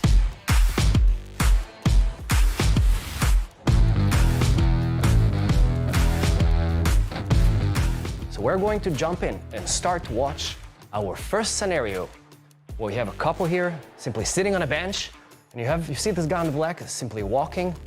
Now you'll see the guy on the black there. He's gonna start kicking scooters, trash cans, getting aggressive. The couple is walking towards the direction, and the guy's starting to get close to this guy. His name is Ryan Kerson. Ryan is trying to protect himself. Here you see the first attack. It was a slap. Ryan is trying to move back. Then the guy pulls a knife. Ryan's tried to run away. He trips on the bench, and unfortunately, this situation is ending with a stab and a murder. His girlfriend is terrified, trying to call for help. This situation, fraction of a second. You see how it escalates quick just because he was looking towards the direction of the attacker. You never know what can happen. So we're gonna call Eden in Ilala to join me in order to learn 3 self-defense lessons that are extremely important from this incident. Number 1, you simply see the couple that is standing up and start walking towards the direction. But lesson number 1, we call it situational awareness. Simply being aware of your surrounding. Now, obviously, they didn't understand that this is going to happen, but they saw the guy that is raising his voice, kicking the scooter, getting aggressive, and they still walk towards the direction. Now, guys, this is obvious because I don't have to teach you guys that running away is the first instinct of any human being, but still important to understand. Now, running away is also not always the solution, because you saw Ryan tried to run away and unfortunately tripped. So Eden, our attacker, and what you want to do when you're understanding there's something going on, okay? Even before a slap, we're still talking about situational awareness, you want to start moving back, okay? Obviously, if Eden is getting closer here, what do you feel here? Start to get a little bit uncomfortable, right? Now, in self-defense, remember this rule. When someone is close to you and can reach you with a hand only, this is extremely dangerous, okay? So when Eden is getting close, you want to keep the distance that he has to do a step in order to reach you. The hand motion is extremely quick. It could be a punch, a slap, or as we saw in this video, a knife stab, are extremely quick. But when you take a step back, he's gonna have to do an extra step, and you're gonna see his body motion, and you're gonna be able maybe to do something, okay? So, distance. This is our second step after being aware. Now, if it's still getting more and more and it's escalating, you're gonna have to start lifting your hands up and be what we call in a fighting stance. But a fighting stance is not something as such, guys, okay? Actually, this is gonna be the biggest mistake you can ever do in a street fight. So don't do anything as that, this, or even this, because what you do is you're actually, what are you telling him psychologically? Let's fight. I'm welcoming him to fight, okay? And on top of that, I'm losing the element of surprise. And this is the exact opposite of what you want to do. But you don't want to do just here. You want to have a ready mindset in order for this to happen. Look at the little difference between this to this. Okay, so after you walk back, I want you to start lifting your hands little by little. Keep walking back. Elbows are tight to your body here. And you're looking like the victim, but you're protecting your vulnerable points. So if he's attacking you, right? If you're attacking, your hands are pretty much here to protect your face, to protect all those areas that he can knock you out. Now, the fighting stance, do it with me, guys. I'm lifting those hands, elbows tight, chin down, okay? And I'm protecting myself, moving back. Do it one more time. Move back, chin down. And what I want you to do is look towards here so you have more peripheral vision. If you're looking towards his eyes cannot attack you, but his hands can attack you, can maybe pull something from his pocket, as we saw exactly in this video. And when you're looking towards the central chest, you have more peripheral vision. Now, I want to move on about what happened after, because the guy first slapped him, okay? Ryan was trying to kind of push him, okay? And then he got the slap. And I want to talk about what to do if someone slaps you, punches you. Now, first, remember guys, if you don't have to touch the attacker first, do not do that. Don't push him, don't touch him, because for every action, there is a reaction. So we're gonna move to lesson number 2 here. When someone is slapping you, okay? Now I can teach you all kind of moves, but you saw what I did? This is simply instinctive reaction. We can learn about a lot of techniques, but when you're walking in the street and you're surprised, and something is surprising you, whoa!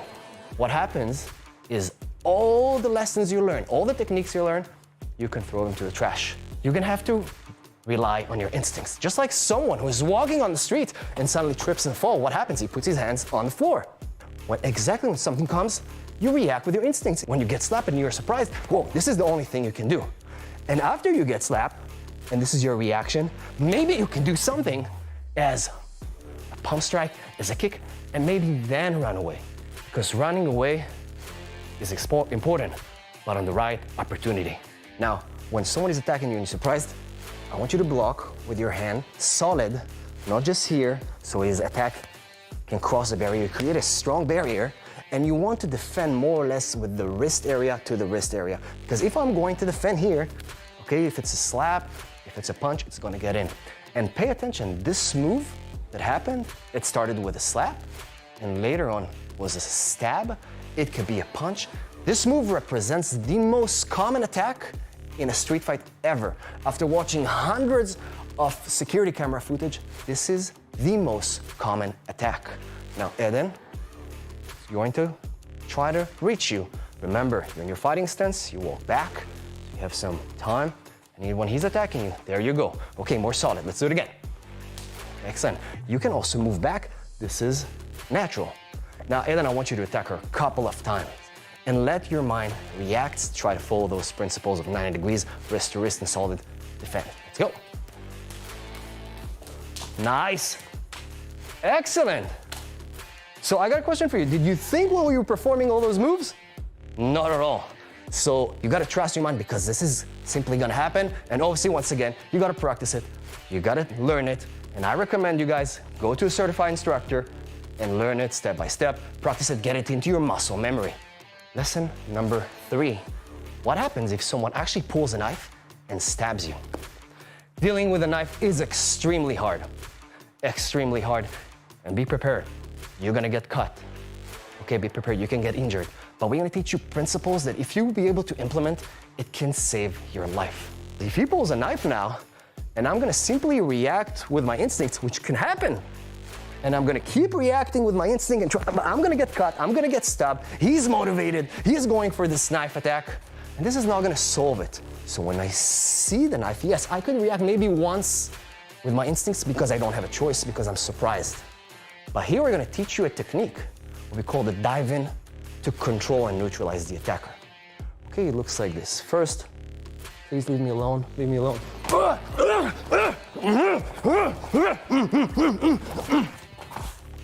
I just followed the step. Step number 1, I went back, the distance, the hands, right? If I'm surprised, step number 2 could be an instinct. But step number 3, what I do, something completely against my instincts. I go into the attack.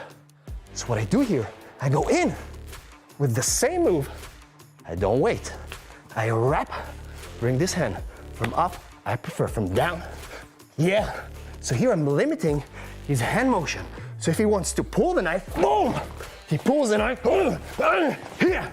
He's gonna be pulling me, and I can attack, boom! Right? Maybe the knife will fall, maybe not. After a couple of strong attacks, knees, I will push the attacker and then disengage. What I want you to remember, guys, because I see a lot out there, a lot of techniques. For example, someone's trying to grab the knife. Yeah, it looks good on TV, but what the attacker is gonna do when you grab his important weapon? What are you gonna do if I'm grabbing your phone? You will pull it. This is a natural reaction. So same here, if I'm trying to defend and do all those kind of things, he's simply gonna pull it. Doesn't matter how hard is my grip. I don't want you guys to do all kind of fancy moves with creating leverage. Yes, this is not the time. You gotta anchor yourself to this important part and neutralize, disengage. Let's try it step by step. Backhands are up. Exactly, no, I want you to go in, wrap the other hand from down. Yeah, pull the hand towards your body, good, knees, knees, knees. Yes, I want more attacks. More attacks, you're not gonna stop till you understand he's not able to stand up and do it once again. Let's do it one more time. Yeah. Excellent. So as you saw, self-defense doesn't have to go perfect. There's a moment you almost fell to the ground, but you picked yourself up and you kept going, and that's what's important. Not to freeze under pressure and being able to rely on those simple tools that we give you. So let's recap what we had here, guys. We spoke about lesson number 1, situational awareness. Don't step into the danger, walk away, all those things. We spoke about the fighting stance, which already this little tool gives you an extreme advantage because you're prepared and doesn't know you're prepared, okay? We spoke about using your reactions, trusting your instincts, and we learned the technique. What happens if someone stabs you? And this is gonna work, by the way, also if someone punches you. This defend, wrap, to anchor yourself, going against your instinct, diving in, counterattacks, and then disengage. To learn more about our self-defense method and workshops, visit our website, kravx.org. And remember, no one needs self-defense until they do. Thank you for watching, and see you in the next episode.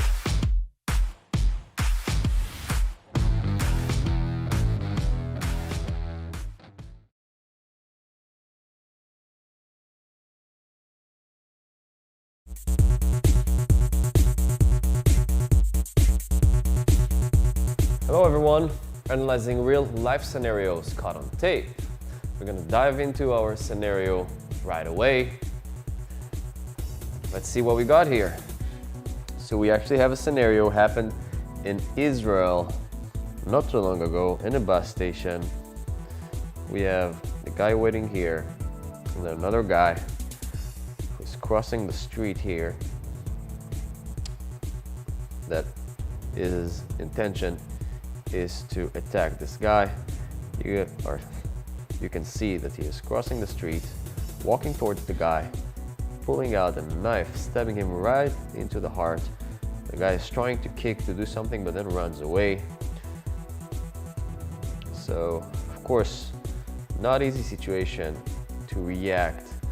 Sometimes almost impossible, but we're gonna try to see what we can learn out of this scenario.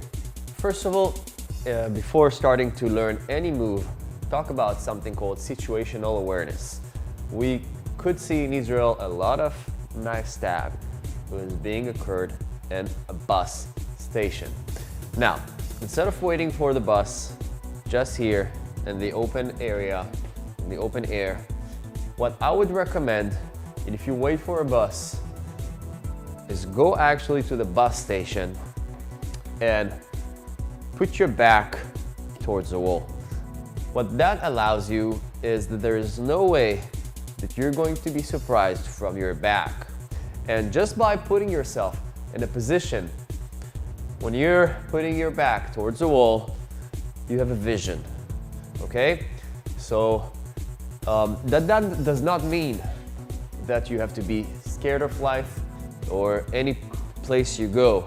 Always look for the close wall to put your back at, but it does mean that in areas like a bus station that we've seen a lot of knife attacks happening, yeah, I would recommend you to go and wait for the bus with the back towards the wall.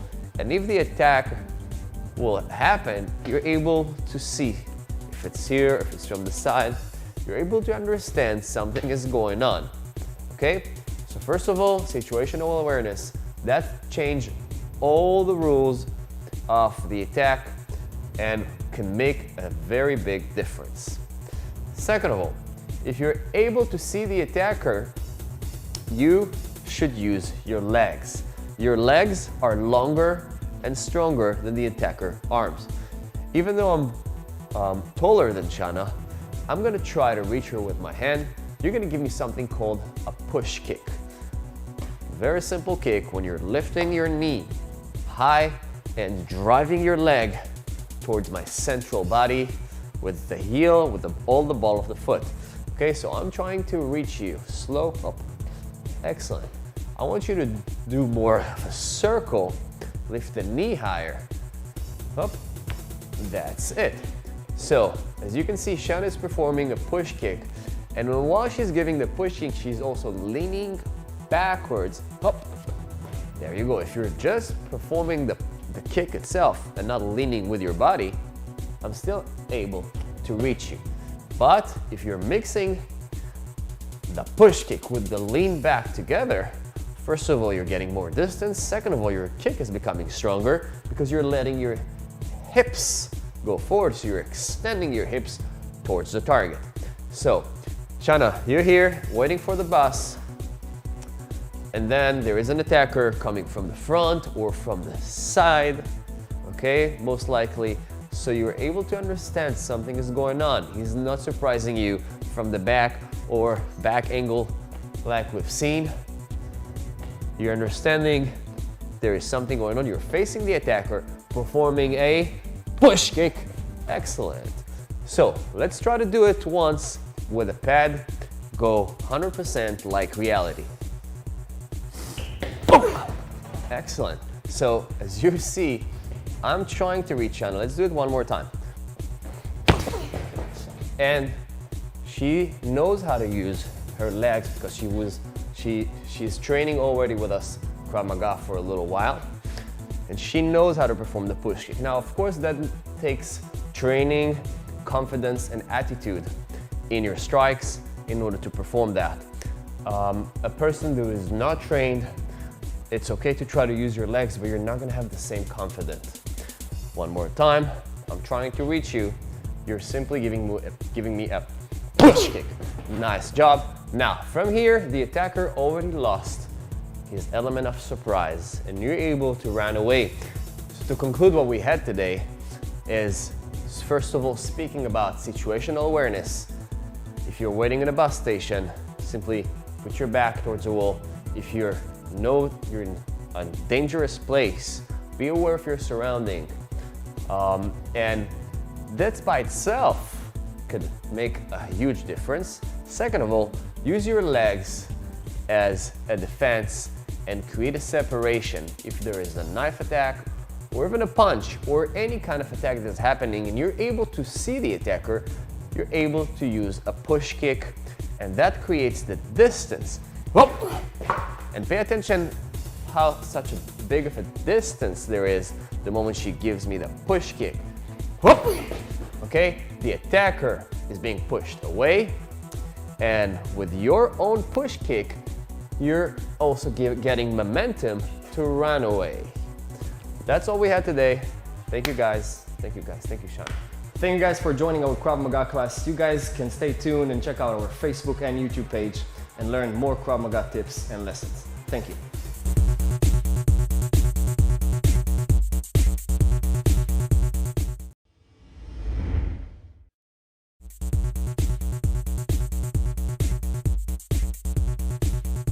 Hey guys, we're going to go over all the 4 scenarios we had and conclude them.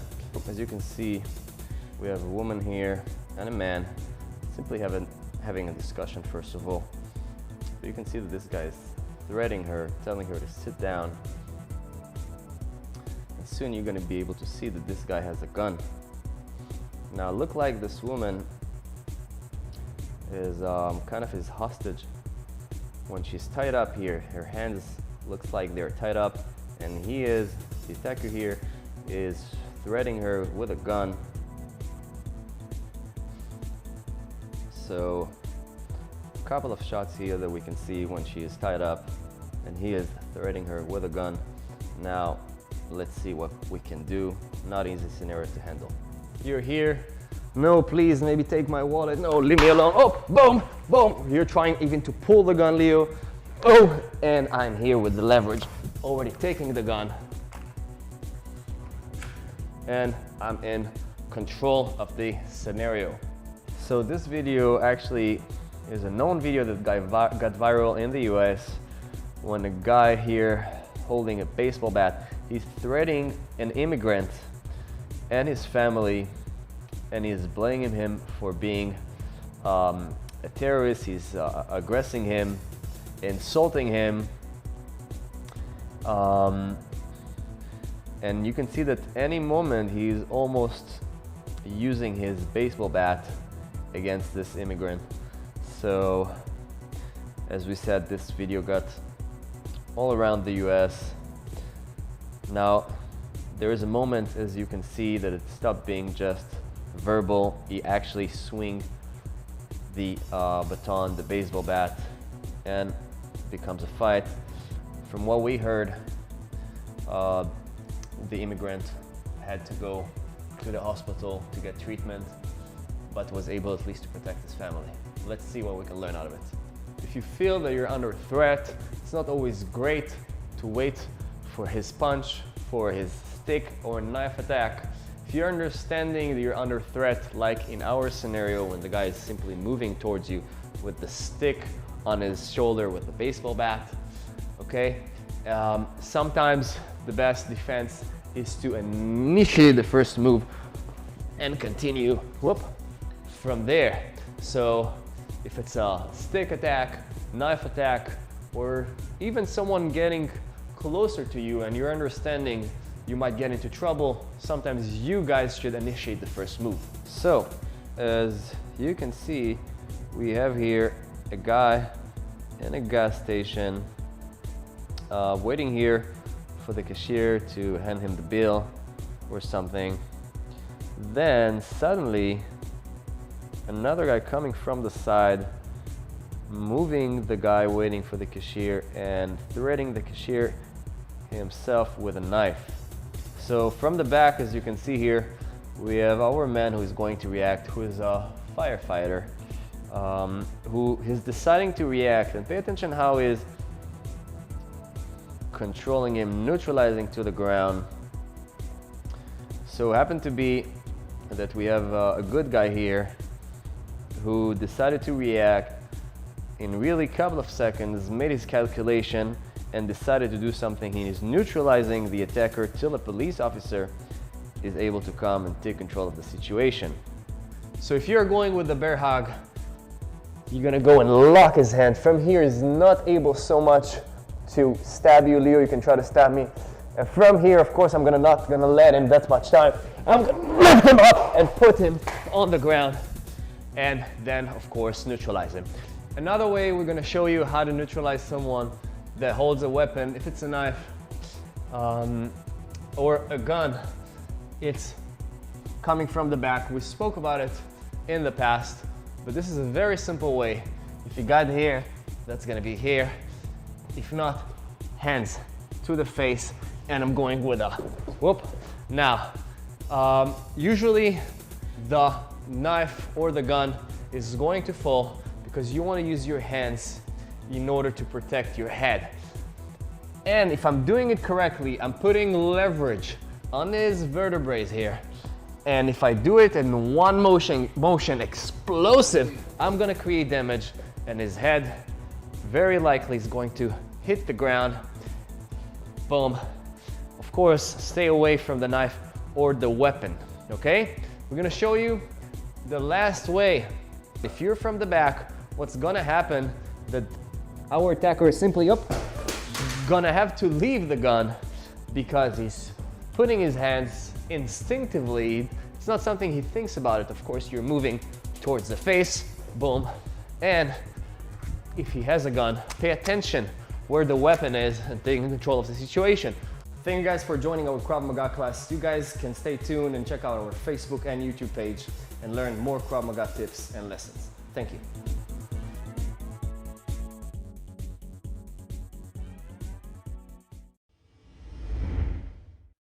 Hey guys, On Malou here. After watching and analyzing over 100 real-life scenarios caught on tape, we decided to go over all those videos, analyze them, and find for you the 8 most common scenarios in a street fight. We came to the conclusion that if you're gonna learn and master all those 8 scenarios, you have a high chance to be able to defend yourself in a real street fight.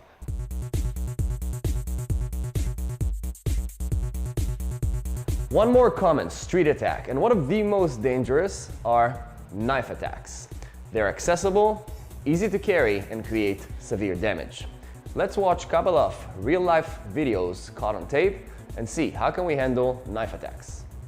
Here we have a scenario from Israel when a woman is pulling out a knife from her bag and attacking a security guard. Another scenario happening in a room full of people when an attacker is getting into the room and starts stabbing the person towards the stomach till he falls to the ground, and then stab him towards the back. You can see many people in the room, unfortunately, does not interrupt.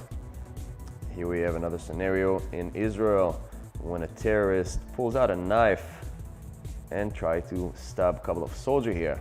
In a store, when the attacker gets into the store and perform an upper stab towards the upper body till the person falls to the ground. You can see how they're struggling. So here we have a known scenario in Israel that happened in a supermarket when a terrorist comes from the back and surprises the person with an upper stab. Multiple stabs, hard images to watch. Knife stabs. We can divide them to 3 parts. Let's start from the first one, an upper stab that goes towards the upper body, chest area.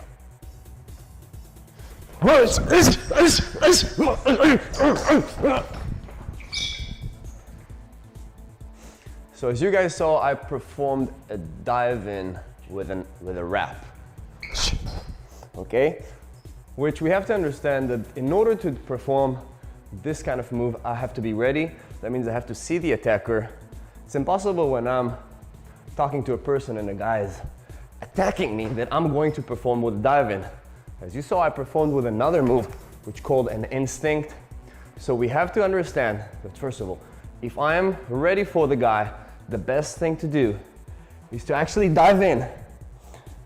As much as it's against the instinct and against the nature to dive into an attack, this is the only way to really neutralize the end of the knife. And from here, even though the knife can touch me a little bit, I don't care because I'm neutralizing the hand with the knife. And here, if he's gonna pull me, boom, I'm anchored to him with those knees. One more time.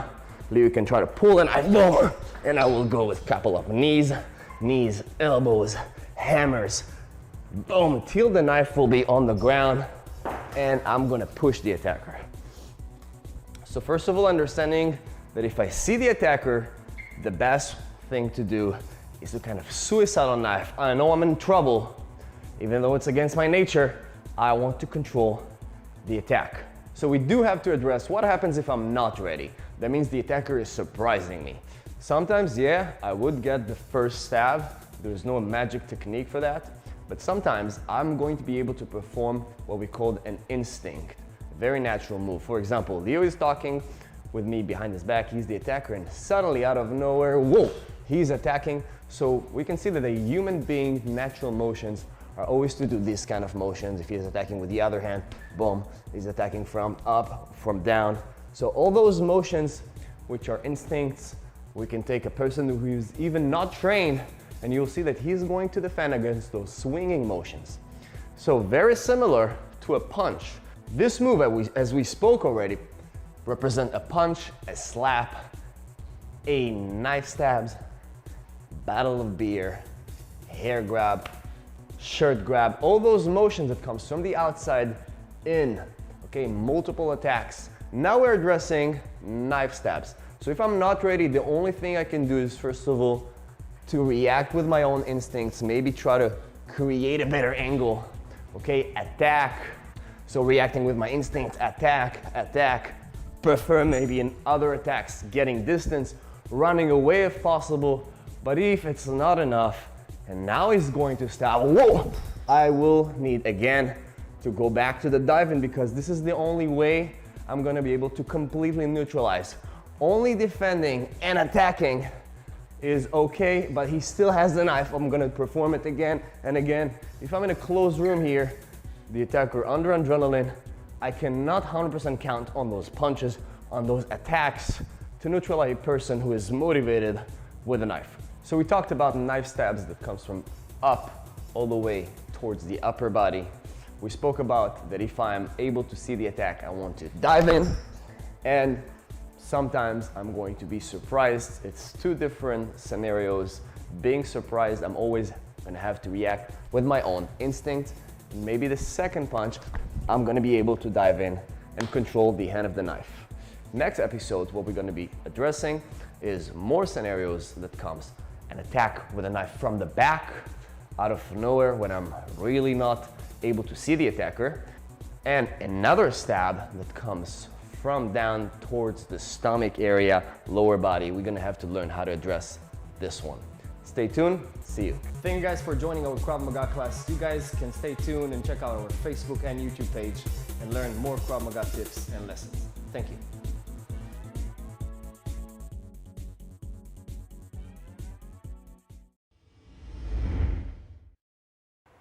Hey guys, On Malul here. We've covered the basic of Krav Maga in depth and some of the most common scenarios you can have on the street. This time, we decided to explore and show you some more advanced techniques of Krav Maga.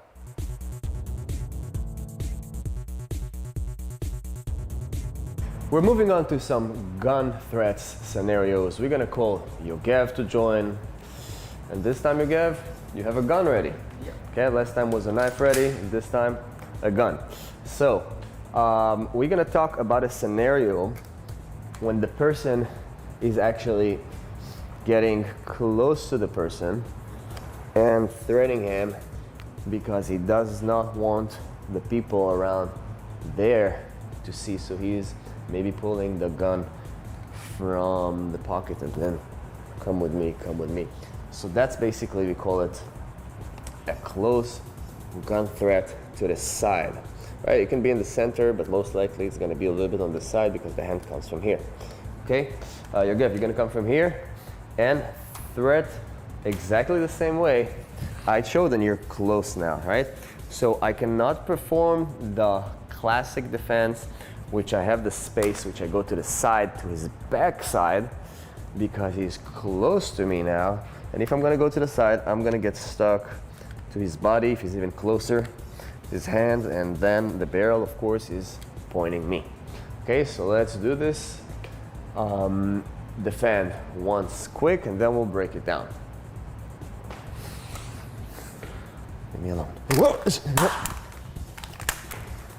This is one version of the gun threat defense. Pay attention to what I did.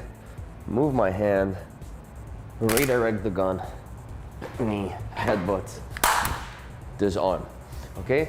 This is a classic defense that I myself learned, practice, taught to my own student, and definitely a defense that can work. But on the other hand, as we always say, Krav Maga always evolve. What I teach right now in my school is I'm showing my own students another technique. Now, I want to show you guys and participate with you the second technique, and you guys will decide which technique you think is better. So once again, I'm going to show the basic one and explain what happens. You're closer, you most likely grabbing me, your body is close, and from here, as we said, I cannot redirect to this side, so I'm going to have to redirect to the other side. So I have one motion, which I grab the hand, the other motion, which I grab the gun itself. Here I have a strong grip, and I have a body defense. Once again, this is what I do. A little slower. Redirection, one hand, the other hand grabs, thumb is up, and the body is also moving.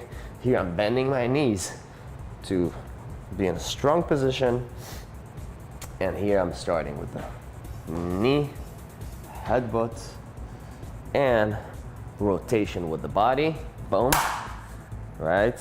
And of course the barrel is always pointing the other side, trying to even point the ground. After I leverage, I pull, and I'm taking control, loading the gun, etc. Now we're going to show you the second technique that personally me and what I teach in my school and what we've feel this defense will work even better. Okay, this defense looks like this. Please leave me alone. Don't want to fight. Whoop. Once again, you can try to shoot the moment I move.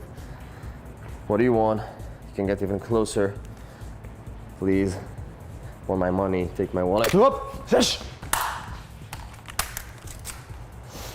Okay, now let's show you guys the difference between the first technique to the second one.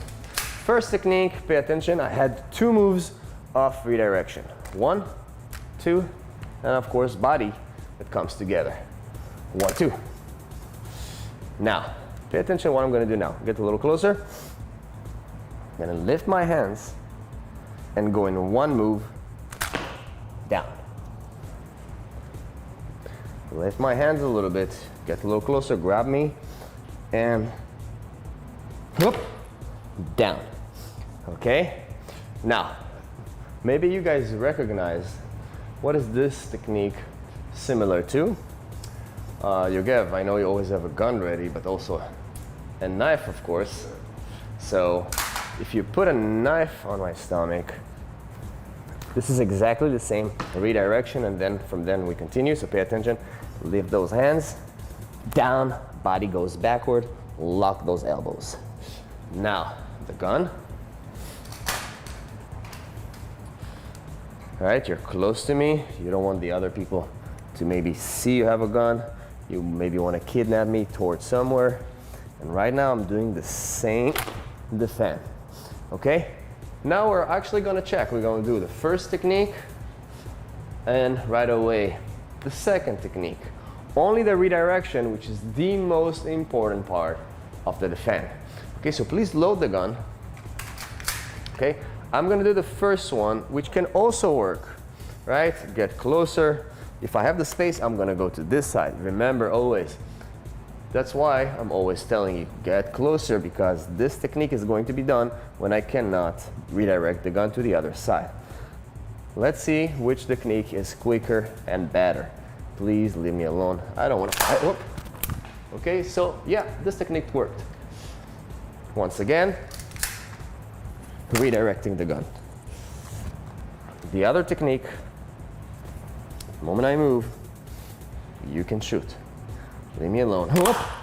Okay, so I personally felt that here you were shooting further away, and when I did this move, you were shooting a little closer, even though both techniques worked. The reason is that the first technique has 2 motions, 1, 2, which you always prefer to do 1 motion at once. Okay, when you go 1 and then 2, you still have a chance maybe to miss something not going 100% according to the plan. But when you're going hands up and simply down, okay, it's 1 motion. You see that the grip is easier. Okay, the grip is still strong. If he's pulling the knife, I'm still able to be anchored to the hand of the gun.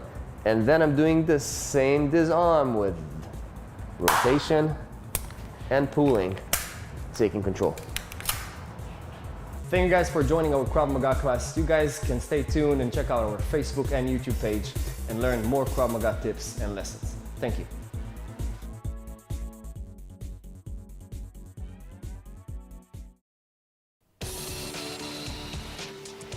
Welcome to ILTV's Israel Daily. I'm Emily Schrader, and coming up in today's newscast, 2 Israelis killed in a wave of missile attacks across Israel overnight. IDF strikes Basij and IRGC soldiers throughout Iran in support of Iranian protesters. IDF Homefront Command warns of increasing rocket fire from Hezbollah as the fight continues in Lebanon.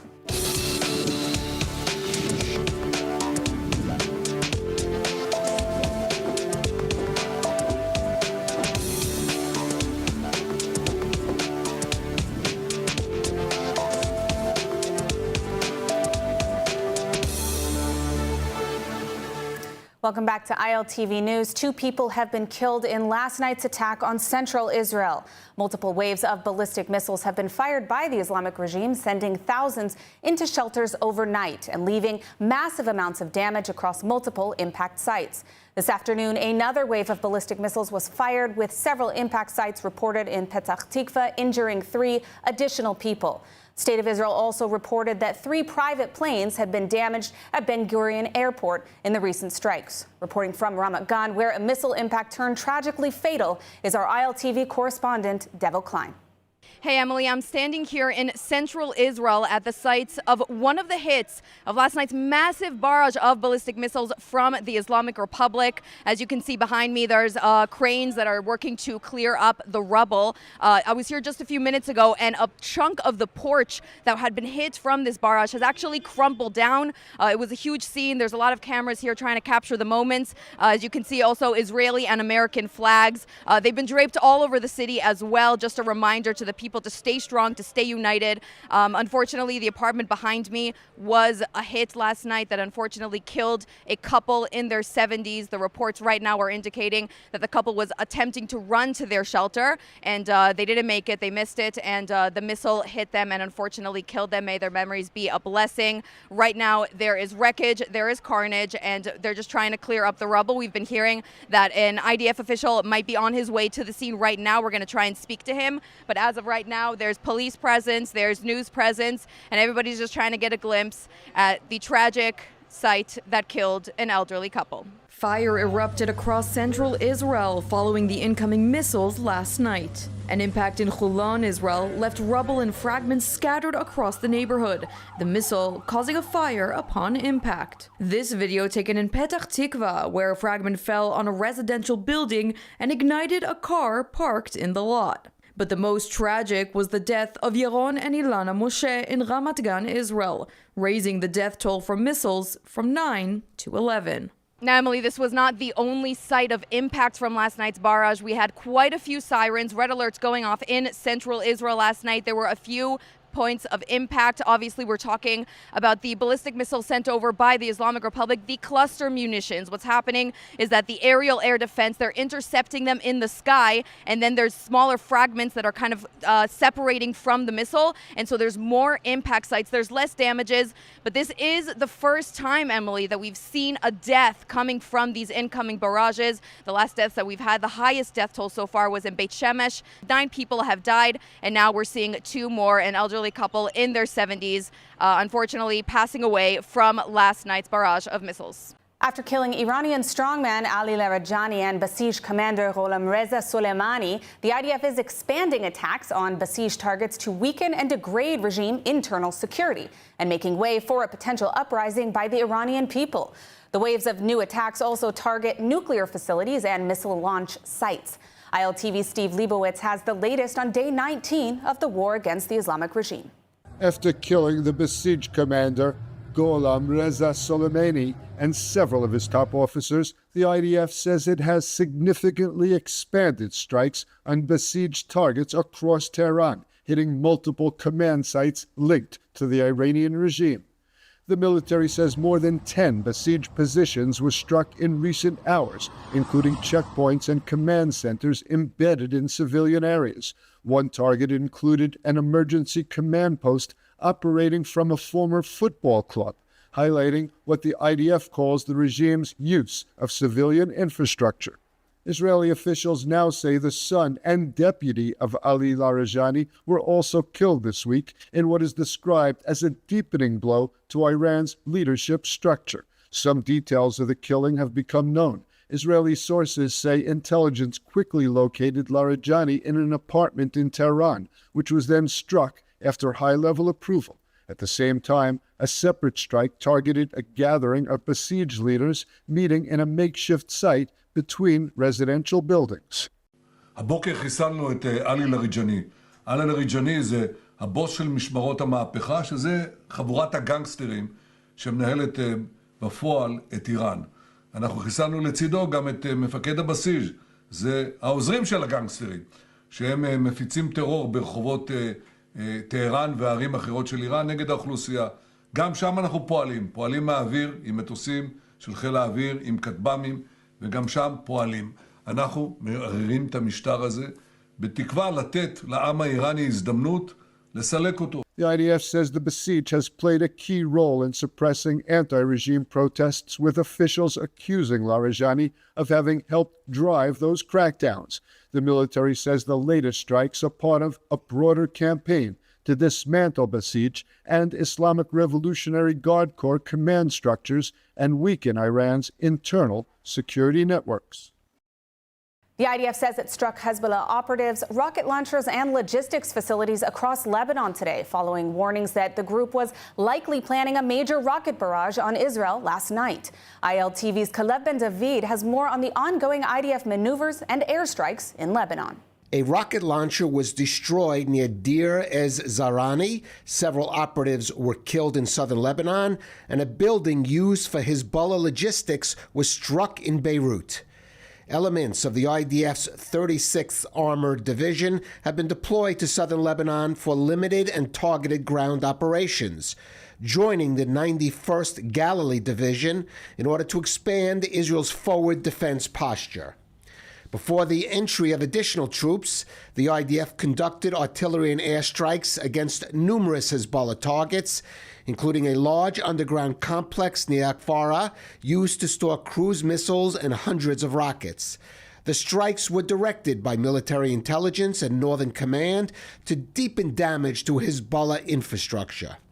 Defense Minister Israel Katz said the ground incursion aims to remove threats and protect residents of the Galilee and northern Israel. Hundreds of thousands of Lebanese civilians will not return south of the Litani River until Israel's northern residents are safe. As part of the operation, IDF troops discovered weapons and incitement materials in Hezbollah structures and dismantled an arms depot.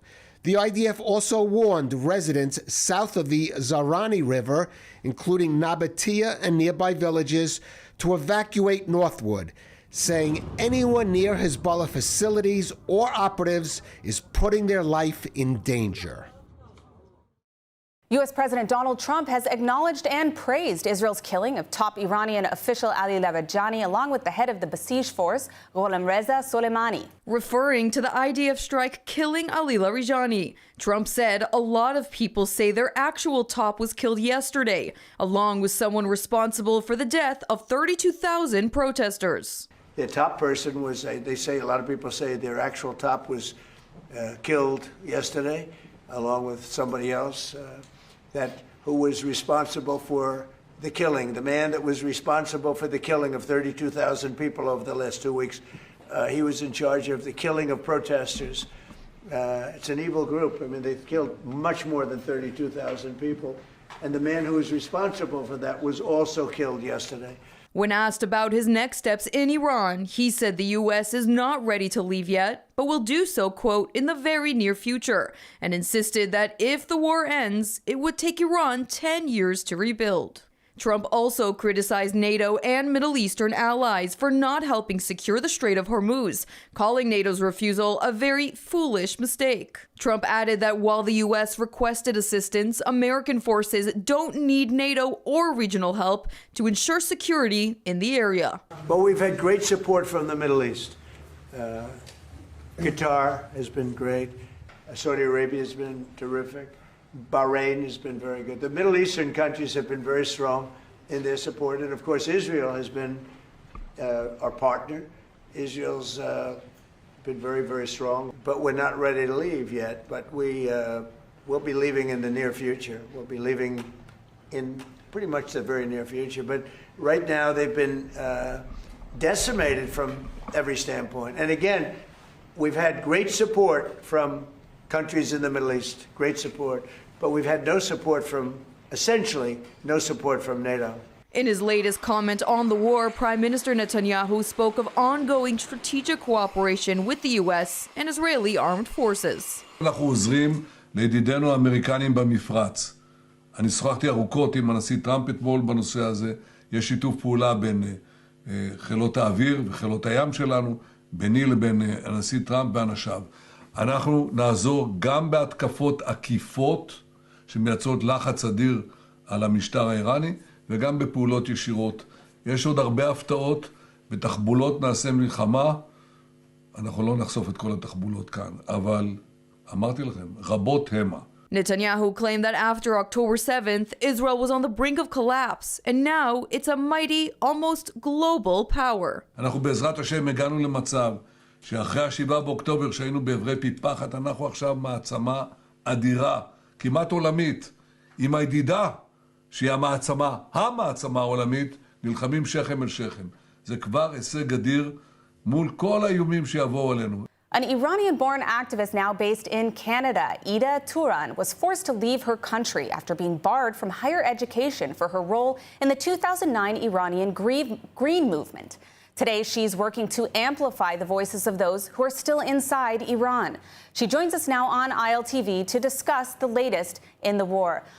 Ida, thank you so much for joining us. It's a pleasure to have you here on the broadcast. We just heard how President Trump thinks the war is going. What are your thoughts? Are things going the right direction in this conflict so far? Thank you, Amity, for having me. It's a pleasure, first of all, talking to you. It's an honor to talking to you. I wanted to take this moment to first thank you for all your effort. There are very, very few voices that we can actually trust, the world can actually trust. This disinformation war that also President Trump suggested. And I, from bottom of my heart, on behalf of all the people of Iranians, I want to say thank you for all your effort and being such a strong voice in defending the truth, actually. The way that I am seeing it from the war, how it is going, I don't call it a war anymore. It is a rescue mission, like literally a rescue mission. I don't know if you have received the videos that was coming out of Iran last night. It was really, really heartwarming. Last night it was Charshambeh Suri. It is ancient ritual. Iranians for centuries, I don't know, thousands of years, they celebrate the last Thursday of the year, of the solar year. So, and it is called they gather around the fire and they celebrate. They do it. The regime did everything in their power to ban it, but people were always, they were coming to the streets and they were celebrating it. And yesterday, I received, there was videos coming from Iran that people were in the streets, they were celebrating, they were dancing around the fire freely. And I remember there was one, they were chanting the slogans, and in one of the slogans, out of habit, they were saying, "Death to the Khamenei," and then everyone burst into laughter that there is no Khamenei anymore. So it is really, from what I am seeing, I'm not really worried. Everything is going according to the plan. I know that President Trump and Bibi Netanyahu and Prince Reza Pahlavi, they are coordinating together, and they were ready for this war. They were planning for this war, and they were anticipating all the reaction that you are seeing, because we have been through all of this before, after October 7th. Ida, I want to ask you, I know you have a lot of contacts that are inside of Iran that you've had contact with despite this, day 19 of an internet blackout. What are you hearing from them? What are the people inside Iran saying? What are they feeling? As you know, the internet has been completely shut down, and it is not only the internet, even the call to outside, I cannot call the landlines anymore. They have to call, and it is really breaking up. I received a phone call the day before yesterday, from my friend that they feel completely, they trust that they are not being, the attacks are super precise, have precision and precise, and people are not worried at all. There is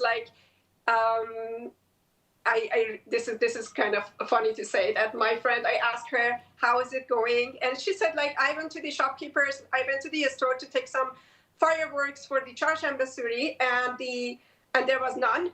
And the shopkeeper told me that Israel is taking care of the fireworks this year for us. You just go and dance. And people are super relaxed. It is near holidays. Holidays in Iran is almost like 2 weeks. And it is a time that people usually like to slow down. And everything is, people are super hopeful. They are pretty sure that like this is going to be the end. And everybody is super grateful to Bibi Netanyahu. I mean, this is something that maybe... I wanted to ask you about that, actually, because we saw that yesterday the IDF was targeting, and for several days now, besieged forces, specifically those checkpoints that are used to harass Iranians that take to the streets.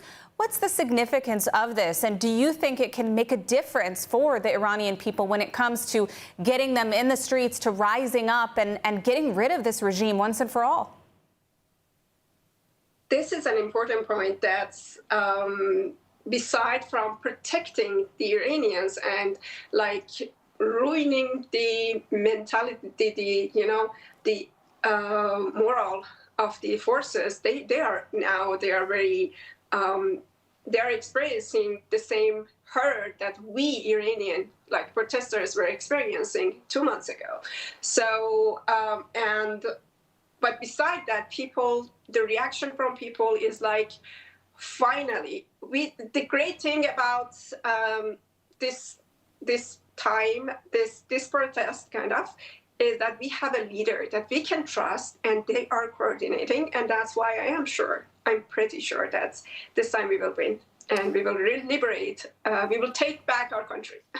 I want to ask you, just as a last question, we got about a minute left, but what is the significance of the assassination of Larijani? Are the Iranian people at all concerned that their political leaders are being taken out, as some in the U.S. media have insinuated?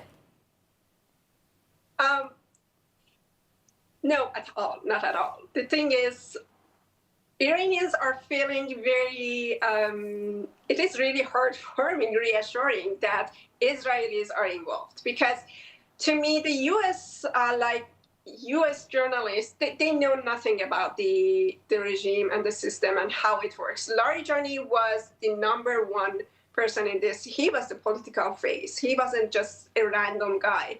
And he was actually the mastermind behind all this system. And it was maybe, at least to many of people, it was the most important elimination that happened, and it is going to destroy the system, destroy the structure. Larijani was a very, very important figure, and we are super, and it shows that things are going to get like serious, because people are somehow worried that maybe the regime survive, and maybe the plan is to let the regime survive. And now with Larijani being eliminated, we know that it is going to, the plan is more inclined towards regime change. Yeah, that this is really going to, happen. Yeah, makes sense. This is going to happen. Yeah. All right. Well, we do. Sorry, Ida, we do have to leave it there. I don't want to cut you off. Hopefully we'll have you back on the program. But I want to thank you for your insights today and for shedding some light on what's going on inside of Iran with the people that you're speaking to on the ground. Thanks for joining us today. Thank you so much. When you buy from Blessed by Israel, you're not just shopping, you're standing with the families of Israel's heartland. Every bottle of delicious olive oil, handcrafted necklace, or jar of honey carries the spirit of Judea and Samaria. These, along with many more products, are the tastes, scents, and stories of the Promised Land, made by people rebuilding our biblical homeland every day. Shop now at blessedbyisrael.com and use ILTV's special code BLESSISRAEL for 10% off on your first order. Well, the IDF has taken the unusual step of pre-warning the home front ahead of escalation of rocket fire from Hezbollah. Home Home Front Commander Shai Kalper visited northern municipalities, urging leaders to demonstrate resilience and optimism. He said the IDF is working daily to remove existential threats, striking Iran and other targets alongside the United States. The move comes after last week's incident when the group doubled its rocket fire to around 200 a day without sufficient advance warning to civilians. In recent days, there's been a dramatic uptick in rocket fire and drone attacks on those northern communities near the Lebanese border.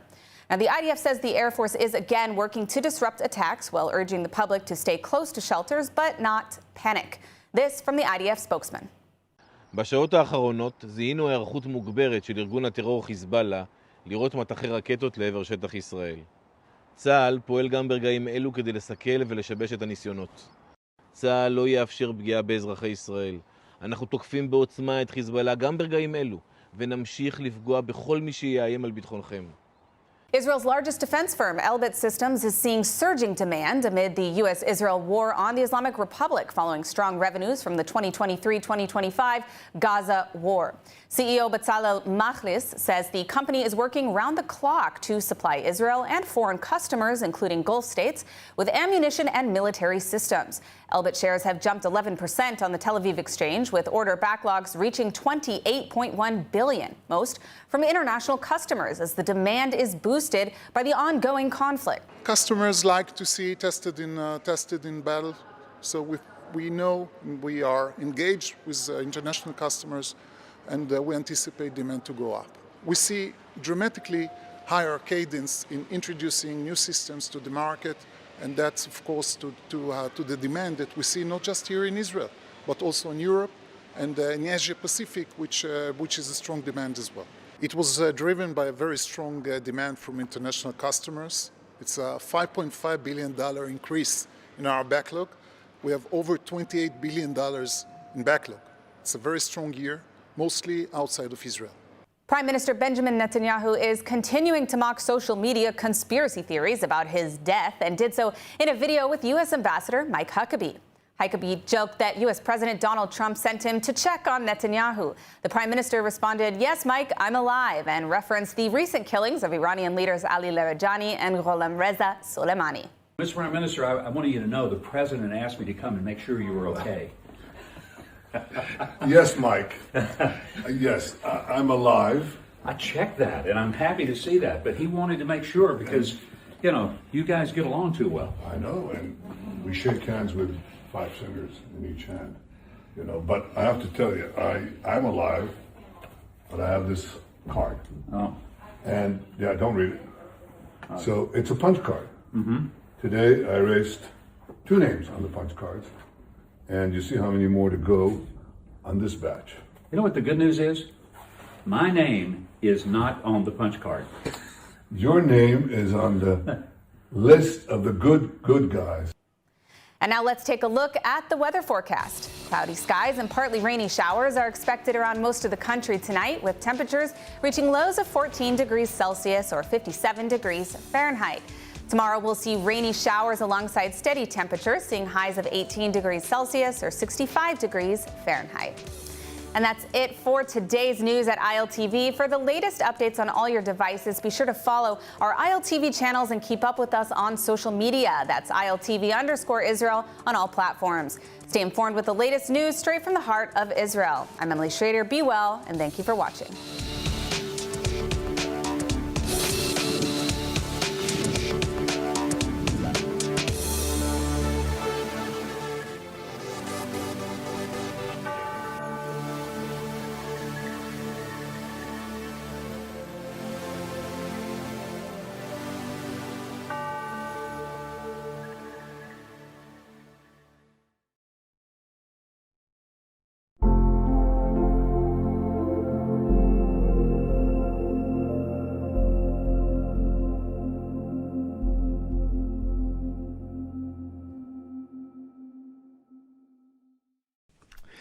And now, a break from all of this news about the war. It's International Women's Day, and a new report released for this day shows that while more women are entering Israel's high-tech sector, major gaps in pay, leadership, and entrepreneurship remain. ILTV's Mayan Hoffman has the story. A new report from the Israel Innovation Authority paints a mixed picture of women in Israel's high-tech industry. Significant progress in education and employment, but stubborn gaps in pay, leadership, and entrepreneurship that have barely shifted in decades. According to the report, women now account for about 34% of Israel's high-tech workforce, roughly 135,000 employees. That share, however, has remained largely unchanged for nearly 30 years, even as the sector itself has expanded dramatically. One of the most striking findings is the wage gap. On average, women working in high-tech earn around 23,000 shekels per month, compared to 33,000 shekels for men, a difference of about 44%. The gap persists even within the same types of jobs. In research and development roles, men earn roughly 44% more than women, while in headquarters roles, the gap grows to nearly 48%. At senior management levels, the disparities become even larger. At the same time, the pipeline of women entering technology fields has expanded sharply. Over the past decade, the number of female students studying high-tech disciplines in Israeli universities and colleges has increased by 116%, driven largely by growth in computer science programs. Still, women make up only about 34% of students in high-tech fields and remain significantly underrepresented in core engineering disciplines such as electrical and mechanical engineering. The gaps begin even earlier. In Israel's high schools, only about 1/3 of students taking advanced computer science exams are girls, even though boys and girls participate in advanced mathematics at nearly equal rates. The report also highlights disparities in leadership and entrepreneurship. Women account for just 16% of development managers in high-tech companies and fewer than 11% of startup CEOs. When it comes to investment, the numbers are even smaller. Only about 8% of funding rounds in recent years involve companies led by female CEOs. The Innovation Authority warns that if these gaps persist, Israel risks leaving a significant portion of its talent untapped. Officials say closing the gap will require action across the entire pipeline, from encouraging girls to study technology in school to expanding opportunities for women in management, entrepreneurship, and decision-making roles across the high-tech ecosystem. And tonight in Israel, children are going to sleep with the sound of sirens, rockets, and uncertainty. Schools are closed, families have been evacuated from their homes, and many parents have been called away for reserve duty. For thousands of children, the trauma of war has become part of everyday life. But in the middle of this crisis, help is reaching them. For over 20 years, Shiloh Israel Children's Fund has been on the front lines of the emotional battle, bringing urgent trauma care to the children who need it most. Through its mobile therapy unit, trained trauma therapists travel directly to children in their homes and to hotels housing evacuated families. Instead of waiting for help, the help comes to them, providing immediate emotional support, stabilization, and care for children struggling with fear and trauma.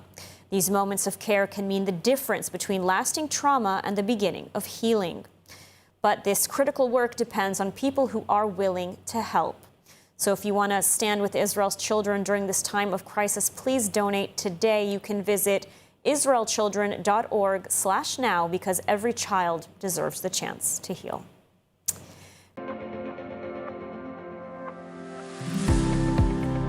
At U Haifa International, academic excellence isn't just a standard, it's a way of life. With 21 English-taught master's programs, world-class faculty, and Israel's top national score in the Times Higher Education Impact Rankings, students grow in every direction. If you really want to challenge yourself academically, grow in a very diverse community, and be immersed in such an important and significant environment, University of Haifa is the place for you.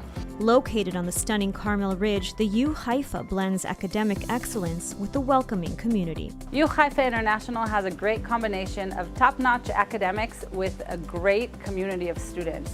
Whether you're pursuing a one-year master's or diving into research, U Haifa gives you the tools, mentorship, and real-life insight to make your mark on the world. U Haifa International. Master your mind, live your Israel experience.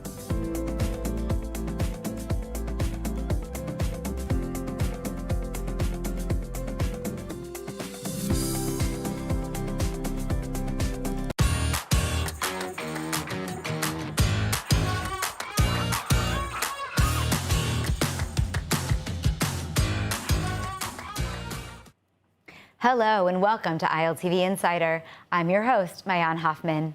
Israel is now fighting on multiple fronts, striking deep inside Iran while launching a ground maneuver in southern Lebanon. The question many are asking tonight is how these battles connect and what they could mean for the region's future. To help us break it all down, we're joined by Mark Regev, a former Israeli ambassador and longtime senior advisor in the Prime Minister's office, and Selena Ryan, a journalist and political analyst who closely follows the country's political and social landscape and started the Israel-Lebanon Friendship Group 2 years ago. Welcome, both of you. Now, as we get started, I'm going to actually focus first on Mark and then bring you, Selena, into the discussion because, Mark, there's been a lot of news today. In fact, we just learned that the head of the Basij and his deputy were actually assassinated by Israel. As all of these targeted assassinations are successful, are taking place, what does that mean for Israel's battle in Iran? The first thing it means is that we're doing a very good job militarily. I mean, when we did the first, on the first day of war, when we took out the 40 senior leaders of the Iranian regime, that was a surprise. And so you could say they didn't know we were after them. But to take out two so senior people today just shows the proficiency, the professionalism, and the good intelligence Israel has to do these sorts of operations. And these two targets were prime targets. The head of the Basij, right? That's the Internal Security Service. That's the people that fires on the demonstrators. Once again, if you can weaken the Basij, you help empower the Iranian people. Now, it's true at the moment, both Trump and Netanyahu have said to the Iranians, stay in your homes, don't go out and protest. But when the green light is given, a weakened Basij means more people power in Iran. And of course, the head of the National Security Council, the Supreme National Security Council, they call it in Iran, Larijani, to take him out, he's the man that's been, as far as we all know, leading the Iranian war effort. You take out him, the most senior and experienced Iranian commander, that's a huge victory for Israel. And so maybe then that would bring us to more of a close. But in fact, Israel is actually working not only in Iran, but also, as we mentioned in the beginning, with a ground maneuver at this point inside Lebanon.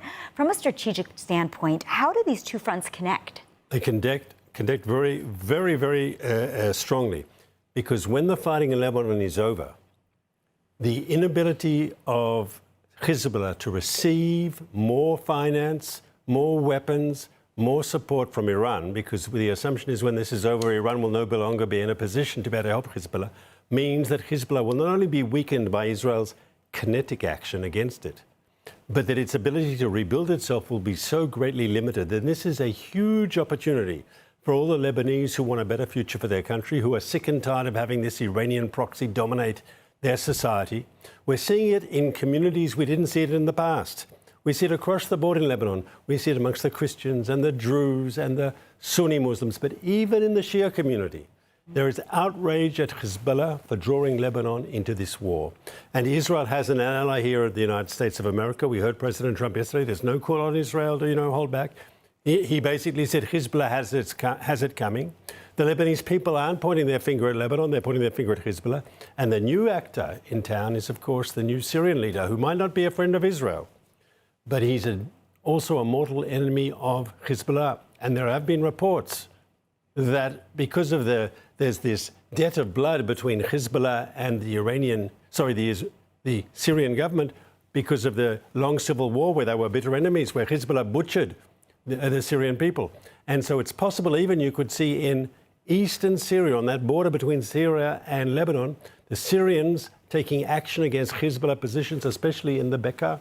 So I think, it's not to say it's all over, but I think we can be optimistic about the trajectory in Lebanon. I think it's looking good. So, Brett, finally, just one more question before we pearl Selena into the conversation. With the Straits of Hormuz and the global shipping routes really becoming part of this conversation, with all the successes that you're talking about, how concerned are we or how should the international community be, that the war could actually expand even beyond the region? Do we have concern that this won't just be Lebanon and this won't just be Iran, as we've already seen 12 Gulf countries be targeted? Could this be even beyond? So it could be beyond, but I think it could be beyond in a positive way. If countries like Turkey get fed up with Iran launching missiles into them, they might decide to start firing back. At the moment, the Turks, I'm very surprised, have been very restrained. Had it been Israel that fired a rocket into their country, I'm sure the response would have been much different and much more aggressive. But I think the Iranians can't keep doing these things without having their neighbors hit back harder. Some of the Gulf countries who also wanted to stay out of it are now much more likely to become involved in an aggressive way against Iran. So as this expands, I think it expands on the side of the Israeli-American coalition. Which would be absolutely fascinating, especially what you're mentioning about Syria getting involved and really supporting Lebanon, maybe not for Israel, but for the region. Selena, bringing you in, you follow Lebanon very closely. We talked a little bit about your bio in the beginning. When Israel launches, though, a ground maneuver into southern Lebanon, what are the ordinary Lebanon citizens feeling right now? Is it as Mark described? Are they excited? Because, I mean, they're all displaced from their homes. Well, depends who you're talking to, who you're asking. Of course, the ones that are displaced, which is the Shia population in southern Lebanon, of course, they're not very happy about it. If you look at the Christian population in southern Lebanon, which is very few, there's very few villages left right now that are Christian, the population was allowed to stay, actually. Nobody had to flee. They're all still in their homes, and they know that the IDF won't harm them. And it depends where you look at, okay? But overall, I think there's a positive current in Lebanon. Everyone sees the end of Hezbollah. Everyone is fed up with Hezbollah. Even the ones that supported it for so many years, even on the Shia and Christian side that thought that Hezbollah is protecting them, I think Hezbollah proved everyone that it didn't protect anything, and actually it got Lebanon ravaged by war now for the second time in the past 2 years. And I think we're seeing a very positive development. I also saw that there is a Shia opposition developing in Lebanon, which is non-Hezbollah, and that they're trying to get positions in the government, in the Lebanese government, in the next parliamentary elections. So they're fighting for the Shias to have a representation that is not linked to this terrorist organization. So there's very positive developments on all sects across Lebanon. Yes. And there are these rumors that Israel is really negotiating with Lebanon, even potentially directly kind of behind the scenes, that maybe there will be some kind of normalization between the two countries. Do you think that with the people are supporting the Lebanese government, that they believe that the government is strong enough to be able to actually work with Israel to combat Hezbollah? Because they haven't taken the weapons away until now. Yes, right. So I think not the people and not Israel has any confidence in the government in Lebanon at this point to do anything, because they had so much time and they had support and they had backup from the United States as well, and they haven't done pretty much anything. As we can see, Hezbollah is shooting rockets at Israel daily since the 2nd of March, something like that. I would say hourly even. Yes, exactly. And so, no, I don't think anyone trusts this government, but in the end, the current goes to that direction. So Hezbollah is gonna be no more. As Mark said very well, Iran is gone, their main sponsor. Israel targeted all the Hezbollah institutions, financial institutions in Lebanon, Al-Qard al-Hassan. There's no more financial, like Hezbollah banks across Lebanon. So their money is gone, their power is gone. Naim Qassem, their leader, nobody listens to him, not even them. Nobody, Hezbollah now doesn't have a head anymore. So I think peace is gonna come between Israel and Lebanon, no matter what the government wants. The times are changing, everything is evolving, the whole Middle East is changing, and the politicians in Lebanon are gonna have to follow through. So, Mark, she makes it sound like Hezbollah has been eradicated, but we're in a ground invasion, so I'm assuming there's still more to fight. And if we go back, even before the ceasefire, which was signed in November 2024, if I remember correctly, we talked about, we had killed so much of the Hezbollah leadership. We had weakened Hezbollah tremendously. And here we are, basically a year later, and we're experiencing another war with Hezbollah. What gives us confidence that we're actually going to be conquering Hezbollah this time? Why will it be any different? So when I was in government, I sat in meetings where there was an estimate that Hezbollah had 150,000 rockets and the ability to shoot thousands of rockets on Israel per day. But because of what we did last year and what we've done since, we have mitigated that threat. They have been largely defanged. Now, they can still hurt us, but it's all a matter of degree. I mean, the fact that we're sitting here in central Israel in this television studio and we don't have to worry about, a barrage of rockets coming down. Well, I don't know. Last week I was interrupted with a barrage of rockets. It's all a matter of proportion, right? Right. I mean, if you get crime in a big city down by 90%, there's still 10%, but it's a huge difference, right? And as we go forward, we will keep on defanging Hezbollah. And as I said before, the process is very strong. Sunir is 100% correct. The Lebanese government no one thinks that they're a serious party today because they've chosen not to act. But what has changed, and maybe it's at the beginning, the sign of something, at least in what they say has changed, right? Mm-hmm. They have said what Hezbollah is doing illegal. They say they're going to arrest Hezbollah people. They say the Hezbollah military organization. In other words, they've changed their tone. Also very interesting, they say they want to have a direct relationship with Israel and direct negotiations, leaving out the possibility of peace. When this is over and Hezbollah really is defeated, And it's no longer a threat not to the Lebanese people, not to the Israeli people. I wouldn't be surprised if Lebanon could join the Abraham Accords. Trump wants it, Israel would want it.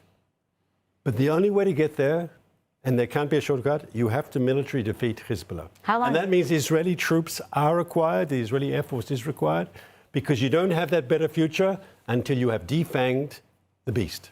So how long, Mark, is it going to take for us to be doing that? And will we be able to work simultaneously both on defeating Hezbollah and some kind of diplomatic track? Or is this really something for the day after? It's not one or the other. I think the Israeli military operation actually is energizing the diplomacy. Because of the Israeli military action and the fact that Israel isn't being blamed, it's Hezbollah that's being blamed. It's creating an impetus, a momentum, which is very, very positive. And if the Lebanese government finally starts taking serious steps, it's only because it had no choice but to do so. And Israel will do the dirty work for the Lebanese government. We'll take care of Hezbollah, and then them and their forces. All the time, what has been the problem? Hezbollah has been more powerful than the Lebanese state.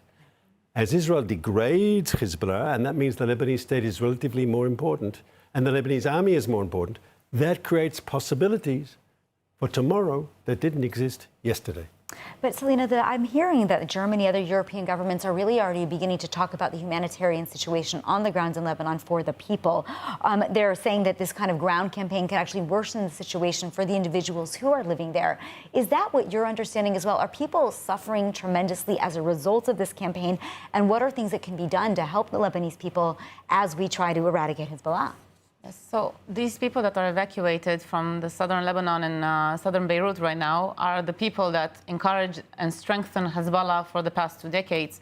So you can say in a way that they had it coming. I'm sorry if I sound insensitive. Of course, not everyone is guilty. And I know a lot of Shia people in Lebanon that are now displaced and that they're against Hezbollah and they're suffering tremendously. And it's very sad. But, in order to make things to go good, you have to suffer a little bit. Nothing comes without a price. And I think the price is worth it for what is going to come for the future of Lebanon. I hope so. And yes, there is a crisis in Lebanon. There is a humanitarian crisis right now. People are intense. You see scenes now in Beirut that look like Gaza. You see, yes. But, you have to see the big picture here. And I'm sure everything is going to be sorted out somehow. I understood that Europe is preparing some aid packages for Lebanon and Gaza and other countries. So I'm sure the Lebanese that are displaced are going to benefit from this aid and to pull it through, And the Lebanese people that you're talking about, whether they're on the ground or dissidents, are they people that are saying, yes, we want a different future, not only in the region, but with Israel, that they're interested in having this kind of Abraham Accords relationship or some other relationship? Yes, I can tell you that from 2024, after we killed Nasrallah and all the war started, a lot of the Lebanese changed their perspective. And a lot of the Lebanese that didn't even dare to speak about peace with Israel, or didn't even know much about Israel other than that it's the enemy. They started openly talking about peace, and you hear people talking about peace on the streets. You hear a lot of politicians in Lebanon talking about peace with Israel in the media. And even I did a project. I think I'm the first Israeli that did a project with a media trust in Lebanon. It's called This is Beirut. And we did a project together, and it went viral all over Lebanon. In which I interviewed Israeli citizens right by the border with Lebanon if they want peace with Lebanon, and it had a great impact on the Lebanese society. So yes, I think a lot of because all the society in Lebanon was very brainwashed for years. They teach them in schools that Israel is the enemy, that Jews are bad. So if all this changes, I think the society is going to change and come through. And by the way, everyone, even if you leave the education aside, everyone now can see who is the bad person, who's the bad entity and who's the good entity in this war. So, Mark, flipping back to you for a minute, one of the things that you mentioned is that we're going to need to go all the way. We're going to actually have to get rid of Hezbollah in order to move this really utopian vision forward of a region where everybody maybe joins the Abraham Accords.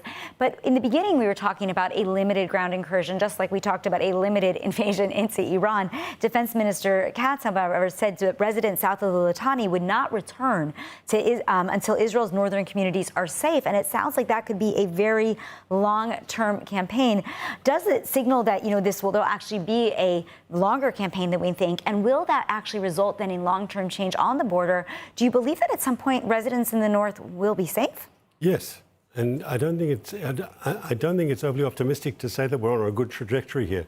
Look, Israel will go into southern Lebanon. We are going into southern Lebanon to keep our borders safe, to keep our people safe. And we'll stay there as long as we need to stay there. But the message to the Lebanese people and the Lebanese government is we're willing to go when there's no, you do what you need to do. In other words, Israel is only acting because the Lebanese government has been incapable or not wanted to take the necessary steps. The minute Lebanon can pick up the ball. Now, I'm not sure we can totally annihilate Hezbollah, but all we have to do is degrade them strong enough, as I said before, to be stronger than the Lebanese government. And that creates opportunities that weren't there in the past. Hezbollah today is isolated. Israel's its enemy, Syria's its enemy. The majority of the Lebanese people say, we're fed up with you, right? They don't have a lot of friends, and they're losing their single friend every time a bomb drops on Iran, right? With Iran being defanged and weakened, there goes Hezbollah's sponsor. In Israeli history, there used to be a joke or a saying. They used to say in the 1950s and 1960s, we don't know which will be the first Arab country to make peace with Israel, but we know who the second one will be, and that'll be Lebanon. Because the Lebanese people, like Israelis, their country is more pluralist, their country is more free, more liberal. Beirut used to be the Paris of the Middle East, right? And there's so much we could do together. And you've got a community there with a Lebanese identity, more pro-Western, more pro-European, very much part of, wants to be part of the Mediterranean and less part of, the Arab world or the Islamic world. Many people, of course, aren't even Muslim in Lebanon. And the idea that the two countries, now that the political context is changing in a positive way, that the two countries couldn't have a more productive bilateral relationship. Look, if we can make peace with Egypt, if we can make peace with Jordan, if we can make peace with the Emirates, if we can have a good relationship with Morocco, there's no reason why we can't also have a good relationship with Lebanon. When Lebanon wasn't free, when it was under Syrian tutelage, when it was under Iranian domination, the Lebanese people couldn't do that. They were brainwashed, as Celinda says, in the other direction. With the end of those sort of forces and Lebanon being able to step up to the plate, I believe there's a possibility for a better relationship. And it sounds very similar to what we're hoping for in Iran if the Iranian regime will fall or become weakened enough that the people can rise up and take back their country. The goal is, as we said, Iranian people are very similar, ancient, in fact, connections to Israel, and potentially we could have such better relationship. Now, Mark, just zooming out for a moment, if Israel does manage to weaken Iran and Hezbollah simultaneously, when you talk about the balance of power in the region and the other Gulf states around, we're not just talking about Lebanon, we're talking about Saudi Arabia, we're talking about some of the other states that could potentially join with us. What is that vision then for the region if Lebanon is the next country to join the Abraham Accords? Who comes afterwards? So I think this war has been a turning point. Because you had a lot of countries in the Gulf, some of them quite hostile to Israel. Qatar is the prime example, very hostile. Kuwait, which for many years wanted to have nothing, they weren't necessarily opposed, but they were nothing to do with Israel, never talked to our diplomats, right? The UAE much more friendly, Saudi Arabia more open, yes. But now what have they seen? They tried to be neutral in this current war, and they saw how the Iranians treated them. Yeah. And they saw, actually, by Israel dealing with a threat, Israel's not their enemy. Israel's the enemy of their enemies. And when Israel comes out of this, at the end of this war, and we come out as the most strongest military, economic, and political power in the region, I think you'll see a lot of these countries who know that they need strong friends in the region. I think you'll see the expansion of the Abraham Accords, not just in Lebanon, but in the Gulf as well. Ultimately, these countries face threats, and you see now that, in Israel, when the sirens go off, we can run to our safe rooms and our missiles take down the incoming rockets. They don't have that in the Gulf so much. Right, 100%. And they want Israel as a partner. Do you think Qatar? Qatar is difficult, but not impossible. The Qataris can be... If I might say something, Qatar said today, reportedly, to the United States to not finish this war until the Iranian regime is done, because they said, post-war, we will face the consequences of this regime. And yesterday, I heard the same report about Saudi Arabia, so that says a lot. Selena, tell us, what is your vision for the future of the Middle East? To have no more of these. No more sirens, no more missiles, no more hate, no more extremist Islam, and have more peace, more cohesion, more partnerships, so we can all live together in a normal environment in this region of the world. Finally, I think it's about time, and I think we've suffered enough, all of us. And yes, hopefully this is the last war, and after that we'll see a brighter future for the Middle East. And it's such a beautiful vision. We only have a couple minutes late, and I want to just turn back to you, Mark, for a minute. I mean, we just heard a siren, here in the studio. The rockets are still coming down. We're talking now, the IDF, about this Iranian war and the war in Lebanon, taking at least until Passover. When do you believe that Israelis are actually going to stop seeing rockets? Do you believe that this is going to end with Passover, or will it go further? So I think we are slowly seeing the end of rockets. I mean, rockets are going down. If we were having, dozens in the first couple of days of the war, we're now getting less than 10 a day. And as we degrade their facilities, but I want the viewers, so someone who might have been shocked by seeing the sirens go off in the middle of our broadcast, that is a sign that there's been a launch from Iran. It means we've got 5-6 minutes, which gives us, until the siren goes off, and then we have another minute and a half, right? And so Israeli society, because of our necessary experience, we're uniquely positioned to deal with these threats. But the threat is being degraded as we speak. The launchers and the missiles, where they're running out, and we've destroyed so many on the ground. And so I think it's just a matter of time before this sort of thing, like we just had now, becomes really the exception to the rule. Sorry, I just wanted to say, compare it with last year when we had barrages of 50 rockets, 100 rockets, 200 rockets. Now they barely shoot one rocket, and oftentimes it falls in the sea or in an open area. So that's true, but there's been actually quite a bit of damage. And actually, the final question, because we're on the last minute here, Mark. Yesterday, there were quite a number of drops in Jerusalem. They've been targeting, it seemed like, the center of the country, Tel Aviv, up until now. It feels like things have shifted. Are we looking at trying to hit the Al-Aqsa Mosque, the American Embassy in Jerusalem, Prime Minister Benjamin Netanyahu's office? Why do you think more rockets would be targeted now toward Jerusalem? Do you think they've changed their tactic? Last question. So I think their command and control is falling apart, and they're shooting instinctively. They're shooting just irrationally at anything they've got. They're just pressing the button without thinking. It's a sign that we are winning. Wow, and on that note, we should win. So unfortunately, we are out of time, but I do really appreciate both of you being here. Mark Regev and Selena Ryan, thank you for joining tonight. And to all of our guests, of course, for being here and viewing the show, we wish you a safe and pleasant evening. If you found this discussion valuable, please check out the ILTV podcast for a further series of in-depth interviews on YouTube, Spotify, or wherever you get your podcasts. I'm Ayan Hoffman. Thanks for watching, and we'll see you next time.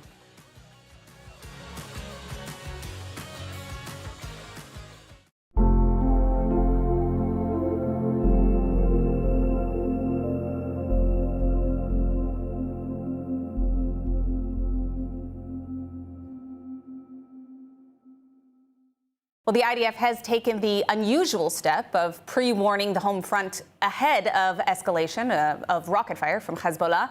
Home front commander Shai Kalper visited northern municipalities, urging leaders to demonstrate resilience and optimism. He said the IDF is working daily to remove existential threats, striking Iran and other targets alongside the United States. The move comes after last week's incident when the group doubled its rocket fire to around 200 a day without sufficient advance warning to civilians.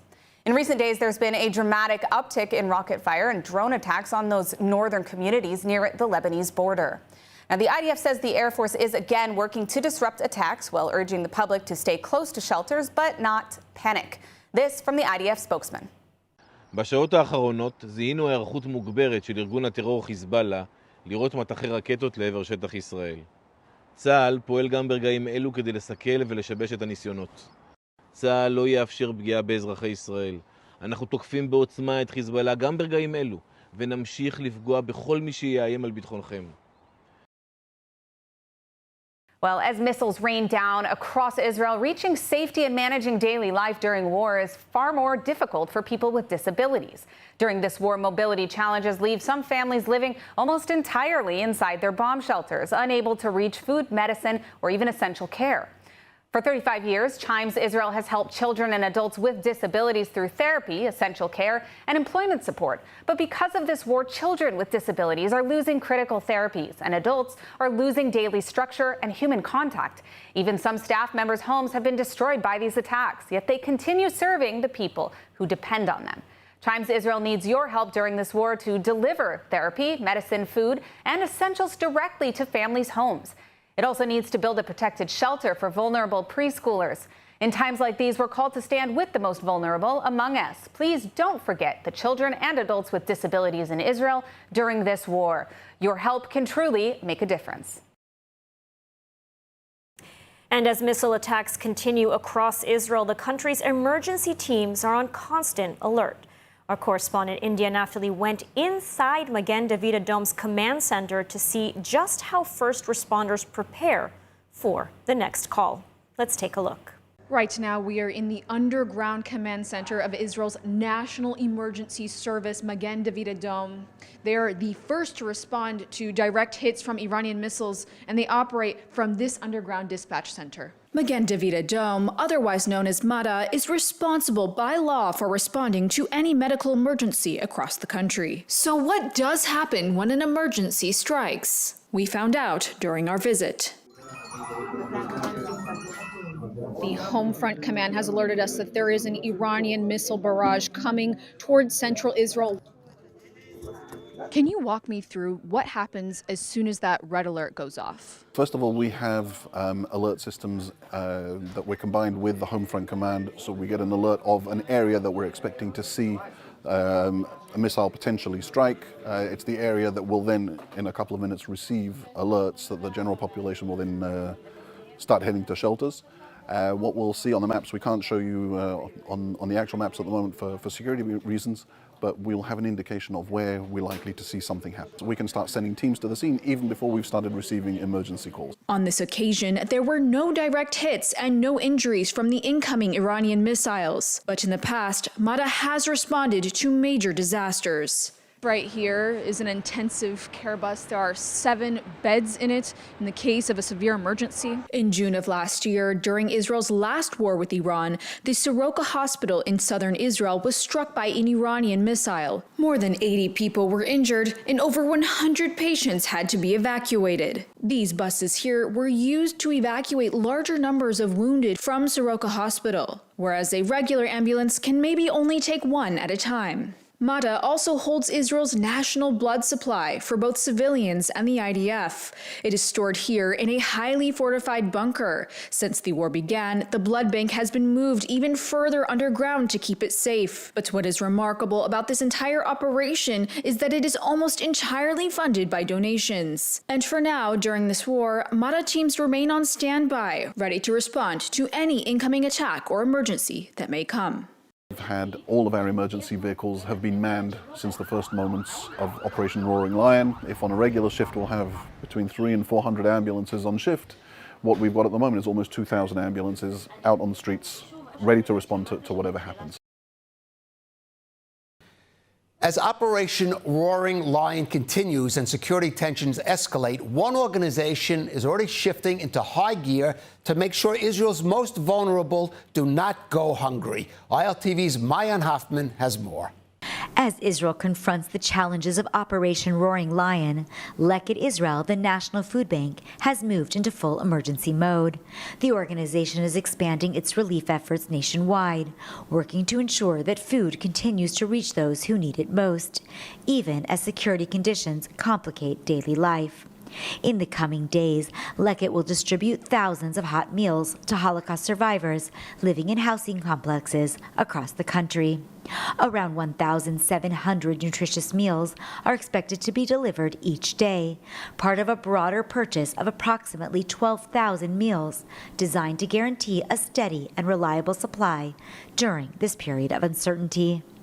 At the same time, the organization is rolling out digital food vouchers to hundreds of families through its nonprofit partner agencies, with plans to expand that program in the days ahead. The goal is to provide immediate, dignified assistance that families can access safely and independently. Despite restrictions and ongoing security concerns, Lekit continues to rescue surplus agricultural produce and prepared food from packing houses and other sources across Israel.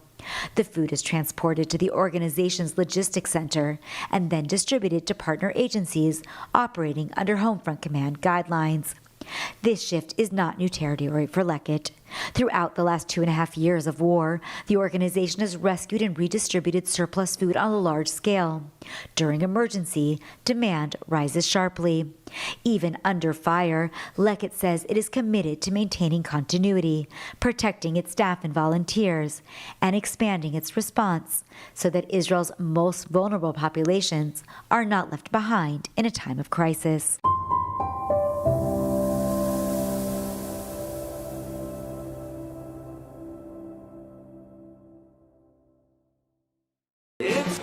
future, it's clocked.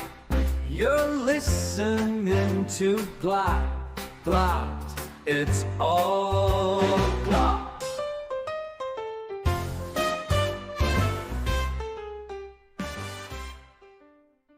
This episode is brought to you by Toscanini's new fine Italian chocolates. These are their truffles. It's always so much fun to see what Toscanini is bringing to the kosher market. These are really cool and delicious. Okay, so here's the difference. These are parv and these are milchik.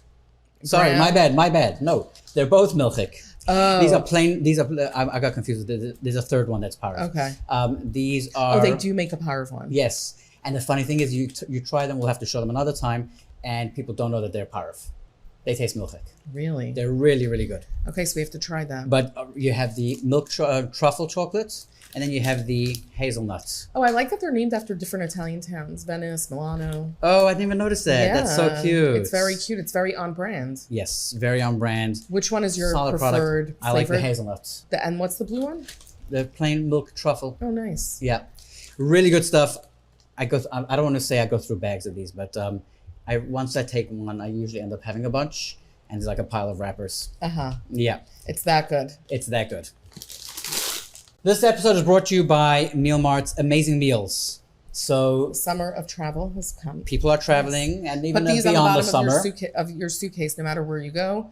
You never know when you'll need it. Pass me. Let me So check take a it look. out. This is a roasted chicken with carrot simmes, potato kugel, and farfel. Yum. Heat and serve. So you've got this to go. It's packaged. It's ready. People are traveling in places where you can't get kosher food, or you don't want to just rely on, cans of tuna or local produce. This is a great option. Heat and serve. You're ready to go. Microwave oven or boiling water or on a hot plate. They've got instructions on how to do it. And this meal has 19 grams of protein and 5 grams of fiber. Oh, you have the chicken chow mein. You know what? We're actually gonna have to get. It's like a full meal. That's We're gonna come back with a bunch of others. These are both chicken meals. They have meat meals. They have some other stuff. Very cool. Either way, it's a great we have option. to. You know for what when we you're have to do traveling. though? Besides for when we're traveling, we should do like a real tasting it. We should maybe. Yeah. That is a good idea. We definitely should. It's gonna be fun. So check out the Meal Mart Amazing Meals. Welcome to the next episode of Glotz. This episode, we are here with Dahlia. It is so nice to meet you. I've never met you. I know. I'm so excited to be Yeah. here. I'm We so just we excited. hear Dahlia this, Dahlia that, but If anyone has gone viral the past year, it's you. That's Do you so feel? cute. Do you feel that way? I also live in a bubble, so I don't really know what's going on. I'm just like a workaholic, so I just like work all day. I meant so like don't you know even- that interesting like. There's the social media virality that people have, but then there's the word of mouth. Yeah. I feel like you have the word of mouth one. I mean, I hope. I because, think like, so. I feel like, I guess like for me, everything is about like authenticity. Yeah. And I don't know, like, I don't even know, like, the blogger world, like you pay people to do stuff. I'm not like that. Like, I'm so authentic. Like Yeah. if somebody, like a few people who have like been promoting me have really actually Yeah. done my diet. 100%. And I didn't even know who they were. And then it was like, oh, they're like, should we promote you? And then I see, oh my God, you're like Yes. somebody. By the way, So- we were gonna talk about health food myths later Yeah. on, but I wanted to say a social media myth is that people think that bloggers only do things for money. Right. But that's not true. No. But even you have that experience Yeah. of people who did your program and were like, this is so cool. Yeah. I want to just promote it for my And I only want those people that it like actually worked for to promote me. Like I would 100%. never want someone that's just like, let's collab and it's not real. Like it has to feel like, the energy has to feel right. yeah. So I feel Well, like, I can vouch for the Dahlia's, authenticity. yes. And Well, we didn't being real. yes, We didn't 100%. introduce so that should free. We're getting carried away. No, it's Yeah. just we could just like dive right in. Yeah. But Dahlia is a functional health coach Yeah. who is focused on improving people's gut health and hormone balance, Inflammation. and reducing inflammation. That's what your specialty is. Exactly, yes. And so you created a very specific program that has really taken off. Yeah. Baruch Hashem, thank Yeah. God. So you were saying that you could attest to it. Oh, I can definitely Did you test do it because Dahlia's? I didn't do Dahlia's, but by default, there were a lot of things Yes. that Dahlia does that I did because. That's right. I'm like mid Dahlia, so I could attest to it. There you go. Yes, in honor of this episode, I'm wearing a shirt that is vintage.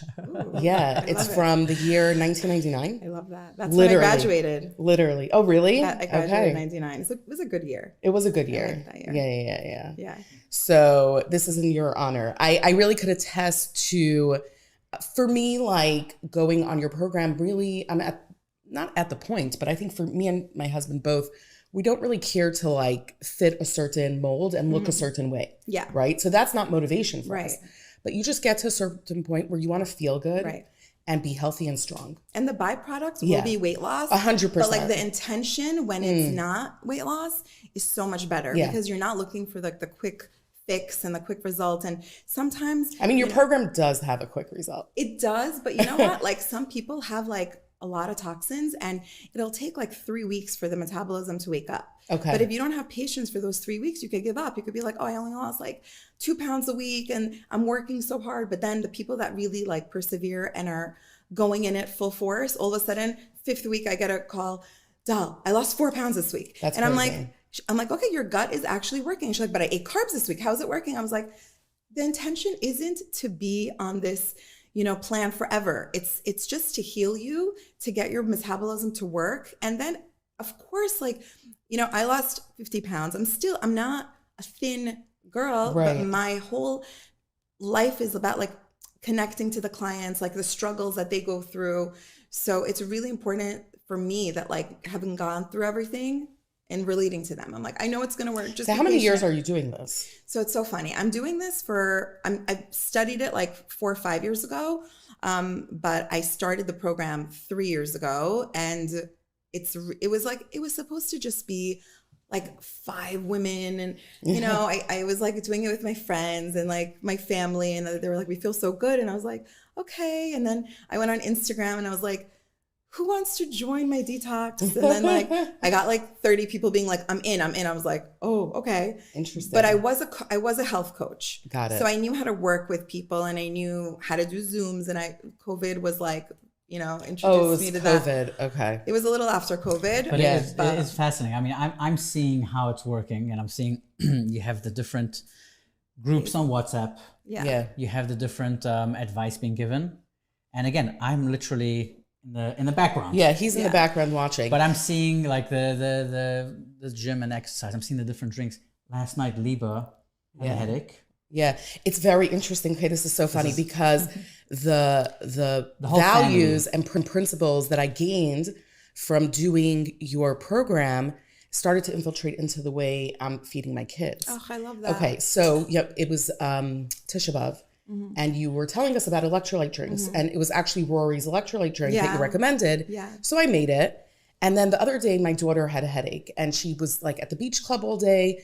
And I knew that she was probably a little dehydrated. Yeah. So instead of giving her Tylenol, I made her this drink. Amazing. Her headache was gone in like 15 minutes. Of course, because it's all about food is medicine. Yeah. Like people are all about like for me, like I just want to say how it started because for me, like I was always doing Weight Watchers and not that any of these things are bad, but it was always like I would have these like bars that had all these crazy ingredients in it, or I did other diets that had like seed oils and processed things. And then I was like, I'm losing weight, but I really am tired, And but after I had like my kids, I was 218 pounds. Okay.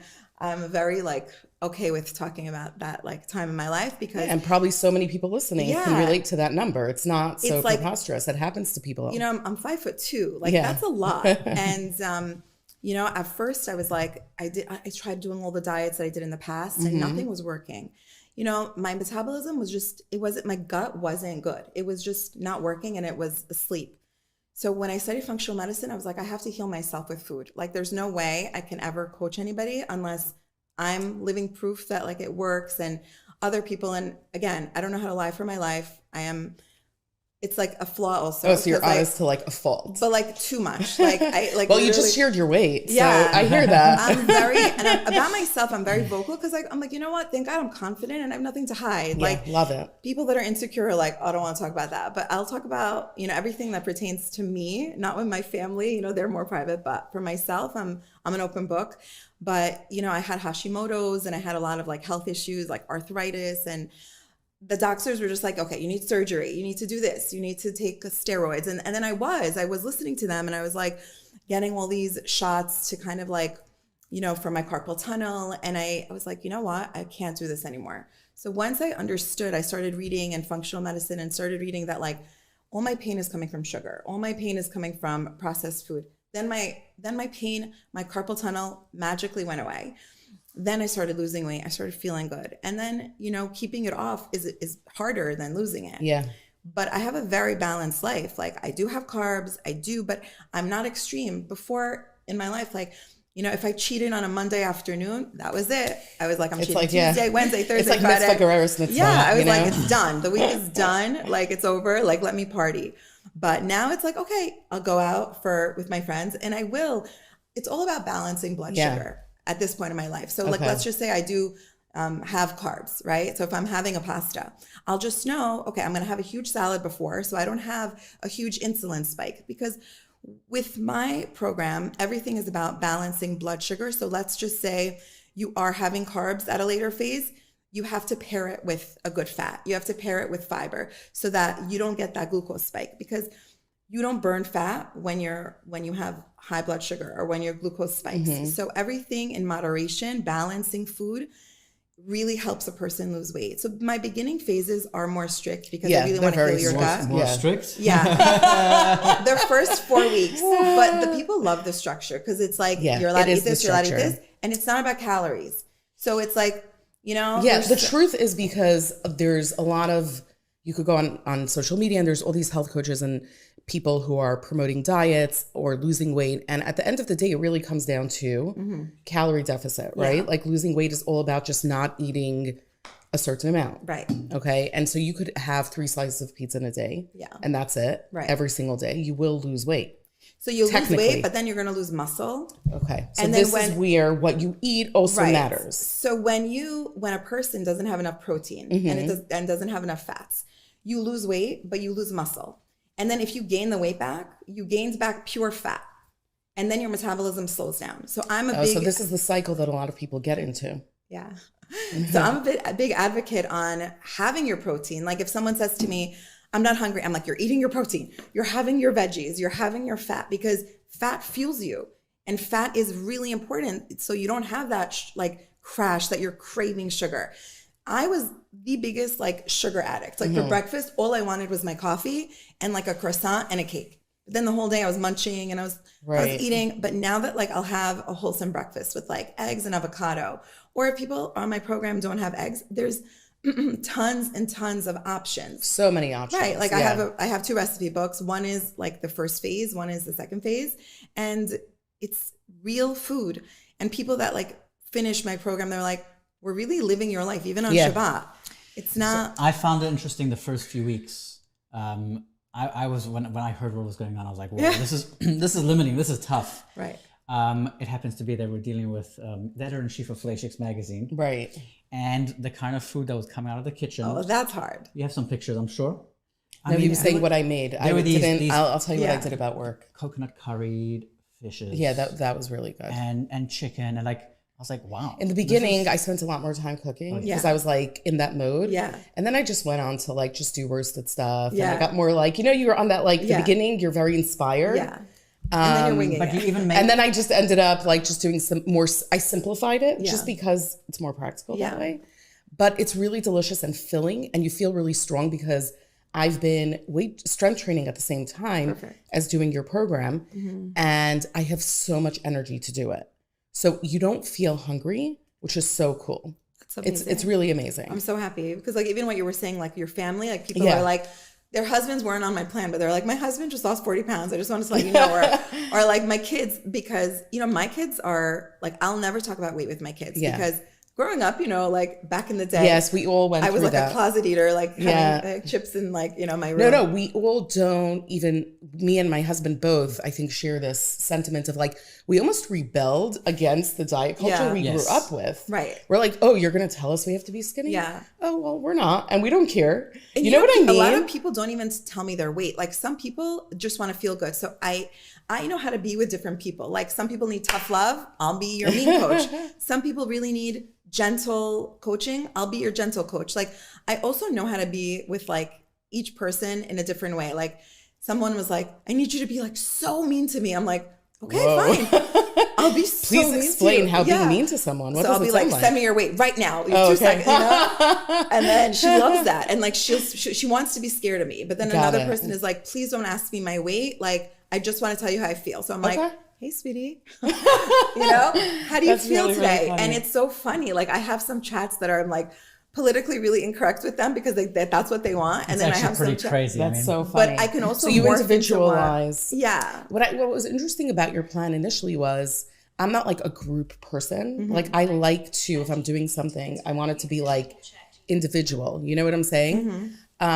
And I found it, I was like a little bit hesitant. Like it's sort of like a group. The way you structured it is like you're in a group, but then you have access to speak to you on the side. Right. And then you sort of are in touch with you on the side. And it really worked. It's such a great balance of like being together in a group with a bunch of people who are doing it and then having access to speak to you about individual issues that might come up. Right. So how did you figure that out? Were you doing that in the beginning or were you doing individual coaching in the beginning? So I was doing individual coaching where I was really modifying everything for the person initially. Then I was like, you know what? Like I can do this with a few people. So then it was like 5 people. And then I was like, I could do this with more people. And then I've had groups where there are 100 women in my chats. Whoa. But the way that it works is because I have a really great team. I have like 3 or 4 girls that are there to answer the questions in the group. But anything private is messaged to me. But I have women in the group that are nursing that need more food and that need more variations. Got it. I know when teams. I sent you my weight. Yeah. I was so scared that I sent it to the group. No. Because it's like saved. That's happened. And I was just like, let me double check. Let me double check. As if it really matters and nobody could guess my weight. But you know what I mean? I'm But like the it's only just person it's so that funny. sees the weight because like I want people to be comfortable. So the assistants don't get involved with that. Like I'm the only person that sees the weight, like a very old fashioned of my Excel spreadsheet. I have the notes about the person. And then I see like this person struggles like with whatever it is. So then every time I'm talking to you, I know, okay, I have to be more lenient with this person. This person has maybe like food, like sensitivities in the family. Like, so I cannot talk about weight so much. Like everything is somewhat modified because everyone is different, but it's like one diet or I don't want to call it a diet. It's like one program, but it is somewhat individualized for the person. If they're a teenager, I don't do like less than 16, but if they're an older teenager, I'll definitely give some carbs. Are you doing this program for men? Are men joining the program? So that's a really great question. I am. We are separate chats. So the separate chats, but their wives have to be in it. Okay. Or, because then it's like, I just don't want to, they basically will make a chat with me with their wives and like ask me questions. So it's like a group chat with their wife. Yeah. That's cute. So we do that. And then it's not as common. It'll take me like 4 months to get like 20 men, So to you have, do it. do you have male coaches also? So we're coming soon. We just finished training someone that's done the program, kept it off because it has to be like somebody that really knows the diet inside out. And everyone that works for me, and everyone that works for me has done the program and has had to keep off the weight for at least a year. Right. To understand the whole program. It's so interesting. You went to study functional health coaching. Did you study it in like religious from school or no? It's actually called Nutrition Alliance, and it's a course that I take online, and it's just amazing because I'm done with the course, but it's never ending. And it's like I'm constantly like signing up again for more and more because I love the knowledge. I love how like it makes me very relevant with what's going on with ingredients now. And like there's so many diet myths out there that people really think, like growing up, for example, like I always thought that fat made you fat. And fat is really your fuel. So like I was scared of having avocado. I was scared of having good fat, but that's what satiated me. And I thought like a Diet Coke was better than, like some good fat. But what I was doing was really harming my body. I was killing my good bacteria. I was having all these artificial things that were making me tired and crash, and that were really affected my metabolism. Like I really believe I got autoimmune disease from all of these diet things that I thought were okay. But then once I started having good fats and protein and all that stuff, and I really felt satiated, I was like, this is it. Like food is medicine. And I didn't need antibiotics. Listen, I'm not a nut. Like if a doctor tells me I need antibiotics, or I will take it, but I will do everything I can not to. Before. Can we talk about like what people are typically eating in a day? Yeah, Like what? sure. Yeah. So I found that fascinating. the first phase. Well, it depends who. Everyone's going to eat something different. Well, I think people are starting off with the water with the salt. Well, did you say the salt Yes. water? So I'll tell you Yeah. what basically I started making these detox shots, which Okay. I've researched a lot about. So like it's called the Golden Glow shot, which is like ginger, turmeric, all these anti-inflammatory things in a drink where they drink in the morning. And soon, Bezrat Hashem, we'll talk about that later. Should we give everyone a tip on that? That it's spicy? No, Shifra's been making I that. made your recipes. I made it How good myself. is Hold on it? 1 second. It's very good. But that recipe makes a big mess. Because I use fresh the turmeric. And So how do you have get to- rid of the turmeric? Oh God. How did you No, it's do really it? simple. It's- I asked ChatGPT. Oh, what You take whatever got stained and you put it in sunlight, and the next day Really? it's done. I didn't know that. Okay, I have Yes. to tell my clients that. Like, want Yeah. Randomly, you look out the Yeah. window, you'll see like a few dishes outside. And the funny thing is, it disappears. That's It takes ages. awesome. My food processor, blender, and plotter, That's everything. amazing. Yeah. So you start off your day with the detox shots, and I'm also a big believer in keeping your body in an alkaline state because it really prevents. What is an diseases. alkaline state? Okay, so like let's just say keeping your body alkaline versus acidic. So alkaline is like when you have lemon in your water and you put a little bit of sea salt, your body is alkaline and like diseases don't enter in. So let's just say vegetables are all alkaline, and like it keeps your blood sugar stable. Those things in the morning really, really, really help like your whole day. And it really, like, let's just say coffee is acidic. I'm addicted to coffee. I'm not going to have coffee, but I really drink my lemon water throughout the day and I put a little bit of Celtic salt in it. And that is like a natural electrolyte. It really hydrates me. The most important thing is because my program, we fast and we eat within 10 hours. We eat within 10 hours and you're fasting for 14 hours. So the first thing you put in your mouth in the morning is really important. So the detox shots are the first thing that I put in my mouth in the morning. I do give some supplements, but that's just, optional. But I really do believe in gut health. And I really believe that like, even though we're eating the right foods, sometimes it's not enough. Like sometimes you need magnesium glycinate at night to lower your cortisol. And, stress is a big factor in gaining weight. Which I didn't know. It's so interesting. Right. Stress and sleep. Stress and sleep is huge. It's fascinating. The nights that I have more sleep, I could lose like a pound the next day. Or like, let's just say I've been eating so well and then I had a very stressful day with like something or with work and I didn't sleep, I could gain that You day. literally will see it on the scale. So my clients, exactly, Interesting. they'll ask me like, why did I gain 0.4? I'm like, did you sleep last night? They're like, no. I was like, listen, sleep is a big factor. Stress, all these things, your hormones play a big role in your weight loss journey. It's interesting because we know they're important, but like to actually have an effect on your weight. going up or Right. It down. really does. It's insane. So like the first phase basically doesn't have dairy, but because I love coffee, I created An my exception. own exception that you're allowed to put a little milk in your coffee or almond milk, but I love my regular whole milk because I really feel that really is important to me. And I don't want to take away someone's joy because for me, I wouldn't be able to do it if you took away my coffee. Like I'd be like not a happy camper. I love it. No, that's your like authentic self you were talking about. You're Yeah. like, and also like having done it and living it Yeah. really makes a difference. But like 99% of everything else, I am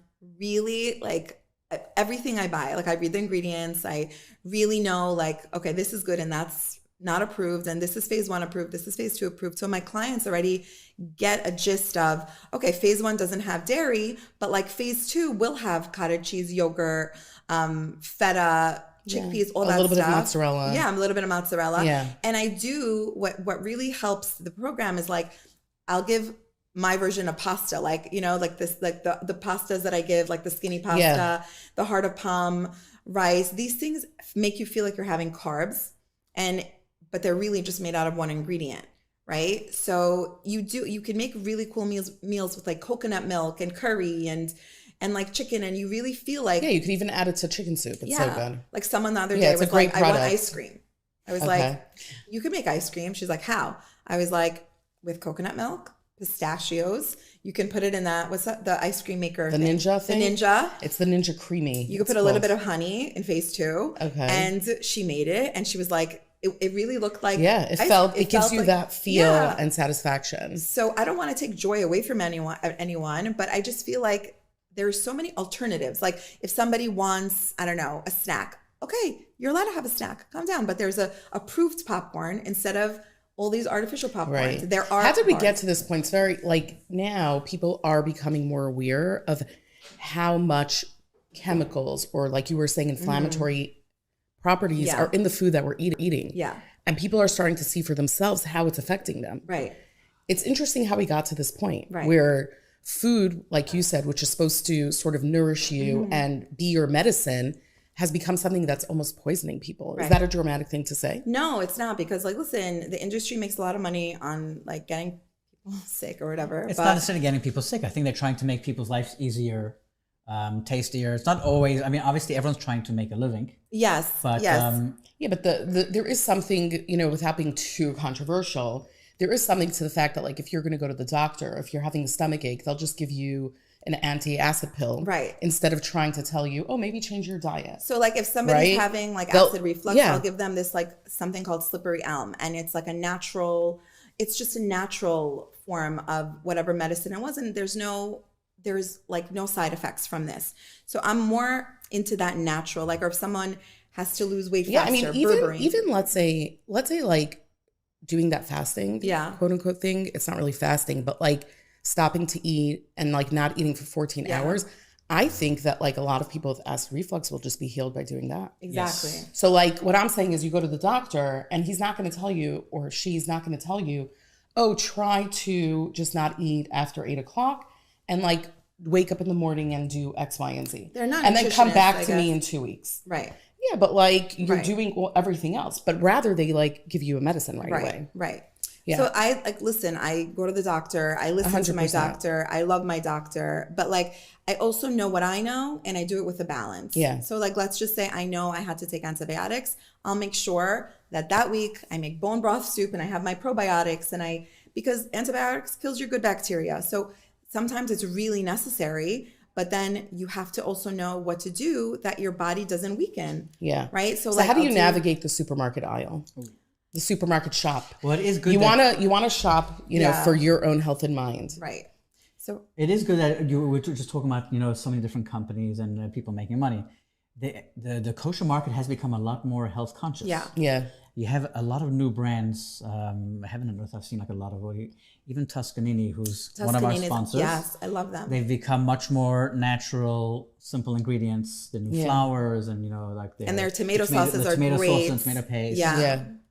So I guess for me, like I have a shopping list for my clients, or like if Trader Joe's, like I have reels on that, like what to buy, Costco, what to buy, you know, and then my kosher supermarkets, like personally, I have to come to Five Towns and like look in a Gourmet Glad and Seasons and all that stuff. But they know like these tomato sauces are approved, and I'll tell them as long as the tomato sauce has like citric acid, just plain salt and tomatoes, that's fine. If you're going to look for if it has sugar, don't buy it. Anything with sugar, anything with artificial flavoring like sucralose or dextrose, or these things are artificial sweeteners, anything processed. So I let turkey, let's just say on my plan, like the cut up turkey, but it can't have nitrate. So I'll tell them Costco has a no nitrate turkey, but like Does Grow and Behold also have it, by the way? A lot of places have it.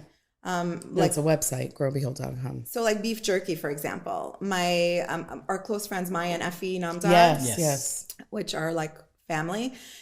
He has a jerky line and it's amazing. He did mention it. You know, he was on our podcast. Yeah, I know, he told me. And he told us about your jerky at the time. Oh, really? Yeah. He said, because we had asked him like, what's next? And he said, oh, I'm doing a line with Dahlia. Right. So it's like a clean jerky. Clean jerky. And he ships. Yeah. What's and his he website? ships. What's his website? Beefly.com. He's For anyone amazing. listening, that's He's fun. so funny also. Yeah. Great and guy. his wife is my best friend. I was actually Great friends Nick with is him really first. And then we became friends. But so he has like the shawarma flavor, the classic, the sweet. We're making more I love Beefly. And you know, it's just made with How you making clean it sweet? ingredients with honey, but that's phase 2. Right. Oh, phase 2. So there's no preservatives. It's like really made it with. I went to how they make it at like in the office, whatever, and it was so cool. I was like, these like they're so clean, and everything was made so purely with like the correct salt and the coconut aminos so instead cool. of like the soy sauce, and it was just, and it's so delicious. Like at first I was like apprehensive, like is this gonna be like really bad? And then I was like, okay, it's so good, and he ships anywhere over like free over $75. Yeah, it's good to stock up on that. And then it's also like I made the detox very a part of a realistic life. Like I partnered up with Juice by Julie, with a few different restaurants in Great Neck so that people can go out, and it'll just say like, okay, the salmon salad is 4 proteins and 1 fat. This is like my so Juice by diet Julie language. had like this menu. Yeah. That was like Dahlia's menu Yeah. that you had posted. It was really interesting. How did these things happen? Was it organically? Organically. Okay. Actually, one of my clients went to Juice by Julie, and she was actually one of the winners for my Hanukkah giveaway. Like I had a Hanukkah giveaway. She was the winner. Her name is Cindy. I love her. And then she actually won my Hanukkah giveaway. And then she was like, she lost a lot of weight. She's amazing. She's awesome. And she went to Juice by Julie, and she kept being like, I want Dahlia's food. And they're like, who's Dahlia? And then everybody started like being like, do you have a Dahlia? Like, what does Dahlia let? What does Dahlia let? And then the owner of Juice, Elliot, called me one day, and he was like, okay, so like, let's do something. And it was funny because I had, I love Juice by Julie, and like a few years ago, I would always order from them in Great Neck. They did a delivery, and I would do their juice cleanses. They have amazing food. And then we had a meeting with Julie and Elliot, and it was very authentic. Like when me and Julie spoke, I was talking to myself kind of. Oh, that's very cool. We have like a very similar cool personality. Happens. And she's just like a little like older than me, but I was like, oh my God, like we're the same person. That's so cool. So the vibe was definitely there. And then it just was all organic. How about going out to other restaurants? Like, what's your strategy? What's the tips that you could share with people? Like when you're going out to eat and you want to eat friendly. Yep. So that was initially one of like my biggest fears, but now I feel so in control, and you could eat almost anywhere you go. Mm-hmm. Like, so initially I'll just really tell them, I really don't want anything with seed oils. I'll look at the menu, I'll narrow it down. And I also do it for my clients. I'll narrow everything down for them. And I just tell them, listen, ask the person if there are any seed oils. Often like a sea bass is marinated with something that they can't remove, but sometimes, most of the time, bronzino, for example, or chicken, they could just grill. Or they could put avocado oil or olive oil. They always have olive oil. So I always do protein. And then they grill the veggies. But like, I'll be like, listen, can you just grill it with olive oil? And they're always, 99% of the time, they're very accommodating. I don't touch the bread. I really like tell them not to bring the bread basket because. Like, don't put it near me. Exactly. Yeah. I just want to focus on real food. I'll have a huge steak. I'll have my steak. I'll have asparagus. I'll eat. I'll have an Israeli salad on the side. Right. And I want to enjoy life. Like my husband and I are social. We go to events. We go to parties. Like I don't want to, everyone's looking at me like, and I'm like, I'm eating. Like, calm down. Or like I go to a bris and everyone's like, what do we eat? I'm like, that is so funny. I'm like, you could eat your Do you salmon. find that it's more challenging to be to do this type of lifestyle in the firm world? Because I think like between, I think so. It's so hard. Shabbat. Yeah. Like if we didn't have Shabbat, we'd all be like. It was very interesting because I started doing your detox in the summer, Yeah. and I was going every week to the upstate to my parents, right? So I came, and my mother makes Shabbos, so I didn't have to like enter the kitchen, Right. and I was able to just bring the food and not like have to worry about anything. The second I came back and like summer ended, and I'm making Shabbos, it was so hard. Because you're picking when you're like, Literally, no, I had to your taste food. everything. I was making baba ganoush. I had to know. give it like a little taste, I know. So that was my biggest thing. And that's why Friday afternoons. And for then me I made was the hardest. cholent, and it was such good cholent. Oh my God. And then I have to hear about how much those 3 tastes can equal. It's actually pretty crazy how check. Yeah, I was explaining him. Can you be the taster and tell her? I don't trust anyone. So He's gonna say it's amazing. No, I make my kids try it because they're like really critical of me. Oh, that's. They're cute. like, even if I do like a reel, they're like, "Mom, delete it." I was like, "Let me be myself." They're like, "No," they hate it. They're like, they cringe. They cringe from me. But I do think Friday afternoons is so hard because I'm cooking all this stuff and then you're hungry, and then the kids come home and they're like, "We're hungry." I'm like, "You're hungry? I'm hungry." So I'll have like always something ready. Like I'll order a salad from out, and I'll have something, or I make myself like a protein smoothie. I'll always know, like I have to be prepared Friday afternoons, so I don't go like I don't become like a savage and just have everything. I think that was one of the hardest things for me, even more than when Shabbat starts. I think pre-Shabbat. For me too. And then like you're eating late. So I always make sure that I'm having something before dinner because I don't want to be like an angry mom. Right. So I'll have, and the intermittent fasting, there's a little bit of an exception for Friday nights because, you might eat within 11 hours or 12 hours, but it's good because you're not weighing Shabbat morning. So it's fine. But, you know, there's always, we're modifying things. And Shabbat, like we have Moroccan fish, we have chicken soup. Like, it's not like you're not eating. I made my husband, you know, he'll tell me if something's good or bad because he loves food. Is your husband living on the plan also? He's living on the plan. And can I say how much weight you lost? He's our studio He lost 90 pounds. Wow. And everyone's like, did you do surgery? Did you do this? I'm like, his wife is Dahlia's detox. Like, calm down. I know. Right? I actually told the trainer that I work with, I said, I want a rumor to start that Schiffer Klein did Ozempic. Because like no one's going to believe, like if I lose, when I lose more weight, because it's like, it's, you know, it's really working. Yeah. People are going to be like, she for sure did it. She for sure did Ozempic, but it's okay. I heard rumors that like I did it. I was like, or what? Surgery, but you could do. We're living proof that you could do it. Right. And I'm not saying anything bad about those things. No, listen, I have clients. It was my plan B. I have clients that come to me and I'm not at all going to tell anyone what to do. Yeah. That's your life. You come to me, but I want to make sure you're eating correctly. Yeah. I don't want you like being on this drug and just having like, you know, unhealthy bars and like pizza and pasta because you're going to lose muscle. Do it the right way. Lift weights, eat protein. Muscle is so important. Muscle it's is like so important. something people are starting to talk about also. Especially as we get older. Yeah. Because when you lose muscle, your metabolism slows down. Totally. And it keeps you strong. And when you don't eat enough protein and healthy fat, like you mentioned, you really lose muscle. Right. And then you lose your ability to stay healthy and strong as you age. But then your metabolism slows down. So somebody that... When does your metabolism slow down? When you lose muscle. Right. Okay. So let's just say a person that could really burn, 3,000 calories in a day, you lose your muscle, and then let's just say you gain your weight back, and now you want to diet again, right? You have to eat less now because you've lost muscle.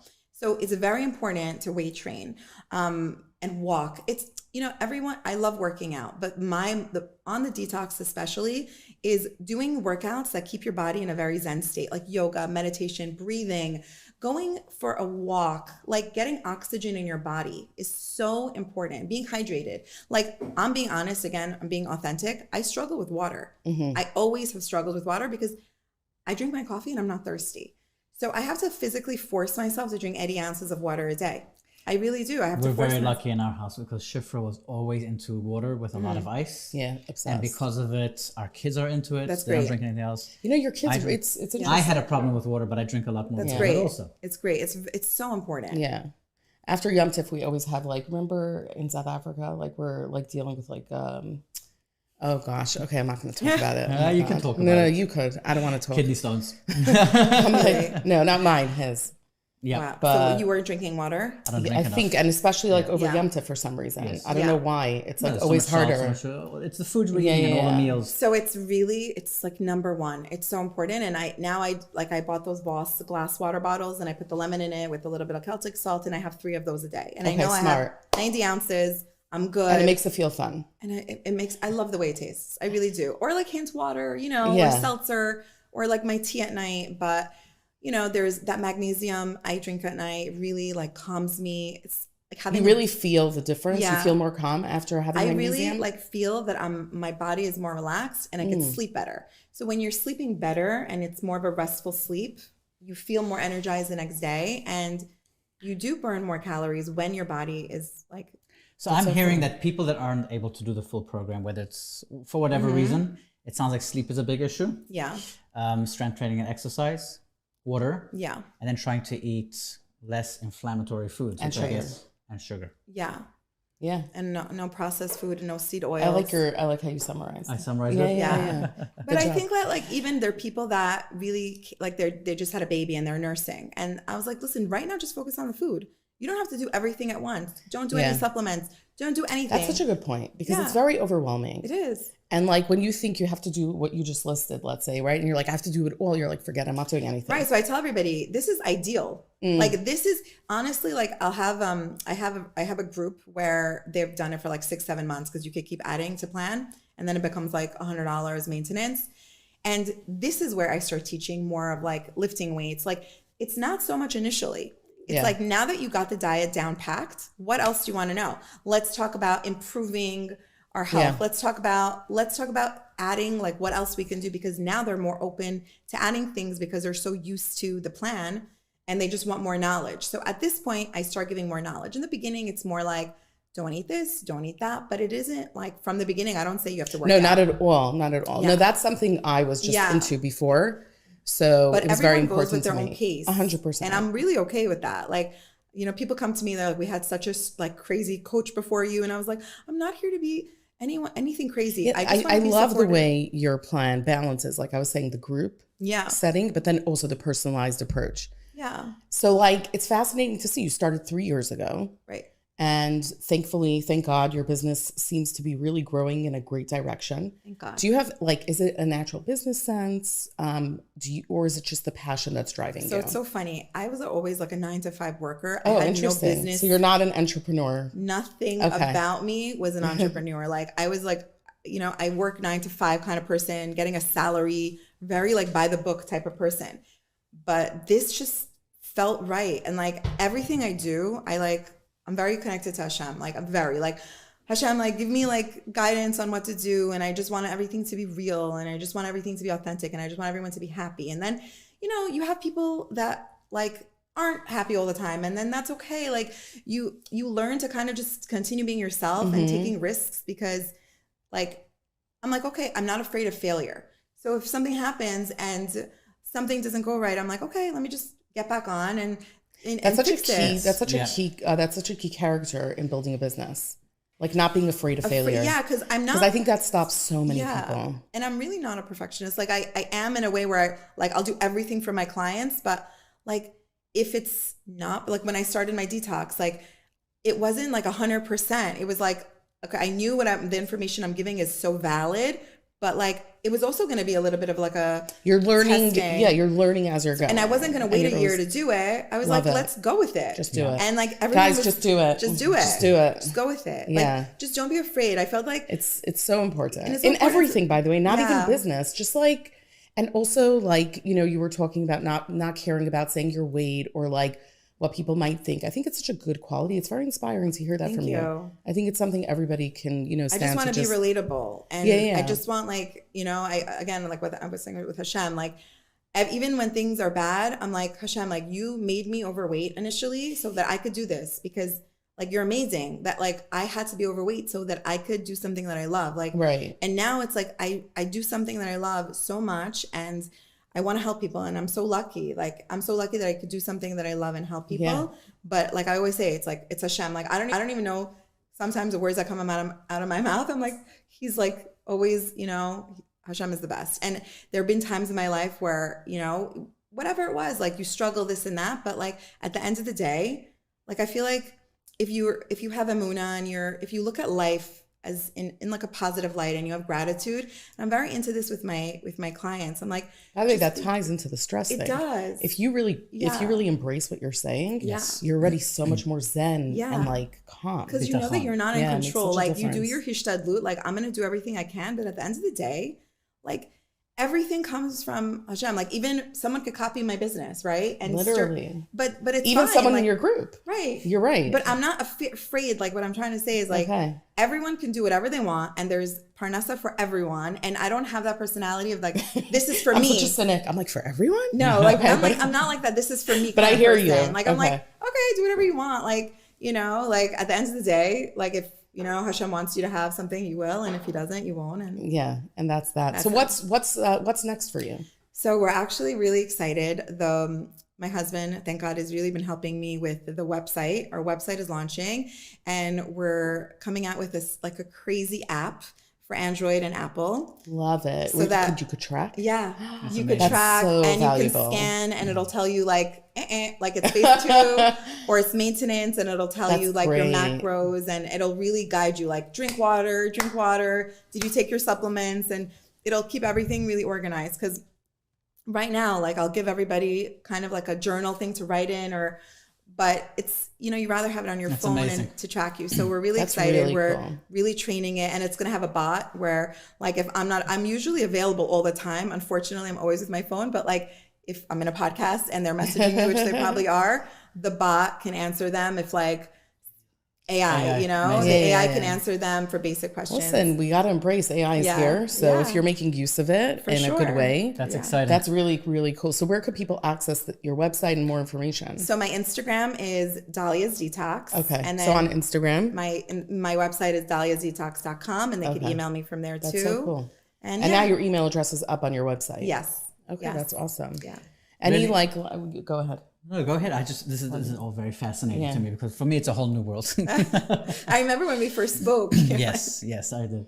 Totally. You were just saying any what? No, any tips you want to leave to the listeners that are listening? Yeah, I wanted everyone to know, like, it's very normal to kind of feel lost and alone. And sometimes when a person gains weight and they don't know where to start, like, people, like, you can always join my groups. Like, you feel very welcome and you don't feel like you're lost in a group. Or even if you don't even want to join the detox, like, just take a minute, like, you know, you've had kids or whatever it is, just learn a little bit about eating clean, like learn a little bit about ingredients yourself, you know, try to have dinner early, try to not graze throughout the day, try to have lots of protein, good fats. You could have carbs, but don't have the simple carbs. Like maybe for the beginning, don't have like pasta and stuff like that, but have like sweet potato. If you need more structure, then you can structure yourself. But in the beginning, as long as you're cutting out the processed food, the sugar, start off slow, your inflammation will go away. You'll feel better. Yeah. And I want to add, I think it's important. Like, it's not just even necessarily for people who gained weight. I think even someone who might not be overweight really would benefit and feel so great just thinking about what they're eating. Right. So there's a lot of people like that too that just want to learn about. I think there's so much value to that as well. Right. And like, I think that's also essentially part of like keeping kosher, right? Kosher equals like a certain level of mindfulness about the food that we consume. Yeah. So I was talking about it. I'm like, should there be like a kosher certification for like the quality of ingredients? Oh my God, that would be amazing. Like, I really feel like maybe like, is it controversial to say that like Rabbanim should be responsible for that? No, but your health Put is it really on them. important. Like you know? No, because we care so much about what we're putting in our body that it should be kosher. Yeah. But then we don't care about, let's That's a great say, idea. something that's like literally the So chemicals it should be like that an are in some of OU the with food. like Dahlia's Detox check. Oh yeah, collaborate with the OU. Yeah. Oh, okay. Hello, that's a good future collab. All right, Okay. let's Literally. put it out there. Great idea. But soon the detox shots that I make, the green glow and the golden shots, are going to be sold into stores. Oh, okay, that's also cool. Soon. Nice. And you know, Yeah, and then you don't have to stain your own blenders. Yeah, so we have a lot of cool things coming up. We're excited. Amazing. Okay, That thank you was so much for really joining exciting. us. Thank you for coming. Anything else you want to add? We're also having a studio soon that we're excited about, and we're setting it up, and it's just like a lot of fun things. Okay, A lot of fun awesome. things. So nice chatting with you. Thank you too. And So meeting nice you to in meet you. person. Yeah. And yeah, we look forward to hearing from everyone. We'd love to hear your feedback. And if you have any follow-up questions, maybe we could have you back or do another It segment. was so much fun. Thank you so much. Yeah, thank you. Thank you so much. This episode is brought to you by Toscanini's new flowers. Shif, you want to tell us about flowers? Because this is going to be your... Yeah, so the type of flour that you use is very impactful on the end result of a recipe. Everybody who's listening probably knows like the high gluten flours are perfect for challah. There's the special challah flour. Bread flour, for example, is better for bread. So this flour, all-purpose flour, soft wheat type 00, is a version of the 00 pasta that's perfect for making homemade pasta 00 and 00 flour, because I'm like, pasta, that's on my mind. So it's really exciting to see this array of flours from Toscanini. This was unexpected. I didn't expect flowers. So this is the all-purpose flour. Okay. You have the white spelt flour, and there's a third one which we didn't get yet, is the high gluten. Okay, so that's what I was going to say. If you notice here, it's the medium gluten. Yes. That's good for like softer doughs and like pasta. And then the high gluten is much better for breads. Yep, and this is a white spelt flour. Whatever it is, if it's Toscanini, it's coming from Italy, it's high-end, good quality product. I also love the bags. The bag is really, the design really nice. is so nice. Okay, I'm looking forward to actually trying something with this Yeah. flour. Grab One Hydrate, a new sports drink, blue raspberry and a fruit punch. And these are under the OU as well as Rav Mordechai Unger. So you got a Hamish Ashkafa as So well. it's like a Gatorade update. Correct. I like the Bike for Chai on top too. Bike What for is Chai, that? official hydration sponsor of Bike for Chai. Very cool. So pick up a bottle in your local supermarket. Perfect for the August season, I guess, right? Or for any time. I mean, fasting or That's just true. exercising. Get your extra light. Extra light, electrolytes. Electrolyte. I knew I was saying something wrong there. Yeah. So grab one, hydrate, check them out. Okay, this episode is brought to you by Tuscanini's dark chocolate line. Shifra, have you seen these? Take a look. So I tasted the cocoa really nibs. did we? We were just in the bungalow colony for Shabbos. And I brought this And one. we brought this. And oh yeah, Shlomi was like the hero of the table because he brought this to the Shabbos table and everyone was eating it. And I we thought it had was gonna family be for the giving it to their adults. kid. Yeah. So nobody could believe that it was pareve. It has a very rich, almost buttery-like finish on your palate. So it's really good. So everyone, the one she's talking about is the cocoa nibs. Everyone loved that, but they have the dark chocolate. They have Almonds. That sounds almond, really good. And then what's this one? This is chocolate noir, dark and smooth. Oh, well, how many percent? Doesn't say. This one is 76%. Oh, so this is probably 54. Okay, there you go. Either way, they have 4 different types. Really high quality chocolate, pareve, but really buttery and rich. Let's just get the aroma. Well, let's do the rich. Go for the rich. That's what We're gonna try it. I'll try it here on camera. I really enjoyed the cocoa nibs one. It's like ground up cocoa nibs. Smells really, really good. Yes, rich and chocolatey. I mean, what's there to say? Definitely a rich. Whoa, like. Well, this is the 72%. 76. 76. Oh, wow. Very high. It's not so sweet, although it's not bitter. It's bittersweet. It's 76% is bittersweet. Yeah. This one is probably semi-sweet. You want to try it? Since you're comparing, I think you would probably prefer this one. The 76 would be amazing for people who like dark chocolate and also are looking to have less sugar. Yeah, this is definitely You smell more. the difference? Yeah, you could smell. There's a complete difference yes, in aroma and texture. By the way, this is fun. You know what you should do? Shabbos night, Friday night for the meal. Bring out all the Tuscanini chocolates, and everyone does a taste test, and you figure out what is your chocolate personality. Okay. That would be a fun segment. What is your chocolate personality with Tuscanini? Are you a 76er, or are you someone who wants something a little sweeter? Okay, my God, that's my style. Yeah, that tastes perfect. Okay, interesting. That's really, really good. Yeah. But no, don't you think it's fun? Idea. Yes, I like that. Yeah, it's fun because you get to know like what kind of chocolate you like better.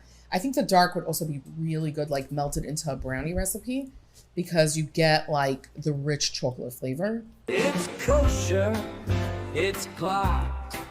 You're listening to Blocked. It's all Blocked.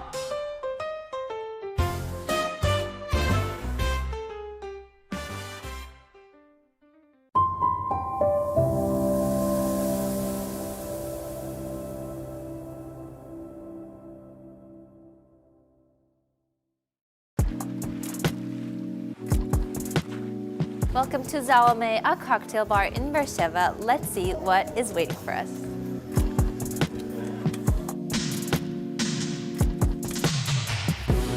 Hi everyone, my name is Bar Zaguri. I'm from the Zalame Akbar Cocktail Bar in Beersheba.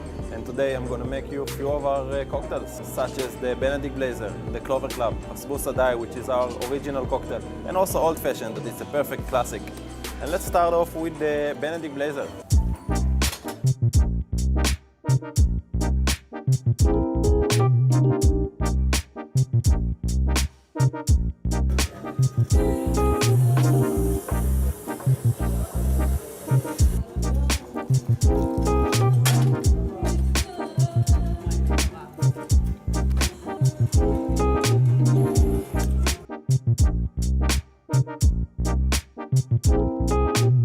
The second cocktail is the Old Fashioned.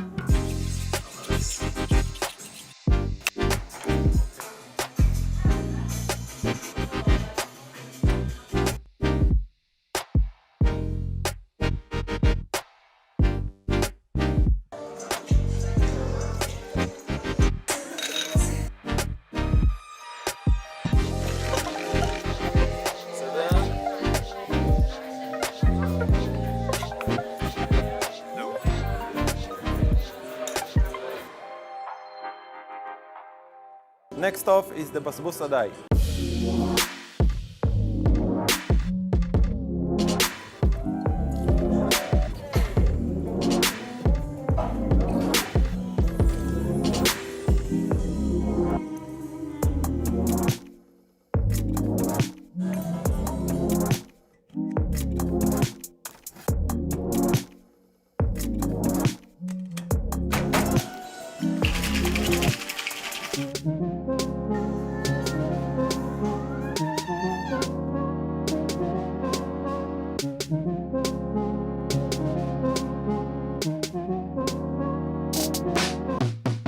last cocktail is the Clover Club.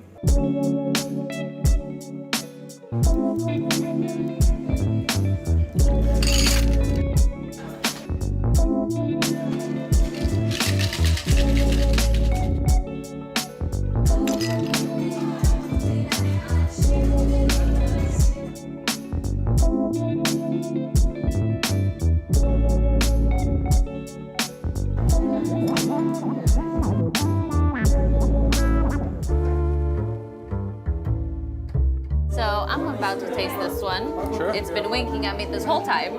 Cheers. Cheers.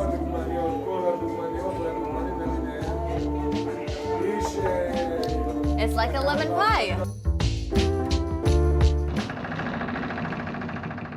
Wow. So this is what, the smoking area? This is the smoking area. You can see here all the original cocktails. It looks like poison, right? It's our- That's yeah, where we bring yeah. people to poison them.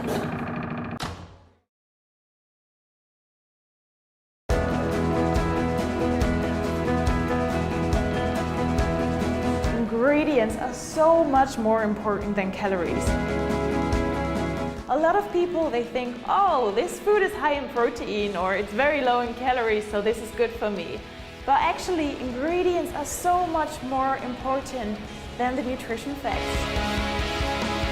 If you look at the ingredients list and you see ingredients listed that you can't even pronounce, chances are very high that they are not good for you, that they are not adding any nutritional benefit to you. They will ruin our health and they will ruin our metabolism.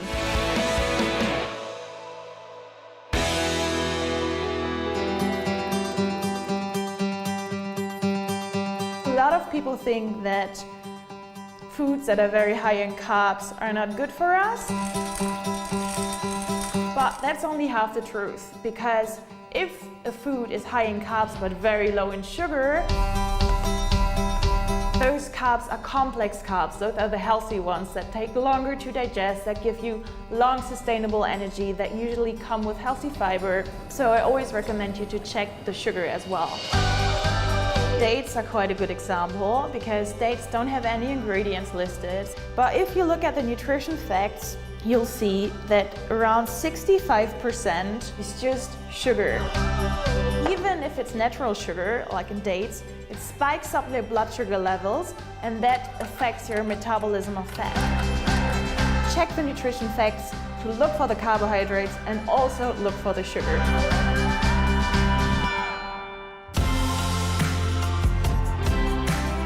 The next macronutrient I recommend you to look at is protein.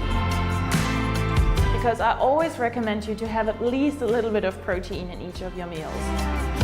Usually the foods that are the best for protein, they don't have any label, like eggs, for instance.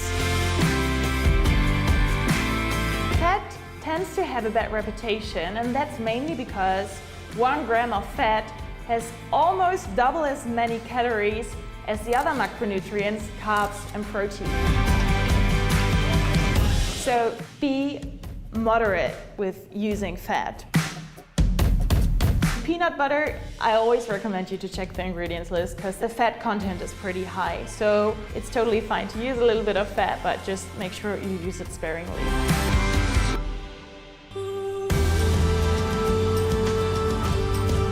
Fiber is mostly found in foods that don't have a label, like avocado, for instance, or banana. And what's so great about fiber is that fiber is an indigestible carb, and because it's indigestible, it doesn't add any energy, but it nourishes our gut bacteria, so it really keeps us healthy. Imagine someone would ring at your door, and you would open the door, and when you open the door, there's never someone there. And at some point, you're not gonna open that door again. If there's artificial sweetener added in your food, after a while, the metabolism of fat or the metabolism of sugar is not working properly anymore because it's been confused by the artificial sweetener that's been consumed. These were just some of the basics that you should keep in mind next time you go to the supermarket. If you choose quality and foods that don't have crazy marketing or crazy ingredients listed, then you nourish yourself, and you nourish yourself with vitamins. Your metabolism can work properly, and yeah, just keep that in mind. Okay, Naomi, how are we starting? How the are we going to episode? start What the are we gonna episode? do? I don't know what it is. I have no idea. You're back on the show for the second time. Not a lot of people have been asked back. I mean, everyone's amazing, but we had to have you back. You've got, wow, what should we do? I'm so excited to be I'm so excited. Hi, I'm Naomi Nachman, and this is Sunny Side Up.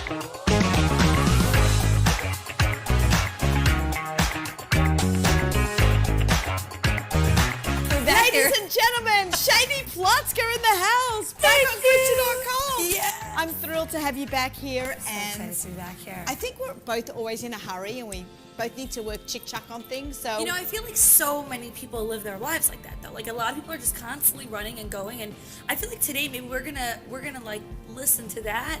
We're gonna help people out who have not so much time but a lot to do. Does that sound like a plan? I have a great idea. We have an amazing team here at kosher.com. They come up with recipe development, great, amazing products.